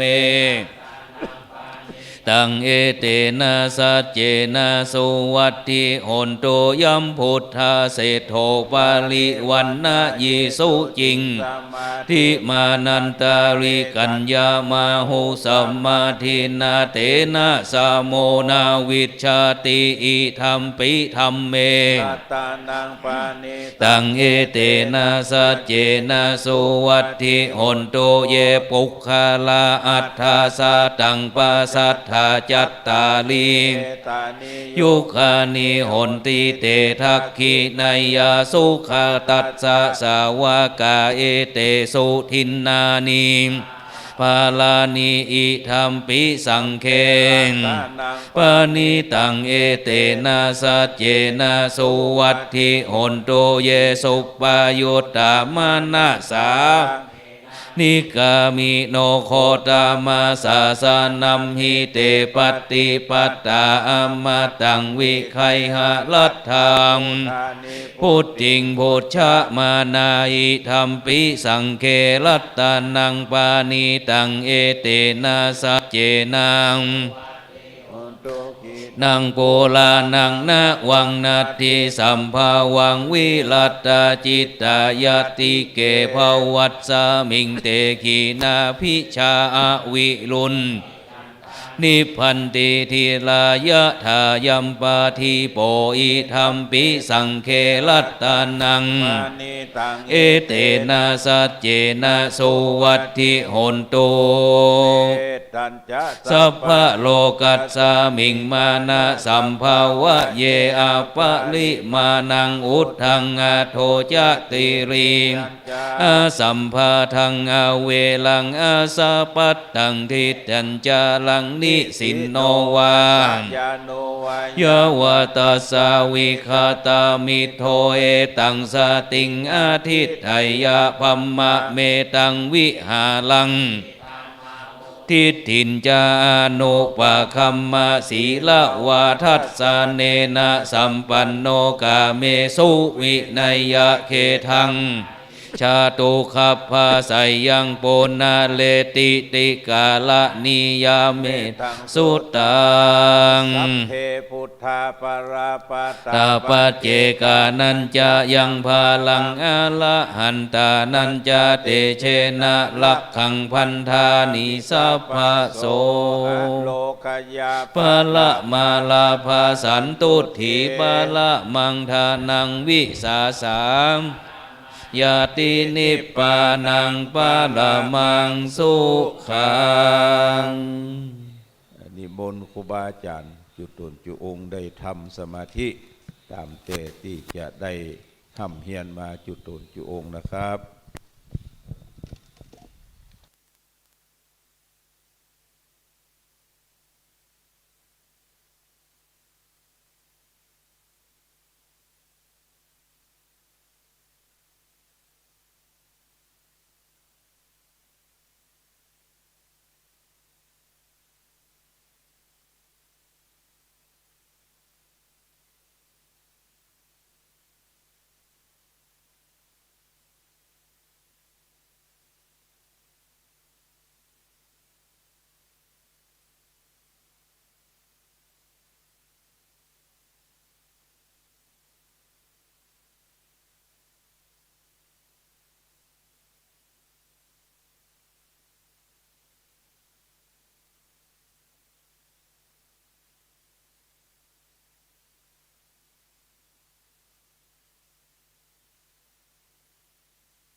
สมควรแก่เวลาน้อต่อไปตั้งกรรมภาธนาและกล่าวกรรมหยาดน้ำแผ่เมตตาทุกกันเด้ออิตังภาวนากรรมังนิพพานาปัจจยโยโนนิจังยังกินจิกุสลังกันตามปังกัมมังสัพเพหิกาเตหิกาตังปุญญังโน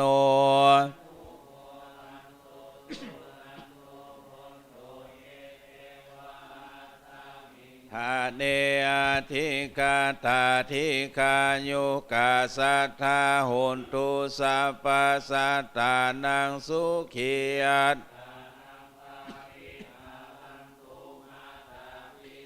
สุขิตาโหนตุทุกขาปามุญจันตุสัพเพญาตา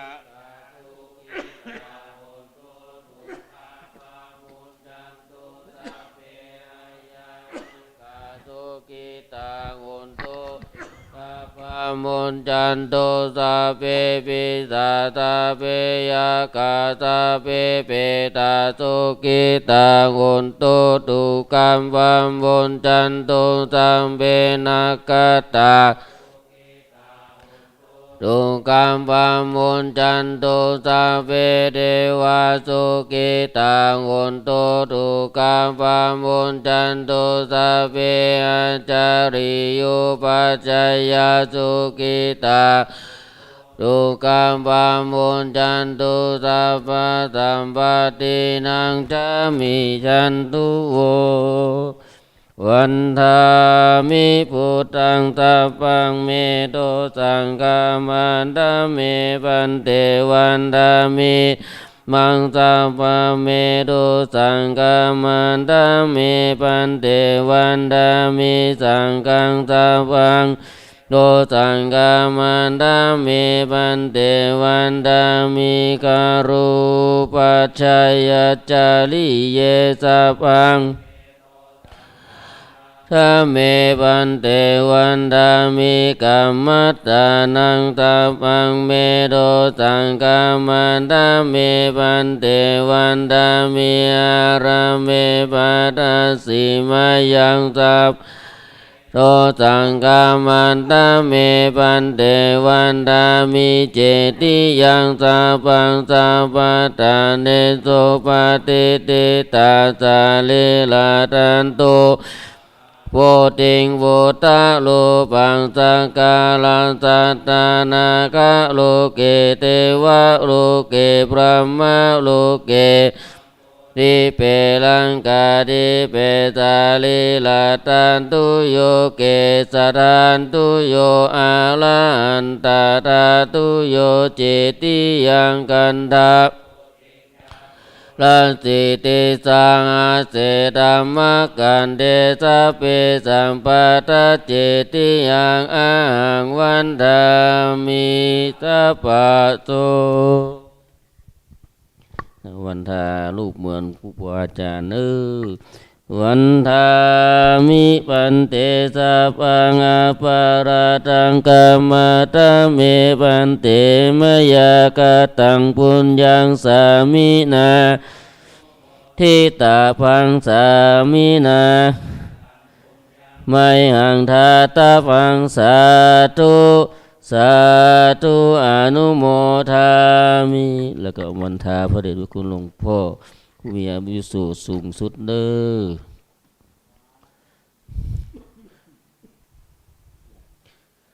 สาธุวันธามิปันเตสัพพังอปาราตังกัมมทะเมปันเตมยากตังปุญญังสามินาทิตาพังสามินากตังปุญญังไมหังทัตตะพังสาธุสาธุอนุโมทามิสาธุ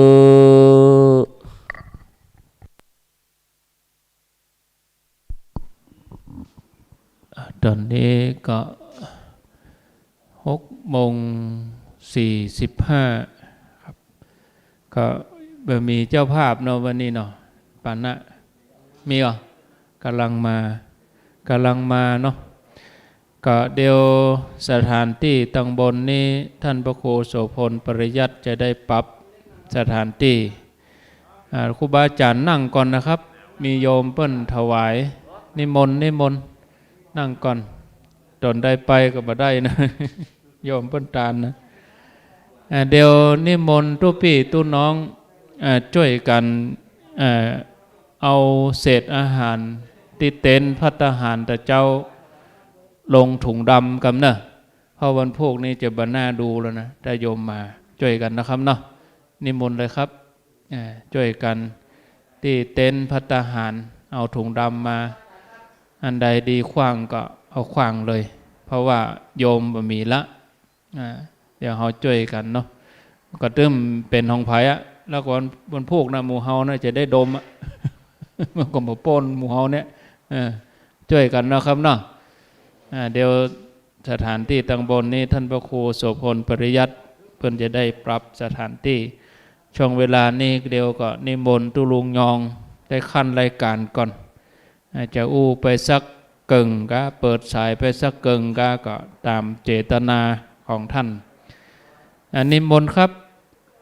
ตามอัธยาศัยพักผ่อนกันแล้วก็ทุปีตุน้องเน้นลูกเน้นช่วยกันเคลียร์ที่เต็นภัตตาหารกันเนอะ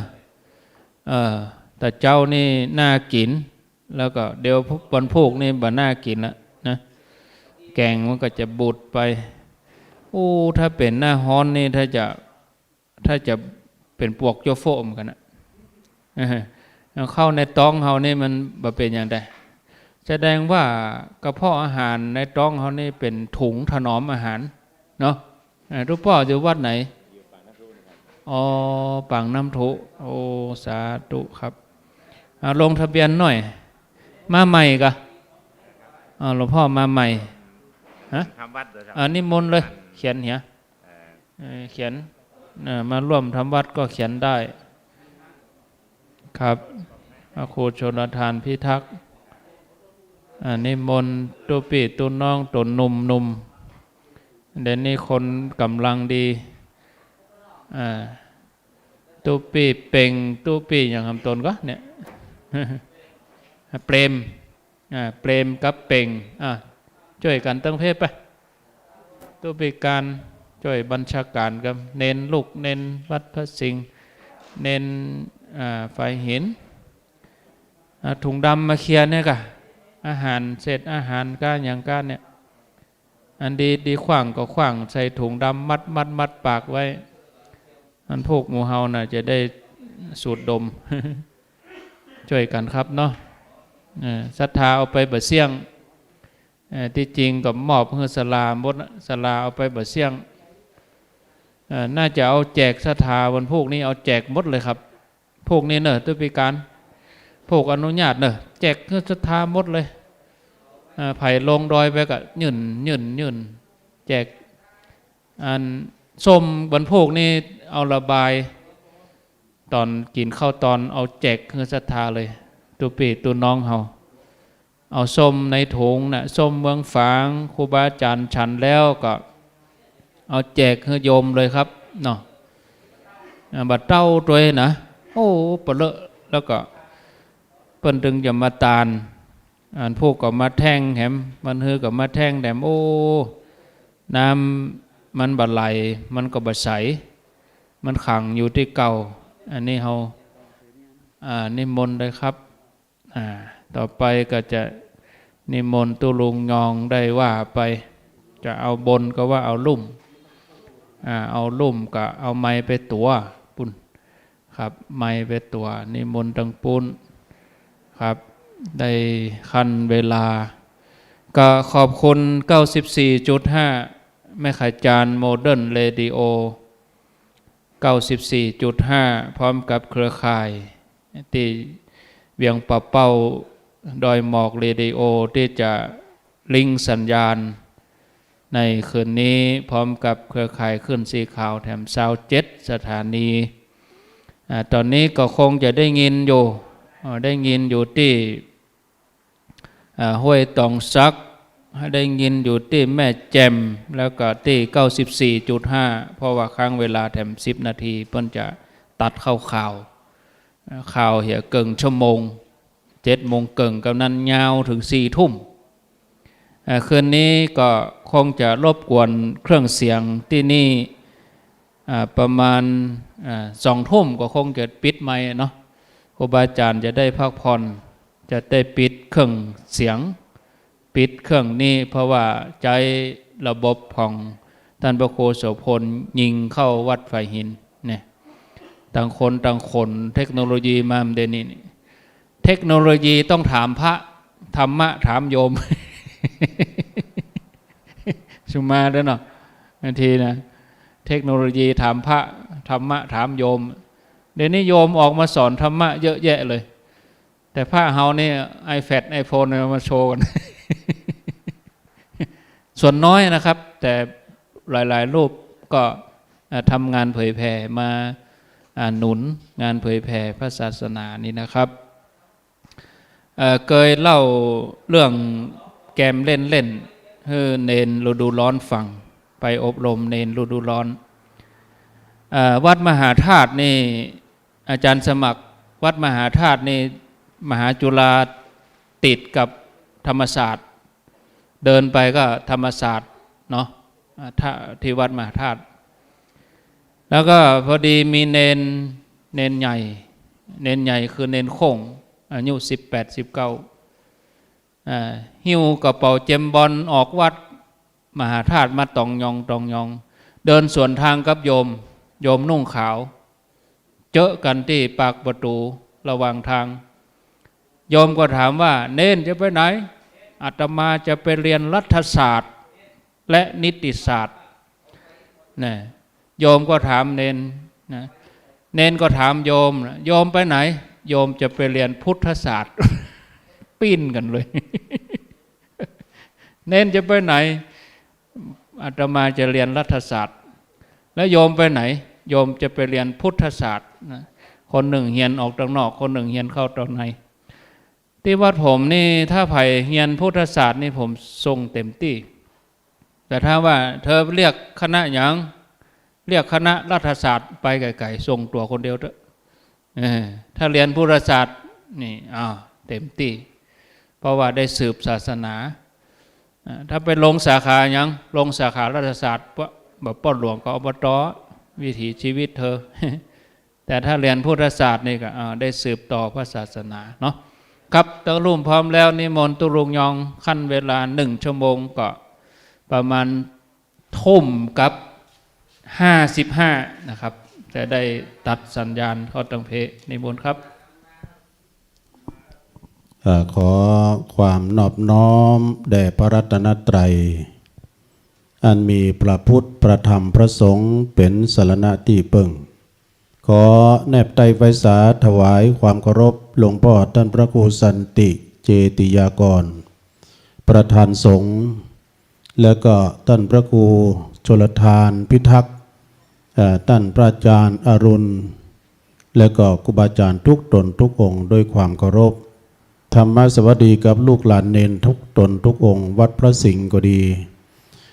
เจริญพรกับศรัทธาญาติโยมที่อยู่ต่างบ้านต่างจองตอนนี้เปิ้นให้โอกาสตุลุงก็อู้เอิ้นไปเนาะขั้นเวลาขั้นเวลาไปตั้งบนเพื่อกลางจอแล้วเฮ้ยเพื่อจะมีธรรมะเป็นทีมนะก่อนที่จะถึงนั้นรอน้ำปานะอยู่ในระหว่างการเดินทางนะก็ศรัทธาญาติโยมอยู่ต่างบ้านต่างจองก็ฟังกันตลอดวันเผื่อเมื่อค่ำยามคืนสถานที่การกระจายเสียงสถานงานบุญที่นี่ก็คือดอยนางแก้วเนอะคือมีการครูบาอาจารย์ได้มาประชุมจุ่มนุมกันเข้าวัดปฏิบัติธรรมในคราวครั้งนี้แล้วก็มีศรัทธาพอออกไม่ออกสาธุชนทั่วสารทิศตกเหนือออกใต้ไกลไก่เปิ้นก็มาสนับสนุนมาทำบุญโดยนะ อย่างที่ท่านอาจารย์พระครูอภิวัฒนวิกรมเปิ้นได้อู้ตะกี้ก็เป็นอย่างอันแท้เนาะศรัทธานี้เกินเป้าเนอะที่เปิ้นน้อมนำเอาภัตตาหารเพลภัตตาหารเจ้าเอาเป็นที่ว่าอุ่นนาฝาคลั่งมากมายตึงเจ้าตึงเพลด้วยนะอันนี้ก็ถือว่าสถานนี้ยังบ่แล้งน้ำจิตน้ำใจยังมีความการกุ่งรุ่งเรืองในการกินการทานในครั้งนี้นะก็ขออนุโมทนาในส่วนบุญกุศลที่ใส่ทานน้ำจิตน้ำใจเนี่ยแปลว่าทานนะปรมีบุญจะเกิดขึ้นได้เมื่อเฮาฮื้อทานจัดทานเข้าทานของทานเงินทานทองทานบาททานเฟืองบางคนนั้นเพิ่นก็เอาเข้าก่อนตะกี้มีแผ่วยูเพิ่นน่ะเจ้แมนยูนะ เพิ่นหาบหามกันขึ้นมาเป็นว่ายูไม้กวาดยูสลากเนอะญาติโยมยูสลากนี้ทำมาด้วยอะไรเพิ่นทำมาด้วยก้านของกิ่งบะเป้าเนี่ยอานิสงส์ของบะเป้านี่มีหลายอย่างเด้อสดาญาติโยมแต่เดี๋ยวจะเล่าให้น้อยเนาะ เคยเล่าแล้วหลายเตื้อเฮาจะต้องเป็นทำตัวอย่างบะเป้าเป้านี่ตกบัดแตกตกในออกหั่นเนี่ยเพิ่นว่านะมันมีห่อหุ้มไปด้วยปุ๋ยบะเป้าไว้นะแล้วก็บะเป้านี่หากมันจะเป็นหากมันบะเป้าไฟนี่เปิ้นตัดเป็นก้อมเอามาตากแห้งแล้วก็เอามาดองกับเหล้าขาวกินแล้วแก้หายเจ็บหลังเจ็บเอวมันก็หายกับปูนั้นมากินไปเกิงนึงแล้ว แล้วก็ต้นของมันนี่เปิ้นก็เอาแปลงขัวก็ได้นะเอาปาดขนาดรถไถนี่นะแท็กเตอร์ข้ามได้ญาติโยมยิ่งฮ้อนยิ่งแห้งยิ่งแข็งเอามาแปลงบ้านแปลงจองนะเอามาเลื่อยแปลงไม้หน้าสามแปลงก่อนแปลงห้องเฮินไฟกานี่ได้หมดเนาะใบมันก็ใจแปลงเข้ากล่องก็ได้ เปิ้นว่าแปลงเอาหอมเมี่ยงก็ได้ใบบะเป้าก้านมันก็เอาแปลงยูสลากนะกวาดวัดตะกี้อนุโมทนากับโยมเลยเนอะที่เปิ้นมาตานนั้นไม้กวาดเนาะที่ก็มีสปะอย่างเนอะที่เป็นมาตานมีแผ่วลูกปืนรถถังบัดตะกี้เอามากันพี่น้องทางพะเยาท่านอาจารย์พระครูทีทเนศนักเทศตะกี้นะโตเปิ้นขึ้นมาก็เบาหยุงกาพอออกเปิ้นแบกขึ้นมาเขาก็นึกว่าอย่างปวดตัวใจอ่อนเคอะหัวเข่าอ่อนหมดเป็นว่าลูกปืนรถถังอย่างตุลงหมู หมูบะมีขนก็คือฟักมน มาตัดกำลังกันด้วย ว่าเล่นมาได้เนอะอันนี้ก็คือการตานเนอะสดาญาโยมดังหลานต่างหลายตานอย่างกูสิ่งกูอย่างข้าวน้ำโปจนะอาหารคนเฮานี่บางทีนั้นพลิกแพลงนะเดี๋ยวจะเล่าให้ฟังบางทีนั้นก็ทำบุญบาถูกที่มีปัญหาทั้งบ้านทั้งจองก็มาทั้งวัดนี่นะดังเรื่องที่จะเล่าให้ฟังนี่นะเปิ้นว่าทรัพย์สินสมบัติของเฮานี่แบ่งกันผลัดกันชมทุกชีวิตเกิดมานั้นย่อมถูกความบันแน่นอนครอบงำเนี่ยเป็นอนิจจังเนอะทุกขังอนัตตาบันแน่นอนสักอย่างแม้แต่เรือนร่างสรีระร่างกายของเฮานี้ก็บันแน่นอนบางทีมันก็เจ็บอดแอดสามบันดี4 วันไข้ว่ามันเจ็บมันเป็นอย่างวันพุกเมื่อยอีกก็มีนะถูกความที่ไม่แน่นอนมาครอบงำแม้จะมั่งจะมีทรัพย์สินเงินทองยศถาบรรดาศักดิ์ก็ตามเด้อย่อมมีวันผันผวนไปเปลี่ยนแปลงไปได้เสมอการดำเนินชีวิตของเฮานี่ที่อยู่บ่มีทุกข์นะก็ต้องคิดไว้เสมอว่าทุกสิ่งทุกอย่างในโลกนี้ล้วนแล้วแต่เป็นอนิจจังแต่บ่มีอันยังที่จะยั่งยืนจีรังยั่งยืนได้ต้องเฮาก็ต้องปรับตนปรับตัวเนาะเคยที่กายก่อนนี้เงินคำกำแก้วมันหาง่ายได้ดีแต่มาณปัจจุบันนี้ตู้จักหน้าบ่ถึงหลัง จักหลังบ่ถึงหน้าเงินคำกำแก้วหายากเขาก็ปรับปรุงตัวใหม่เนาะเคยใจนักเป็นร้อยแต่ก็ใจมาเหตุจัก50 กา20 กาเนี่ยเป็นมัธยัสถ์อดออมไปนะก็เคยเฮาทุกสิ่งทุกอย่างนี้มันบ่ยั่งยืนจีหลังนะเฮาต้องปรับตนปรับตัวและก็หูเต้าตันโลกจะได้บัดโดนกิเลสตัณหาคือความอยากคือความอยากได้อยากมีอยากเป็นอยากยึดมั่นถือมั่นว่าอันนี้นะก็เป็นของกูเนาะและก็อันนั้นก็เป็นของกูบ้านจองหอเฮือนอันนั้นก็เป็นของกูรถก็เป็นของกูนะลองเฮากะลองเฮาล้มหายแต่จากไปกุญแจรถใหม่ตกไปอยู่คนอื่นแล้ว เป็นอนิจจังมันบ่แน่นอนสักอย่างเนาะแม้แต่ชีวิตร่างกายของคนเฮาดังนั้นถ้าถูกพอหันสัจธรรมนะเอาหันสัจธรรมว่าทุกสิ่งทุกอย่างนั้นต้องแปลเปลี่ยนไปนะเพื่อเกิดเสียว่าทรัพย์สินเงินทองยศถ้าบรรดาศักดิ์หรือสิ่งอื่นๆนะที่เฮามีอยู่เป็นอยู่นะอย่างสมมุติว่าเขาเคยเป็นอาจารย์เป็นครูเป็นบาเป็นพ่อหลวงกำนันสักวันเขาก็จะปลดตำแหน่งคนอื่นก็มาแทนเนี่ยนะเมื่อก่อนนั้นมีหน้าที่มันก็เป็นของคนอื่นไปหน้าที่ก็เป็นของคนอื่นไปนะได้มีการหมุนเวียนเปลี่ยนมือกันไปพลัดกันครอบครองไปมาหลายยุคหลายสมัยเป็นวัฏจักรเพราะว่าพลัดเปลี่ยนกันไปนะเหมือนกับสัตตังเนี่ยสดาญาติโยมเงินใบ10 ใบ20 ใบ100 ใบพันก็ตามเถอะจะเป็นของภัยครอบครองมากี่พันคนกี่หมื่นคนบ่ฮู้เนาะบางคนที่เคยยุบใบปันที่เฮาครอบครองอยู่นะเพิ่นก็ล้มหายตายจากไปก็มีนะเพิ่นว่ามีเงินทองไปเที่ยวเดี๋ยวก็กลับมันจะปิกมาเมื่อใดบ่ฮู้เขาเคยกลับมาไล่กี่ครั้งนะก่อนที่จะเขาจะได้กลับครอบครองใบปันใบนี้เนี่ยจะผ่านมากี่มือจะผ่านมากี่เจ้าเนาะมันบ่แน่พลัดเปลี่ยนกันชมเนี่ยเพิ่นว่านะบางทีนั้นก็เป็นวัฏจักรเปลี่ยนกันไปนะเป็นที่เคยครอบครองอยู่ก่อนคนที่เคยครอบครองอยู่ก่อนต่างเพิ่นก็ล้มหายแต่จากกันไปก็มีนะก็คงเหลือทิ้งเอาไว้แต่ทรัพย์สินที่เป็นของโลกมาตกมาจนถึงตัวเฮาตกมาถึงตัวเฮาแล้วแฮมบะเมินบานานเฮาก็ต้องทิ้งทรัพย์สินนั้นไปจากไปนะเหมือนกับพวกเขาเหล่านั้นภัยเบาครอบครองได้ตลอดแม้แต่สรีระร่างกายของคนเฮานี่ยังบังคับบ่ได้นะว่าจะไปเจ็บเน้อหัวเข่ามันก็ยังเจ็บอยู่จะไปแก่เน้อ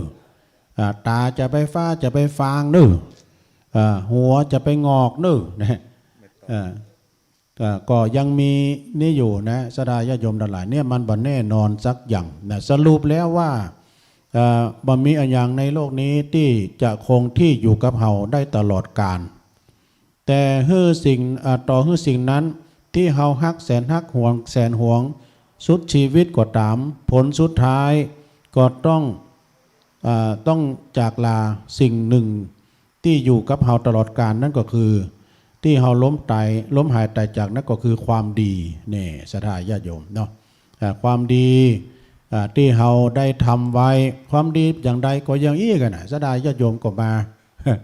มากินมาทานเนี่ยก็เฮามาสั่งสมคุณงามความดีร่วมกันเนาะ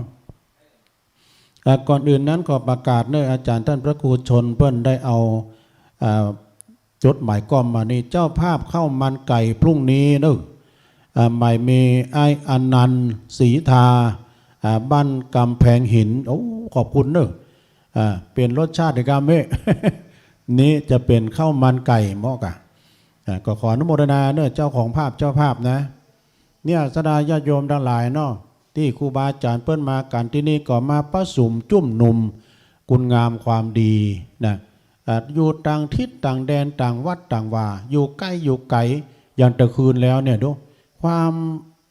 วามเปลี่ยนของคนเนาะตุปี้ท่านมหาเปิ้นลูกจากจังหวัดเนปาลไม่ใช่ประเทศเนปาลบ่รู้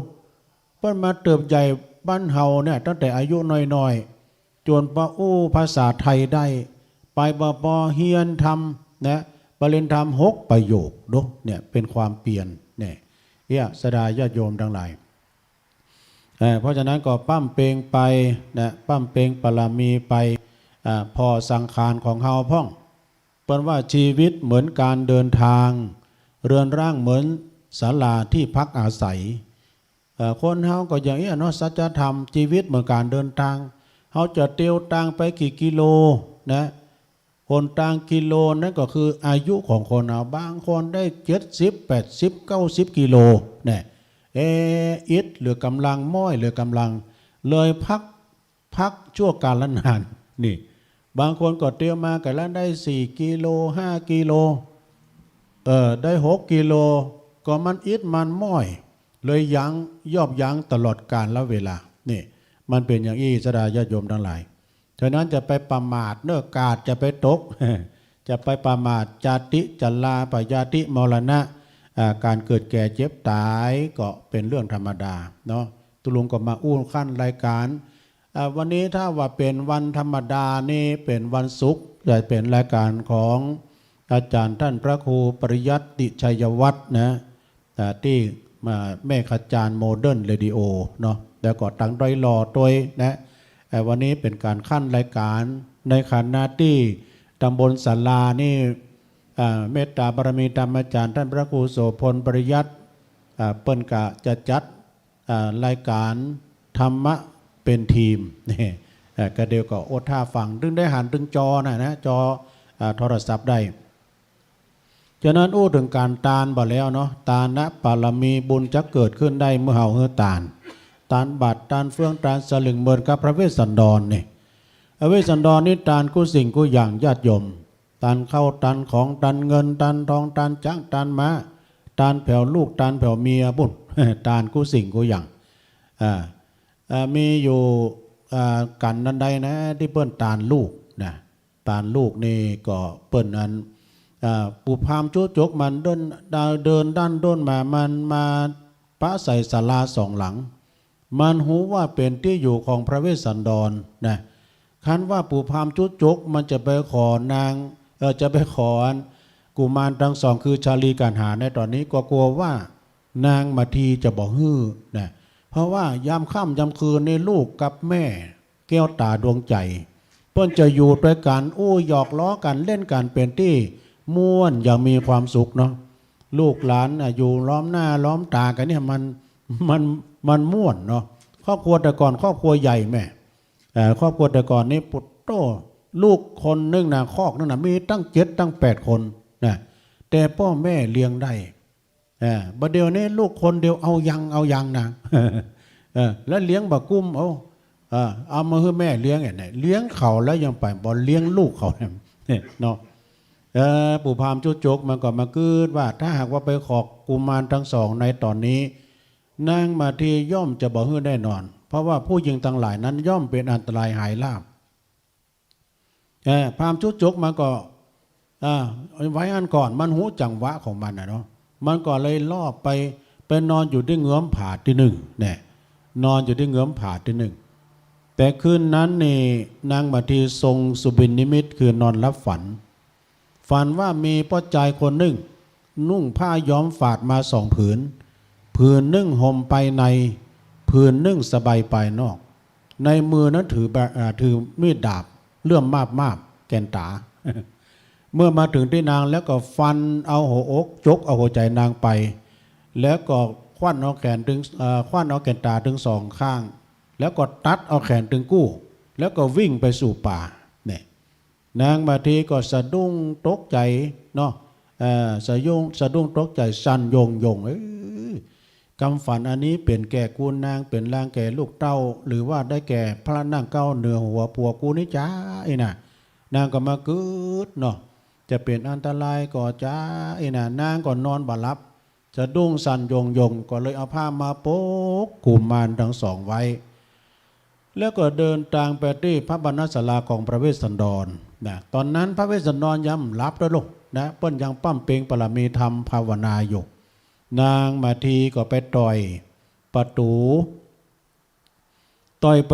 พระบรรณศาลาของพระเวสสันดรพระเวสสันดรก็เลยเอิ้นมาว่าไผเป็นคนมาต่อยประตู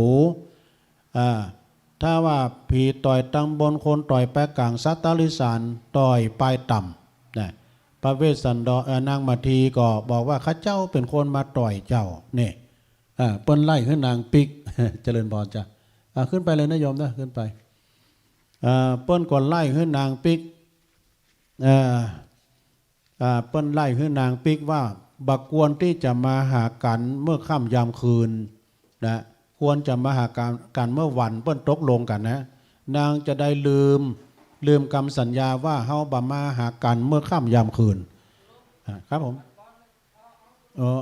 เดี๋ยวตุลุงปั่นปอนยังมาพร้อมนึกอ่ะรอกำเดียวจ้าเดี๋ยวเขาอันนี้น้ำปั่นนะมาแล้วใจเย็นเด้อต้องฟัง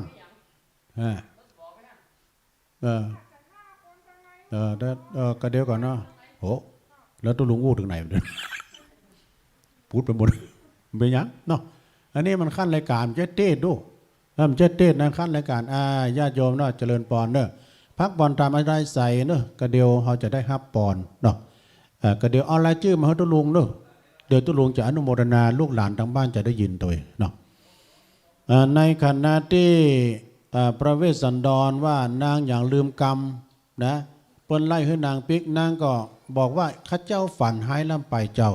พอพระฤาษีแก้กรรมฝันก็เดี๋ยวข้าจะปิกละจะปิกไปนอนละฝันว่าจะได้ฝันว่าจะได้นางก็เลยเล่ากรรมฝันเตอข้อพระเวสสันดรว่าบ่มีอย่างที่จะฮักเต้าลูกเปิ้นเอาขวัญเอาแก่นตานางไปลูกคือแก้วตาดวงใจของพ่อของแม่มีคนเอาดวงจิตดวงใจนางไปนางจะต้องได้พัดภาคจากการแม่แน่นอนจากลูกแน่นอนเนาะแล้วก็เลยจะเลยจุนางไปว่านางมาทีเหยแต่ก่อนเนี่ยเราอยู่บ้านอยู่เมืองนะเราอยู่บ้านอยู่เมืองได้กินได้เสวยภักกายาหารทุกคาบทุกมื้อนะถ้าเราปกติบ่เคยฝันหายประเดี๋ยวนี้เรามาอดมื้อกินก้านั้นหน่วยบะขามป้อมเปิ้นกินก้าเนี่ยลูกส้มลูกไม้อย่างก็ธาตุนางแบบปกตินางก็เลยฝันหายปิกไปเต้านางเอ๋ยปิกไปอยู่กับลูกกับเต้าเต้านางเอ๋ยนางก็เก็บเอาความทุกข์ความยากมาอยู่กับลูกกับเต้าบากองว่าตีนฟ้ายกลุ่งสางของวันใหม่หลังจากที่นางบัดทีนั้นนะได้ทำกิจวัตรส่วนตัวแล้วนะนางก็เลยเอากุมารทั้งสองคือชาลีกันหาไปฝากพระเวสสันดรไว้สั่งเน็บเก็บห้อยลูกเพราะว่าขอให้ลูกจะไปอยู่แอวไก่เนอะเพื่ออยู่กับพระฤาษีพ่อฤาษีที่นี่เมื่อคืนแล้วอีแม่ฝันบดีล้ำไปนี่อันนี้อู้ขั้นรายการนะโยมเนี่ยเวลาให้ลุงเป็นนักถึงชั่วโมงก่อนสัพปะทะไปเนาะหลังจากนั้นนางมาทีก็เลยกำเอาเสียมกันเราจอดบ้อง ลงจากศาลาไปนะในตอนนั้นปู่พามจุจกในมันเล็งผอมมันพอตลอดเวลาบักกองมันหันนางมาทีลงศาลาไปแล้วมันก็เลยออกจากเงื้อมผามานะก็มาเข้าสู่ที่พระบรรณศาลาของพระเวสสันดรเมื่อมาถึงพระบรรณศาลาของพระเวสสันดรแล้วก็เลยมากราบมาทูลมาไหว้มาขอก่อนที่จะไปถึงพระบรรณศาลามันไปหันละอ่อน ไปหันละอ่อนคือชาลีกันหาเนี่ยก็เลยตวาดเลยเอกซะ คือละอ่อนกลัวคมขวัญไว้ก่อนนี่หรอกละอ่อนทั้งสองก็กลัวนะเมื่อไปถึงพระบรรณศาลาแล้วก็ไปกราบไปทูลไปไหว้ไปขอกุมารทั้งสองกับพระเวสสันดรเนาะพระเวสสันดรก็ดีใจล้ำน้ำใจศรัทธาเป็นมหากุศลอยู่แล้วนะแต่ตาลอย่างก็ได้ตานกูสิ่งกูอย่างนะคราวนี้จะได้ตานลูกชิตังเมนี่เราชนะแล้ว มีภัยจะทำเท่าเฮาแ แต่ในเวลานั้นนะกุมารทั้งสองหูด้วยสัญชาตญาณก็เลยล้นหนีปู่เท่าปู่พามโจกนะหนีไปไหนบัดนี้หนีไปซ่อนตัวที่หนองสาระน้ำที่โบกคาลพัดนะโบกคลนีเอาใบบัวปกหัวไว้เนี่ยเอาใบบัวมาปกหัวไว้เพื่อจะซ่อนบ่เฮือนปู่พามจุโจกมาหันเนาะถ้าพร้อมแล้วบอกเนอะใจเย็นๆเนาะอันนั้นก็การเทศจะใส่ก็ใส่ไปดึกตุลุงได้รับฉันทานุมัติจากท่านครูบาเจ้า40,000นี่ดูถ้าเพิ่นพร้อมก็ตุลุงก็จะปั่นปอนฮื้ออีน่ะเดี๋ยวก่อนเนาะรอเดี๋ยวเขียนชื่อให้ดูเขียนชื่อให้ตัวเนี่ยศรัทธาที่บัดแรงน้ำใจอาหารทิพย์อาหารเทวดานะ อย่างงานครูบาเจ้าศรีวิจัยเปิ้นจะไปสร้างหนทางขึ้นดอยสุเทพนะอู้กับเจ้าหลวงเชียงใหม่เจ้าหลวงเชียงใหม่บอกว่าโอ้ครูบากึดนักครูบากึดเลิกไปกะแหกึดใหญ่ไปกะแหมันจะลำบากนะอีน่ะครูบากึดใหญ่ลำไปครูบาก็บอกเจ้าหลวงว่าเป็นหยังท่านเจ้าหลวงเฮาไปกึดไปสร้างหนทางขึ้นดอยสุเทพเทวดาเทวบุตรจึงจะมาช่วยเนี่ยเผื่อว่าท่านบุกเบิกในวันนั้นปรากฏว่ามากันแต่เฮ้ยก็ศรัทธาสาธุชนเนี่ยตั้งแต่ปุ้นนะสุโขทัยว่าเพิ่นมาโดยไม่โดยบักเกณฑ์กันมานะเพิ่นเอาขอบกกาเอาอย่างกามาเคาะมาแปลงหนทางน่ะรุ่นบุกเบิกนะขนาดว่าบะหินบะผานะตกลงจากดอยมาปุตกิ้งมากระลุบนะบรรทุกไฟสักคนด้วยบารมีของครูบาเจ้าเลยเทวบุตรเทวดาไข้หัวกันเนาะ เนาะโยมกำลังมาเนาะใจเย็นๆเนอะดูเล่าเรื่องมนางบัทีในโพสต์แบบครูบาศรีวิชัยสัจจะอธิษฐานเนอะลูกเนอะนี่ตั้งอันนี้เป็นนั้นการเทศวันพุกเนอะสัจจะอธิษฐานใจนะมีสติปัญญาเฮียนหนังสือเก่งๆเหมือนเจ้ามโหสถมีความอดเหมือนเจ้าเตมิยะเนาะศึกษาห้ามเฮียนหนังสือหนาแกอาจจะจดชื่อละชื่อกันเนาะเป็นครอบครัวนะเป็นครอบครัวก็เดียวพร้อมเดียวตุลุงก็ฮะครูบา40,000ว่าตุลุงปั่นปอนครูบา40,000ว่าใดเดี๋ยวตุลุงจะได้ปั่นปอนเอามายองนี่แหละโยมนะ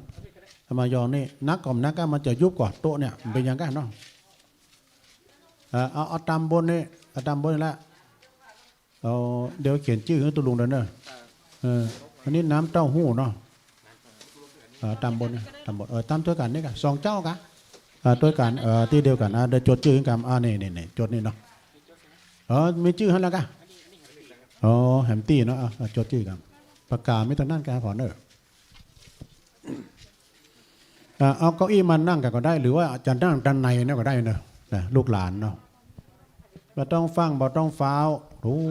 อุ่นปูมดูอันนี้น้ำเต้าหู้เนาะ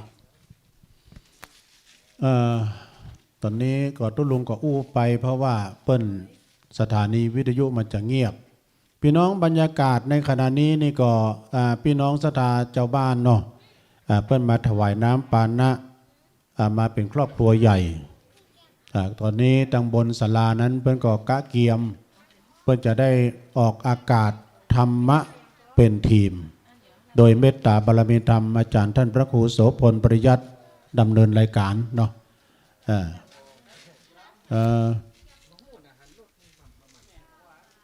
เขียนตัวใหญ่ๆนะตุลุงนี่ตัวน้อยมันจะบ่ฮู้ ขอบคุณเนอะเนี่ยอาหารทิพย์เป็นนั้นศรัทธาญาติโยมบ้านเฮาเนี่ยนะได้ช่วยกันเป็นการที่ว่าส่งเสริมแล้วก็เอามาแล้วเนาะเดี๋ยวพี่ไอ้เกณฑ์แล้วเนาะเกณฑ์แล้วตุลุงจะปั่นปอนเอาพร้อมกันเลยกันฮะจะว่าจะได้เป็นเกณฑ์เลยสาธุเตาะกันเลยนั่นสาธุอันนั้นอย่างนี้ตุลุงก็ว่าอันโดนแบบเดี๋ยวเอาปอนเนี่ยนั่งเก้าอี้ก็ได้นั่งบนนั้นได้ป่ะนั่งนี่ก็มีศรัทธาเนาะอันใหม่มีครอบครัวของกิตตาวงศ์ นะร้านก๋วยเตี๋ยวร้านเตี๋ยวตุ๋นเนี่ยเนาะเตี๋ยวตุ๋นเลิงปอยอันนั้นเนี่ยร้านร้านลาบตาอูปุถุน้ำลายปุมั่มเดี๋ยวเนี่ยแกมาลาบเนี่ยแล้วก็ร้านเครื่องไม้เนาะครอบครัวหลักมั่นเนาะอันนี้ก็เปิ้นน้อมนำเอาอย่างน้ำปานะต่างๆมาถวายแล้วก็มีร้านเครื่องไม้นะร้านเครื่องไม้อุทิศบุญกุศลเจ้ากรรมนายเวรแล้วก็ผีป่าสร้างนางไม้ ผีป่าสร้างนางไม้ต้องอดใจเด้อเดี๋ยวหยาดน้ำด้วยกันเด้อหยาดน้ำเลยยะถาวาริวาหาปุลาปาลิปุเรนติสากัลลังเอวะเมวะอิโตตินังเปตานังอุปกปติอิจิตังปฏิตังตุมหังคิปะเมวะสเมจตุสเปปุเรนตุสังกปาจันโทปนัลลโสยถามณิโจติรโสยถา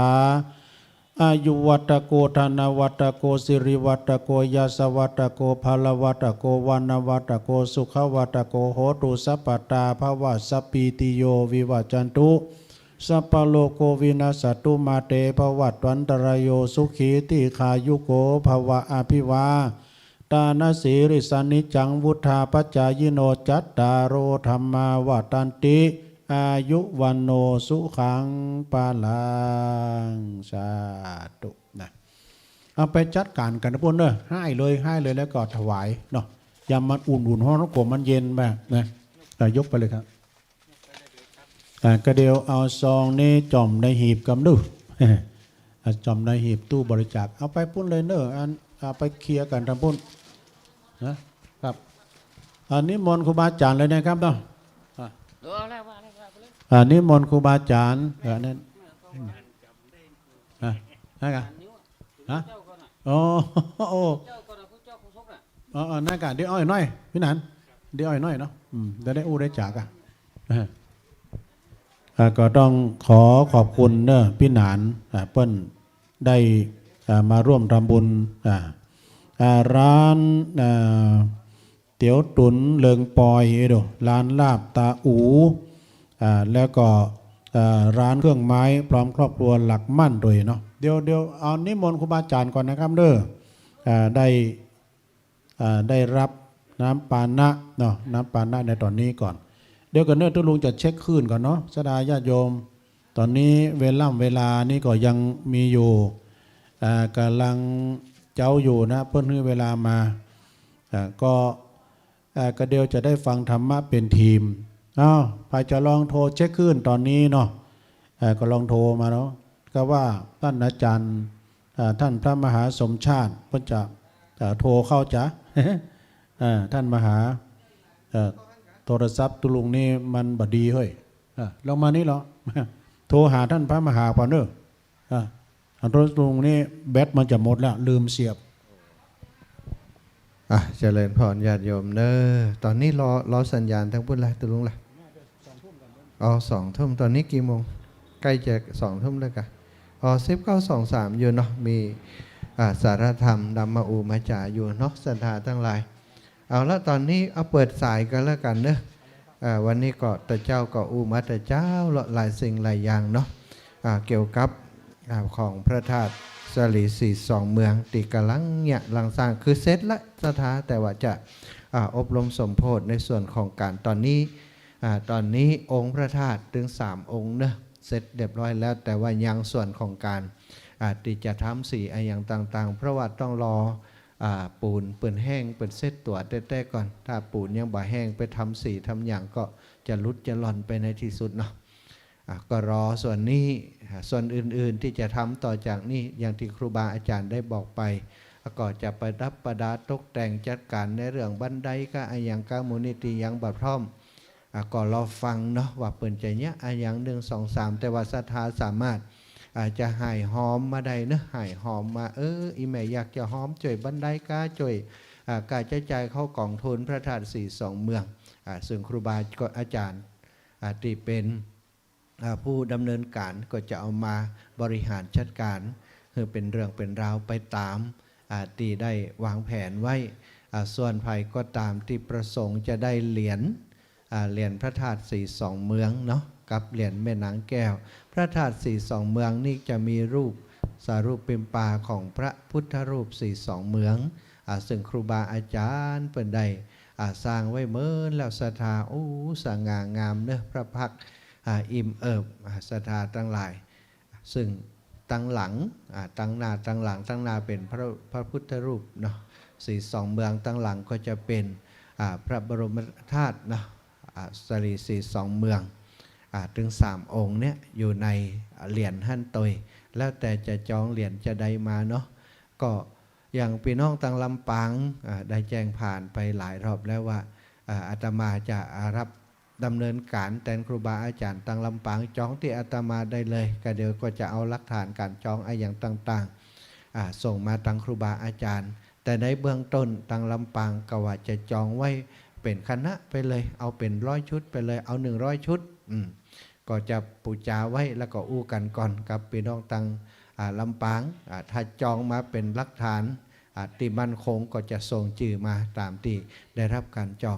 องนี่หมายความว่าจองแล้วก็จ่ายตังค์เนาะสถานะอู้กันชัดเจนไปเลยนะเนื่องจากว่าครูบาอาจารย์เปิ่นบ่ได้มีทุนอย่างต่างๆที่จะมาสร้าง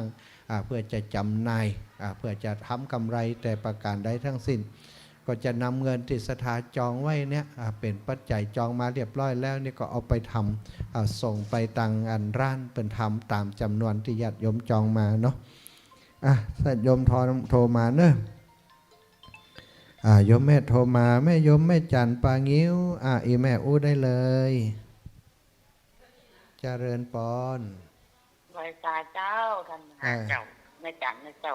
าฟังอยู่เนาะแม่เนาะเจ้าแต่วิทยุเป็นปัดข่าวเวลาเป็นรับแม่เปิดอันเปิดในลิงก์เนาะในลิงก์ที่มีลิงก์อีแม่เก่งโลมีลิงก์มีสัญญาณมันตังสถานีเนาะอนุโมทนาเด้อคนไปถวายอันน้ำนะดีกะอนุโมทนาก็ได้บุญด้วยเปิ่นละอีแม่เปิ่นมาถึงละเปิ่นมาถึงกันแล้วร้อยละเนาะครอบครัวกิจจับกิจตาพงจ้าแม่วันนี้ก็ยังแคว้นกว่าวันก่อนนะอีแม่มาแล้วเนาะมาแอวเพ่แล้วยังอีมาไม่แอวแล้วยังนี่ตั้งแต่ไปเจ้าล้อหนังอู้หันอยู่ล้อคนอื่นเพิ่นบอกฮู้นะกะอีแม่แจ้งคือคนอื่นอีแม่ไปแล้วนะอีเนาะต้องกันหนังย่านดูมาถึงบ้านกกอยกันนี่ได้การได้ชวนไปเนาะคนหลวงคนชวนไปกับไฟเนาะจ้าบ่เป็นหยังเฮาบ่ได้ชวนแต่วันหลังเปิดก็มาได้อยู่วันพุธวันที่11วันฮือ12แหม2 วันก่อนเนาะแม่เนาะไม่คงจะไปนะวันพุธก็จะไปบ้านซุกเนี่ยก็มีประชุมกันด้วยอ่ะดีกะประชุมหมู่บ้านมันปลูกเต่าเจ้าบ่เป็นอย่างเนาะแม่เนาะมาแล้ววันนี้เด้อได้ไปร่วมบุญแล้วก็เป็นแต่เนาะดีละเจริญปอนค่ะอีแม่เป็นสะพานบุญบอกต่อเนื้อไผจะปลูกดอกกันเฟื่องฟ้ากับหลวงปู่ดอยเฮาก็บอกเขาเถอะอีแม่เนาะแม่ก็ไปเอาแล้วเหรอแม่ก็ไปปลูกยาวแล้วนะกะเป็นสะพานบุญบอกกันแฮมเป็นสะพานบุญบอกกันมันจะได้งามเนาะหน้าเขาผ่าเนาะแต่กะตามคำคืนของครูบาอาจารย์นี่งามได้นะแม่งามคนทั้งหลายก็จะฮู้นี่กะม่อนสีสองเมืองที่ดอกเฟื่องฟ้านักคนก็จะเลื่องลือกันไปกับมันจะเฟื่องฟ้ารุ่งเรืองไปเองแม่เนาะเฟื่องเรื่องหรือไปสาธุเจริญปอนนะเจริญปอนนะศรัทธาญาติโยมทั้งหลายสวมาใดเนอะตะกี้ตุลงแบตเปิ้นหมดไปเตรียมแบตไปเปลี่ยนแบตความจริงก็เปิ้นก็อยากจะอู้กับศรัทธาอยู่นะก็เลยเปลี่ยนเป็นอาตมาเนอะอีแม่อยู่ตั้งใดก็ตามอีปอยอยู่ตั้งใดก็ถามโทรมาใดเนอะฟังสัญญาณตั้งใดรายงานผลการรับฟังจิมฟังสัญญาณตะกี้นี่ช่วงหัวค่ำนี่เข้าใจกันแล้วเนาะยุดเพื่อจะปรับปรุงและอีกอย่างหนึ่งอันเครื่องเนาะใจงานนักลำไปเจริญปอนไม่ยายอ้วนแต่เจ้ามากะเจ้าฝ่ายเจ้าแล้วมันได้ขึ้นไปสักคำเจ้าโมงก็ว่ามันได้ขึ้นแล้วสิเจ็บแข้งแล้วอยู่ไหนอยู่ลุ่มบนกะเจ้าอยู่จีนดอยนั่นรักษากันสั้นตุลุงดอยอยู่เจ้าเขานึกว่าอีแม่อยู่บนนี่เขาก็มาท่าอยู่บนนี่นะเขาบอกฮู้สมมาด้วยนะบัดได้ลงไปหาตุลุงดอยโทรหาเขาก็ฝั่งอาบน้ำได้เกิงเดียวนะแล้วกะ มีลูกรออยู่ลูก โอ้ล่ะโอ้อินดูแต่บ่ได้ปะกันสักกรรม โอ้ร้อยสายเลยมาเหรอ บ่ได้ปะกันสักกรรมเนาะโอ้ แล้วแม่ปลากับชาวบ้านกันเนาะ โอ้นั่นน่ะก็ปะกันกองกีดกับห้าวเสันสักกรรมเนาะ มันดีจะปะอยู่ ปะกันกองกีดกับเอาคนกำเอ้า เจริญพรโอ้บ่ได้ปะยายเสียใจแต่ฮะบอกให้ว่ายายอยู่รุมเน้อสมมาเตอกันมาซ้อหาทางบนว่าเพิ่นไปแล้วอีกอะเจริญพรแม่ยายอ้วนเจริญพรเจริญพรโยมแม่ทอนเนาะ เจ้าไหว้สอเจ้าท่านมหา โอ้บ้านน้ำดิบป่าสางพุ่นดูโอ้หลับ เจ้า ปูน อันนี้แม่โดแต่งน้ำดีต่อสายเนอะ โอ้แม่หยังก็ อันนี้แม่พรเจ้า อ๋อแม่พรเนาะ เจ้า โอ้บ้านน้ำดิบป่าสางลำปูนเนาะแม่เนาะ เจ้า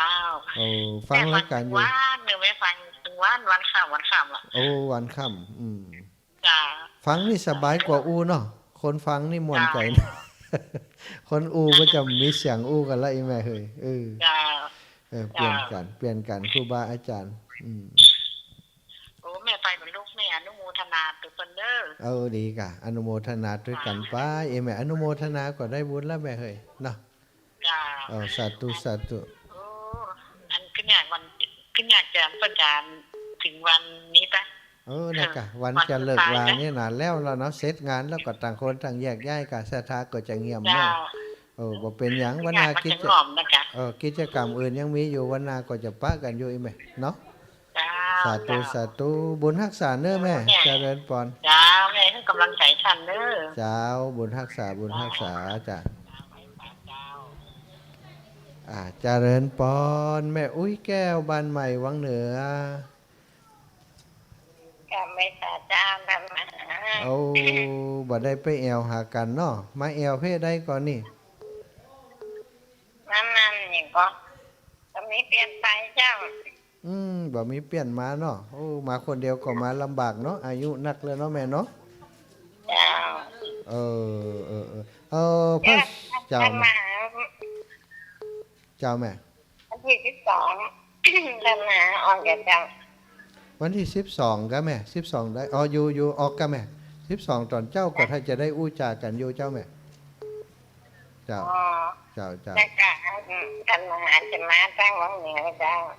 วังเหนือวันที่2กุมภาพันธ์บ่ได้จะเดินถึงบ่ฮู้อีแม่เดินธุดงค์นะวันที่2วัน2มกราพุ่นนะแม่เดินออกจากเกียงโฮมก็จะถึงวังเหนือบ่ได้มาฮู้2-3 วันเบิ่งกะเดินได้วัน20กิโลนะแม่20ไปนี่ล่ะก่อยป้ากันเนาะกันมาแอตองเนี่ยเป็นแม่เจ้าแม่เจ้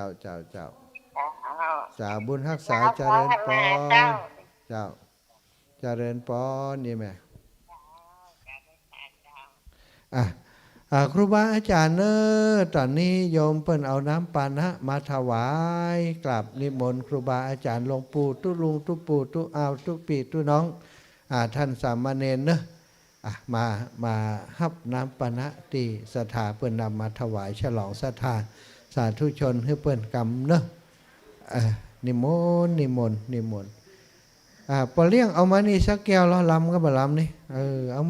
มานี่สักกำลุกไปหาบ่ได้เจริญพร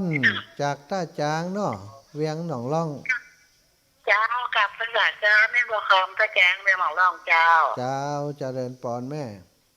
ฟังท่านมหาพระเจนนี่เด้อฟังวังข้ามมันเนี่ยฟังวังข้ามคนฟังนี่บอกปอยอิดอะไรนี่นะคนฟังบอกปอยอิดนะเนาะคนอูนี่บอกเอาแหงอูนักขนาดนะไปกับเป็นกับลูกแล้วต้องมา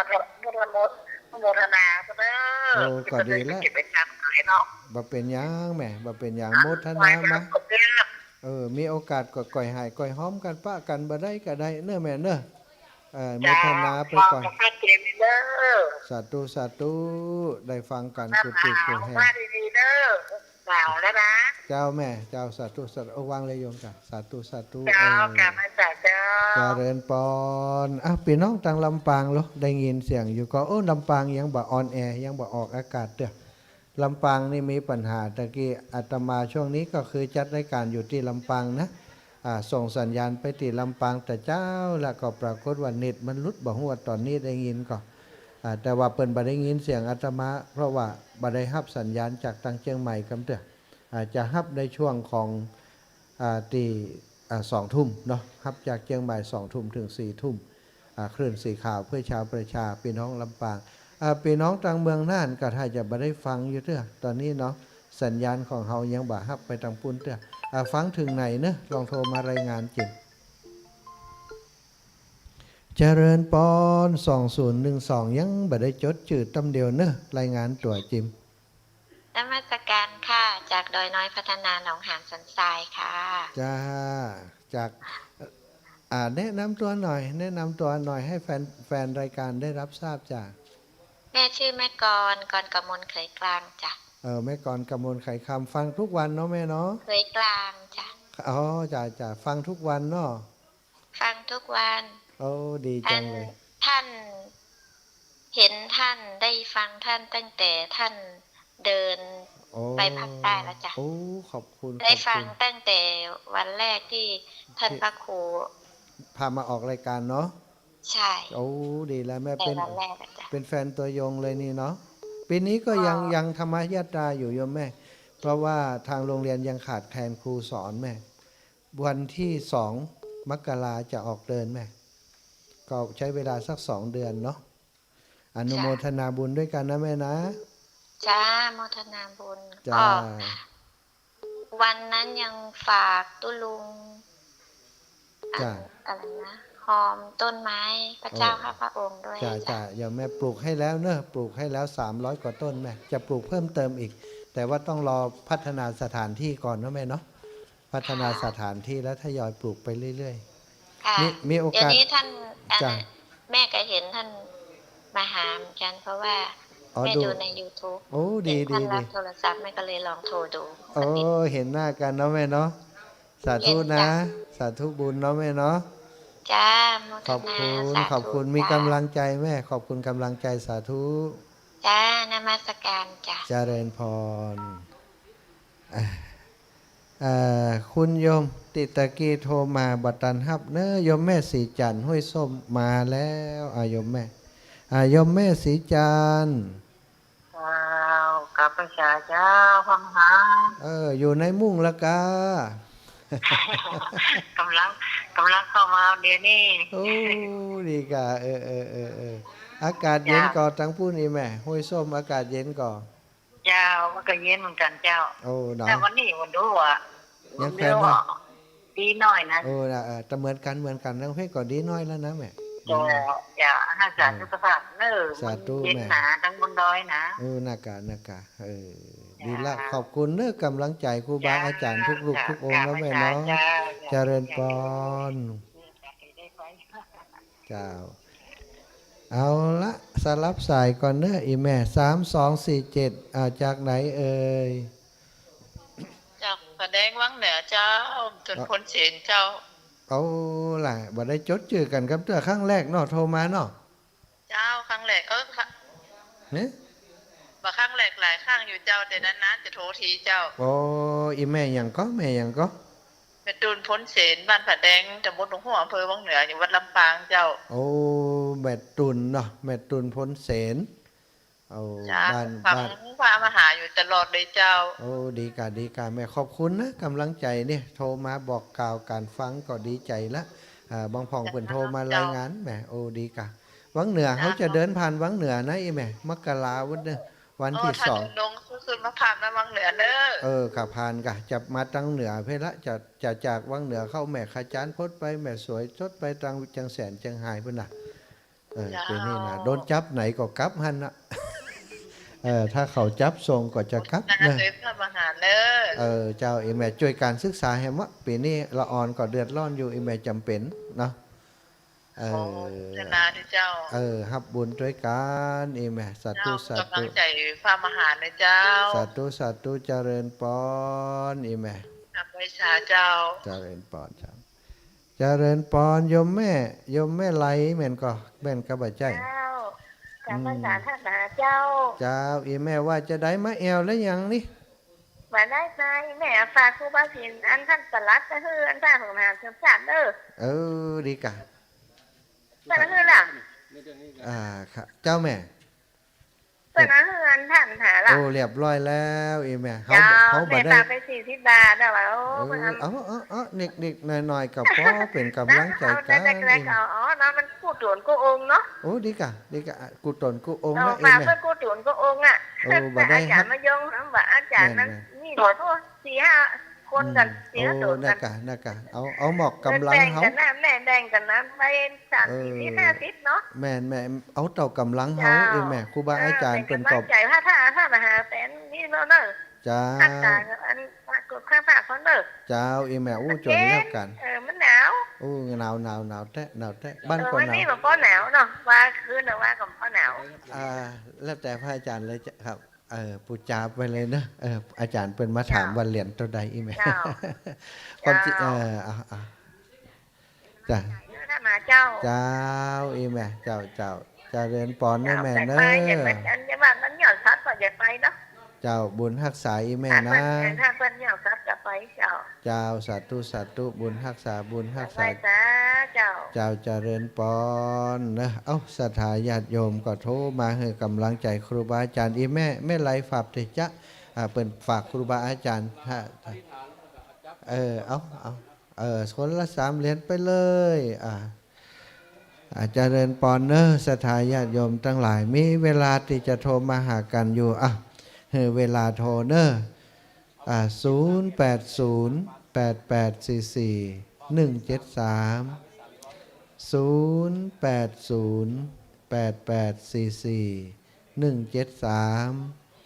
โทรเข้ามาหากันได้เนอะอีแม่ทันที่วังเหนือฟังอยู่ก็จ๊ะบ่ได้ปะกันเมินเนาะแม่เนาะนิกมาก็บ่ได้แวะหาแม่ย่าเนอะแม่ย่า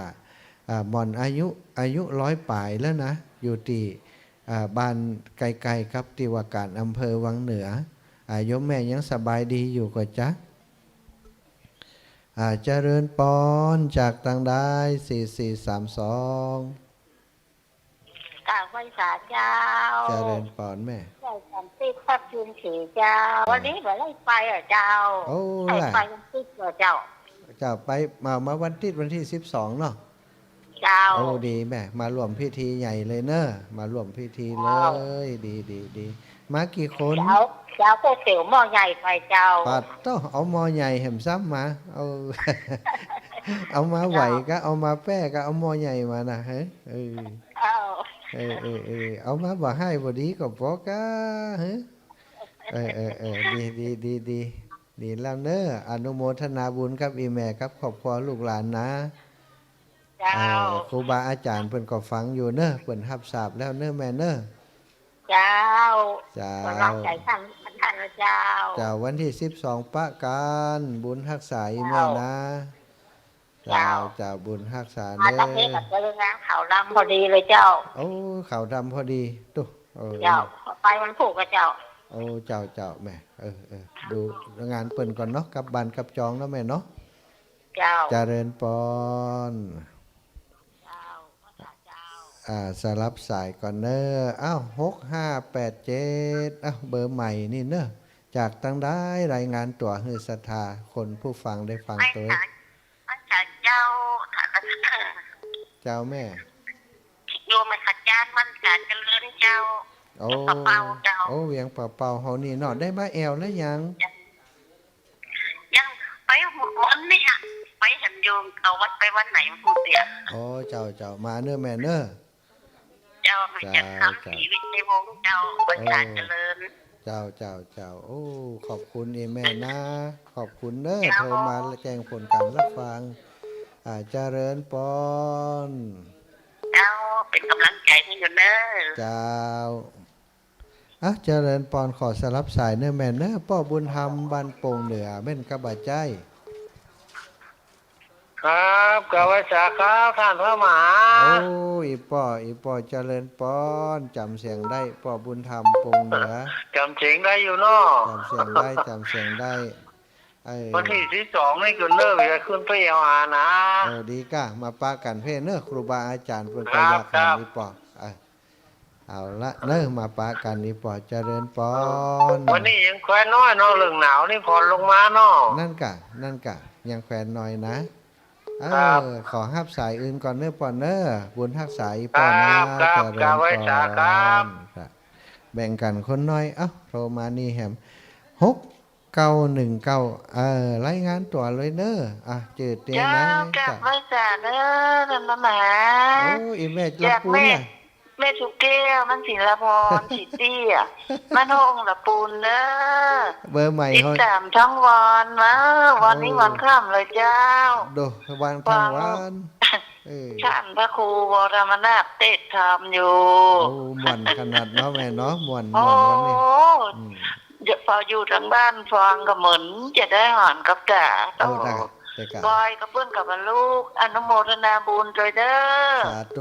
สาธุได้บุญแล้วฝากปัจจัยปอยตัวปอยมาได้เจ้าถึงแล้วครูบาอาจารย์อนุโมทนาให้แม่แล้วเนอะเจ้าสาธุเจ้าจ้าแม่สุแก้วศิลาพรเนาะขอฮับแผ่นสายเนอะแม่เนอะเจริญปอนโยมแม่แสงล่ากับอาจารย์ไว้ชาเจ้าเจริญปอนนี่แม่ว่าจะได้ฟังชัดเจนดีก่อนแสงล่าวังเจริญอำเภอวังตำบลวังแก้วอำเภอวังเหนือจังหวัดลำปางเจ้าวังเหนือฟังกันนักอยู่เนาะเจ้าพังนักถ้าคำโทมได้โทมกันเปิดไหนแล้วก็พังตอนแรกมาดีกะมาแอลหักกันเพ่เนอเจ้าน้ามีโอกาสกันเนาะเจ้าอีแม่สัตตุดูแลตัวเองดูแลสุขภาพเจ้าสัตตุเจ้าเจริญปอนขอฮับแฮม1สายสลับสายแล้วเนอ3956รายงานเลยเนอรายงานตัวเลยเจ้าจ้าสักเหมือนเจ้ามูจะรายงานตัวจากทั้งใดก็อยู่แถวแม่ริมเนี่ยจ้าดีกะฟังชัดเจนเนาะฟังชัดเจนท่านอาจจะได้ห้ามหมวกแล้วได้แล้วแม่ได้แล้วนะที่เอามาถวายไว้ที่นี่เนี่ยครูบาอาจารย์เปิ่นแจกหมดแล้วแม่แจกคือพระที่มาปฏิบัติธรรมที่นี่นะได้รับแล้วเนอะถ้าห้องแม่มันแก่ล้ำไปล่ะบอกแกเถอะกะอีปี้บอกน้องจ้ะอีปี้เนาะอีปี้ก็ได้ห้องตัวลูกตัวหลานไปเนอะเฮาเป็นย่ามมันเตือเปิ่นอันอย่างก็เคยอยู่กับคนเฒ่าคนแก่กับห้องอีแม่เนาะห้องตัวลูกตัวหลานตัวนะถ้าบักแกก็แต่ก็บอกให้จิมนะตามที่เนี่ยจะมีคนอายุนักทางนั้นใจอย่างรายการข้าเจ้าจัดโดยพระอาจารย์เจ้าสมัครเนี่ยก็สูงไว้นั่นเจ้าใจแล้วแม่ปีไปใจแม่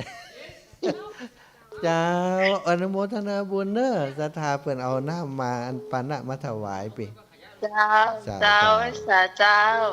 เอาละเนอะขอบคุณเนอะขอบคุณนักหลายๆเจริญปอนเจริญปอนตั้งใด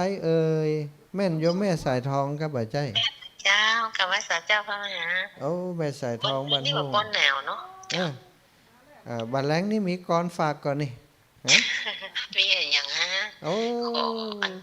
ขออนุญาตเนาะเจ้าได้ค่ะเจ้าเพราะว่าเวลาและวลีย่อมไม่มีจะคอยใครกิจการงานใดๆถ้าทำได้อย่ารอลีและอึดอัดหมดโอกาสจะเสียทีวันนี้เป็นวันดีชนพวกนี้ยังไม่มาโบราณสานให้เย็นอย่าหวังกินน้ำบ่อหน้าวันนี้ยิ่งมีค่ากว่าวันหน้าตั้งหลายวันอดีตก็ผ่านไปคนใส่ใจปัจจุบันเดี๋ยวนี้สิสำคัญเพราะฉะนั้นอย่ารอรีนะเจ้า ถึงวันนี้เนื้อหาสาระไปอยู่ที่อีแม่หมดเนอะ จะได้ไปฟ้าสวรรค์อยู่เจ้า โอ้ดี ความ จ้ะ ดีมันไม่มีขายถ้าอยากได้ต้องทำเอง จ้ะ อยากได้ดีไม่ทำดีนะมีมากดีแต่อยากหากไม่ทำหน้าขำหนอ อยากได้ดีต้องทำดีอย่ารีรอดีแต่ขอรอแต่ดีไม่มีเลยนะเจ้า โอ้สาธุสาธุ อนุโมทนาสาธุนะเจ้า อนุโมทนาเนอะเป็นบุญหูที่ได้ฟังเนอะแม่เนอะเจริญปอนอ่ะขอสลับสายฮับแหมสายเนอะอีแม่9881เอาจากทางใดโอ้ตัดสายไปเห็นแล้วอ่ะ0808844173เนอะตอนนี้19:49จะ50แล้วเนาะกำเดียวก็จะเข้าสู่รายการติครูบาอาจารย์นะเปิ่นจะสตรีมเป็นกลุ่มนะ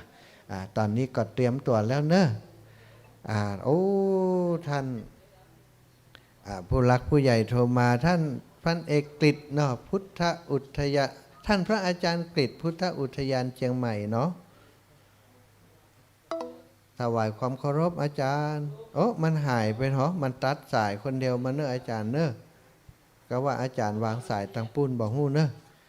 ผมพอฮับสายแล้วมันก็ลุดไปครูบาอาจารย์โทรมาจากตังเชียงใหม่เนาะพระอาจารย์กฤษ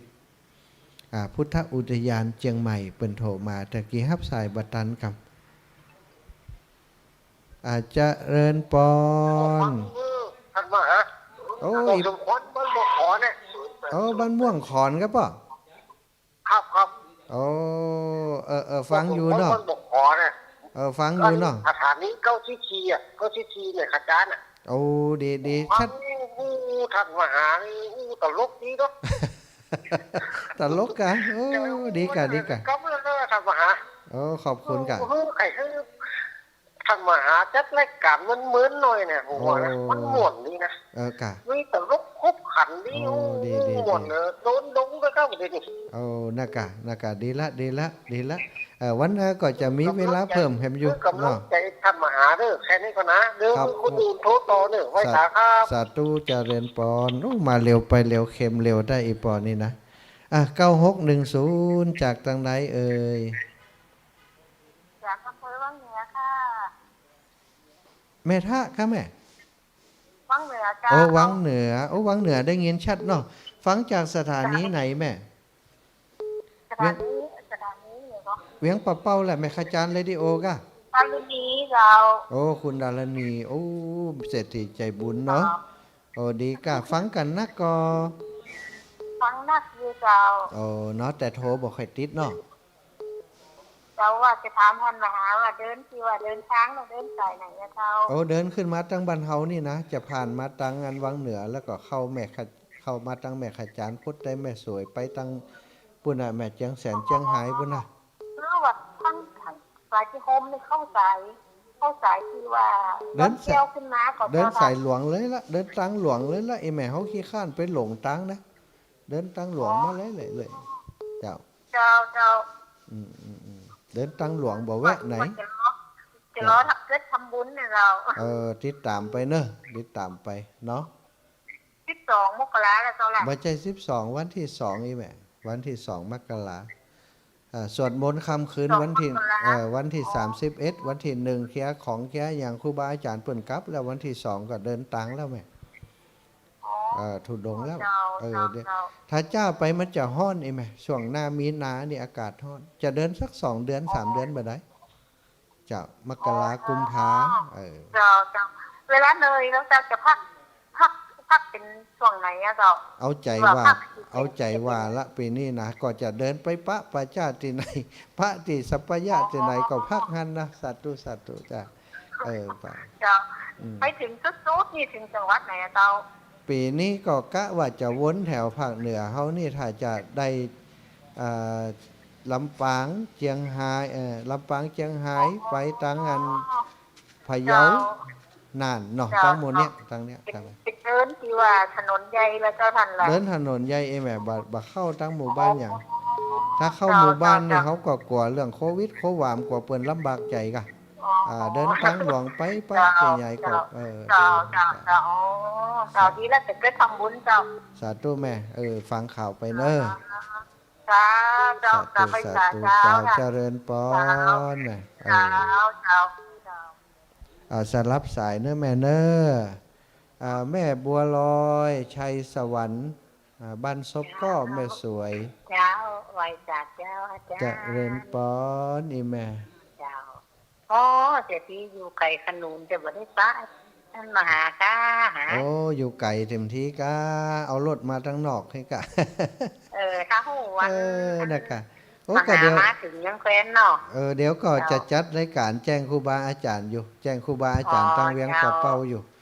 เวลาเปิดจัดรายการเปิดจะบอกให้ขอไหว้สาถึงพระธาตุโดยนางแก้วเนาะไปบัดไทยเจ้าแต่ฝากปัจจุปัจจัยไปแล้วนะเจ้าโอ้ดีกะแม่ดีละเนอะใครได้บุญเนาะใครได้หันได้ฟังบุญกันทุกบ้านก็พอเนาะดีแล้วเจ้าไว้จากกุศลกุองค์ฟังตลอดเลยเจ้าสาธุครูบาอาจารย์อยู่กันนี่โมดแม่ได้ยินเสียงที่แม่อูเนอะเจ้าฟังถึงวันเจ้าก็ฟังเจ้าสาธุแต่ในวันนี้ตั้งคุณได้รุ่นนี้คนบ่ฮับเนาะก็อันเป็นกลางวันนี่มันเป็นวิทยุธุรกิจเปิ่นเนาะแม่เนาะเปิ่นแบ่งเวลาให้ตอนกลางคืนนี่ก็ดีเต็มทีแล้วแม่เอ้ยสาธุนะแม่เนอะ5 โมงกับบัดเดียวเนี่ยเนาะดักกะดีกะลำปังยังบ่ได้ฟัง5 โมงอีแม่สาธุนะแม่นะเจริญปอนสลับสายกันเนอะเจ้าเอาฮับสายใหม่เนอะ0524จากทางใดแกงครับอาจารย์จ้าจากไหนนะอาจารย์กิจครับอุทยานครับอุทยานเมื่อกี้ผมรับทีหนึ่งหลุดไปใช่ไหมจ้าสัญญาอาจารย์ทางผมหรือเปล่าไม่รู้เนาะเอาสัญญาหรือเปล่าไม่แน่ใจนะจ้าเขามันล้อมรอบอยู่อาจารย์ได้มาไหมเนี่ยอาจารย์เดินทางวันที่เท่าไหร่เนี่ยผมไปทุดงวันที่2ครับอาจารย์ขึ้นบ้องวันที่2 มกราขึ้นมาบ้องไม่ได้ขึ้นปีนี้ขึ้นทางเหนือบ้างขึ้นมาทางไปกราบอุปชาที่แจ้ห่มเรียบร้อยแล้วก็จะเดินทางวิญญาณผมไม่ถึงอาจารย์ผมจะขึ้นมาทางแม่ขจารออกแม่สวยแล้วก็ไปทางเชียงแสนเชียงรายครับไปเชียงแสนเชียงของไม่ได้มาทางโมอีกนะไม่ได้ไปทางนี้เดี๋ยวไว้โอกาสข้างหน้าถ้าสมมุติว่ากลับมายังไม่สะใจก็จะเดินทางนี้อาจารย์จะไปร่องเมื่อไหร่ไปที่ไปถึงไหนขาล่องค่ะไม่ขึ้นไปเรื่อยๆถ้าครบกำหนดระยะทางสักประมาณสัก2 เดือนกว่าก็จะกลับครับคราวที่ไปครั้งนี้ไม่ใช่หรอครับไปคราวก่อนนี้ไปสวนโมกไปภาคใต้ครับ2 เดือนเหมือนกันเนาะจ้าผมฟังอยู่เหมือนกันดีครับอาจารย์ขอบคุณครับขอบคุณมากครับอาจารย์คงมีโอกาสได้ครับผมอยู่ไม่กรองทางถ้าจะไปทางแค่นอกก็จะผ่านใช่ทางผมมันจะไกลหน่อยนึงดีเพราะถ้าโดยทางริมทะเลถ้าทางไม่กรองมันจะใกล้กว่ากันหน่อยมั้ยใช่ก็ไม่แน่ใจนะใช่ผมก็ไปทางสายนั้นผมไปสายนั้นอาจารย์เนาะพอริมทะเลนะจ้ะริมทะเลก็จะผ่านไม่กรองเลยบ้านก็ไม่กรองประมาณ8 โลจ้าอาจารย์บ้านอยู่สมุทรสงครามอัมพวามี3 อำเภอเมืองอาจารย์หมดเวลาของผมแล้วนะขออนุญาตนะครับครับผมเจริญพรสถาญาติโยมเนื้อฮับสายต่อบ่ได้แล้วนะหมดเวลาแล้วคืนเวลาให้กับรายการเนื้อถวายความเคารพครูบาอาจารย์ทั้งบนครับบาปมาเมื่อลูนบุญมาเมื่อล่ากรรมเหยปามาเมื่อซ้อยจาดพริกขี้หนูเปาะกับพริกน้อยมันหากมาฮ้อนที่ลูนโบราณว่าไว้ตกก่อนเป็นขุนพ่องตกที่ลูนไปกลายเป็นขี้ข้าการทำการสังตีบ่ได้หน้าอย่าฟังตุมลาขว้างละฮือแปลงใจหนิมขันติมานะอดก้อยสร้างทำไปถึงภัยบ่ฮู้เฮาฮู้แก่ใจ ผลที่ออกไปเหมือนคำหล่อเบาเหมือนคำหล่อเบาขณะนี้เวลา2 ทุ่มบ่ถึงค้างแหม2 นาที 19:58 นาทีก่อนที่จะได้นำเข้าสู่รายการพิเศษวันนี้สังฆพัฒนาเพื่อประชาชนโดยท่านพระครูโสพลปริยัติเลขานุการเจ้าคณะรองเจ้าคณะจังหวัดเชียงใหม่ผู้ช่วยเจ้าวาดวัดพระสิงห์วรมหาวิหารจะได้เป็นผู้ดำเนินรายการช่วงที่กำลังเตรียมอยู่นี้ก็จะได้ทดสอบสัญญาณแล้วแหมประมาณสัก5 นาทีก็จะปิดเครื่องเสียงเพื่อเป็นการบ่ให้ได้รบกวนครูบาอาจารย์ที่ปฏิบัติแล้วก็จะได้ใช้เทคโนโลยีใหม่ไปเลยนี่นะมาพอนี่บุตรลายหูลายตาตนนั่นก็หมวกแดงตนนั่นก็หมวกเขียวตนนั่นก็โอ้วันเดนี่ผลโลอันนี้เปิดห้องว่าโปรแกรมสตรีมยาดใจในการสื่อสารเวลาครูบาอาจารย์เผยแผ่อยู่คนตีคนต่างเนี่ยกันวันเดนี่เราสมมติว่าเราอยู่คนตีคนต่างถ้าเป็นเปิ้นประชุมกันก็วิดีโอคอลคืออยู่คนละวัดอันนี้ก็คล้ายๆกับโปรแกรมซูมอยู่วัดแต่ละตนละตนแต่ว่าสามารถอู้กันได้โดยเซ็นเตอร์คือตนที่ควบคุมนั่นก็คือท่านพระครูโสพลปริยัติจะเป็นผู้คอนโทรลนะอันนี้ก็ญาติโยมจะได้ฟังไปพร้อมกันตอนนี้ FM 104ก็ถ่ายทอดไปสู่สถานีวิทยุ27 คลื่นที่ออกอากาศโดยมี FM 104.50 เป็นแม่ข่ายในการตั้งสัญญาณก็2 คืนที่จะได้จัดการเผยแพร่แล้วก็การจัดรายการในรูปแบบนี้ก็เสียดายอย่างหนึ่งที่ว่า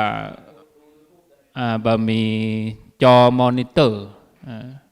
ถ้าเราเพิ่มโปรเจคเตอร์อย่างสักตัวนี่คนที่นั่งทั้งปุ้นก็ได้หันตัวมีโปรเจคเตอร์มีจอฉายก็ให้เพิ่มเติมเนาะเดี๋ยวนี้เผยแพร่ออกไปตรงนี้ญาติโยมติดตามทาง YouTube ของวัดไฟหินแล้วก็ทาง Facebook ในธรรมะทำเป็นทีมซึ่งทำเป็นทีมนี่ก็ออนไลน์ไปทั่วโลกซึ่งผู้ที่รับผิดชอบดูแลเพจทำเป็นทีมนั่นก็ท่านเป็นพระธรรมทูตสายต่างประเทศกำเดียวท่านพระครูโสพลปริยัติก็คงจะได้เท้าความต่อไปตอนนี้ถ้าท่านพระครูพร้อมแล้วก็จะได้ตัดสัญญาณไปที่ท่านพระครูโสพลปริยัติแล้วก็เจ้าหน้าที่ฝ่ายเทคนิคที่วัดฝ่ายหินที่ประจำอยู่ที่ม่อนพระศรีสองเมืองนี่ก็ได้ปิดเสียงคือปิดแอมเพราะว่าจะใช้เฉพาะออนไลน์ของท่านพระครูโสพลปริยัติตอนนี้สัญญาณพร้อมแล้วขอนิมนต์ครับกราบนิมนต์ครับ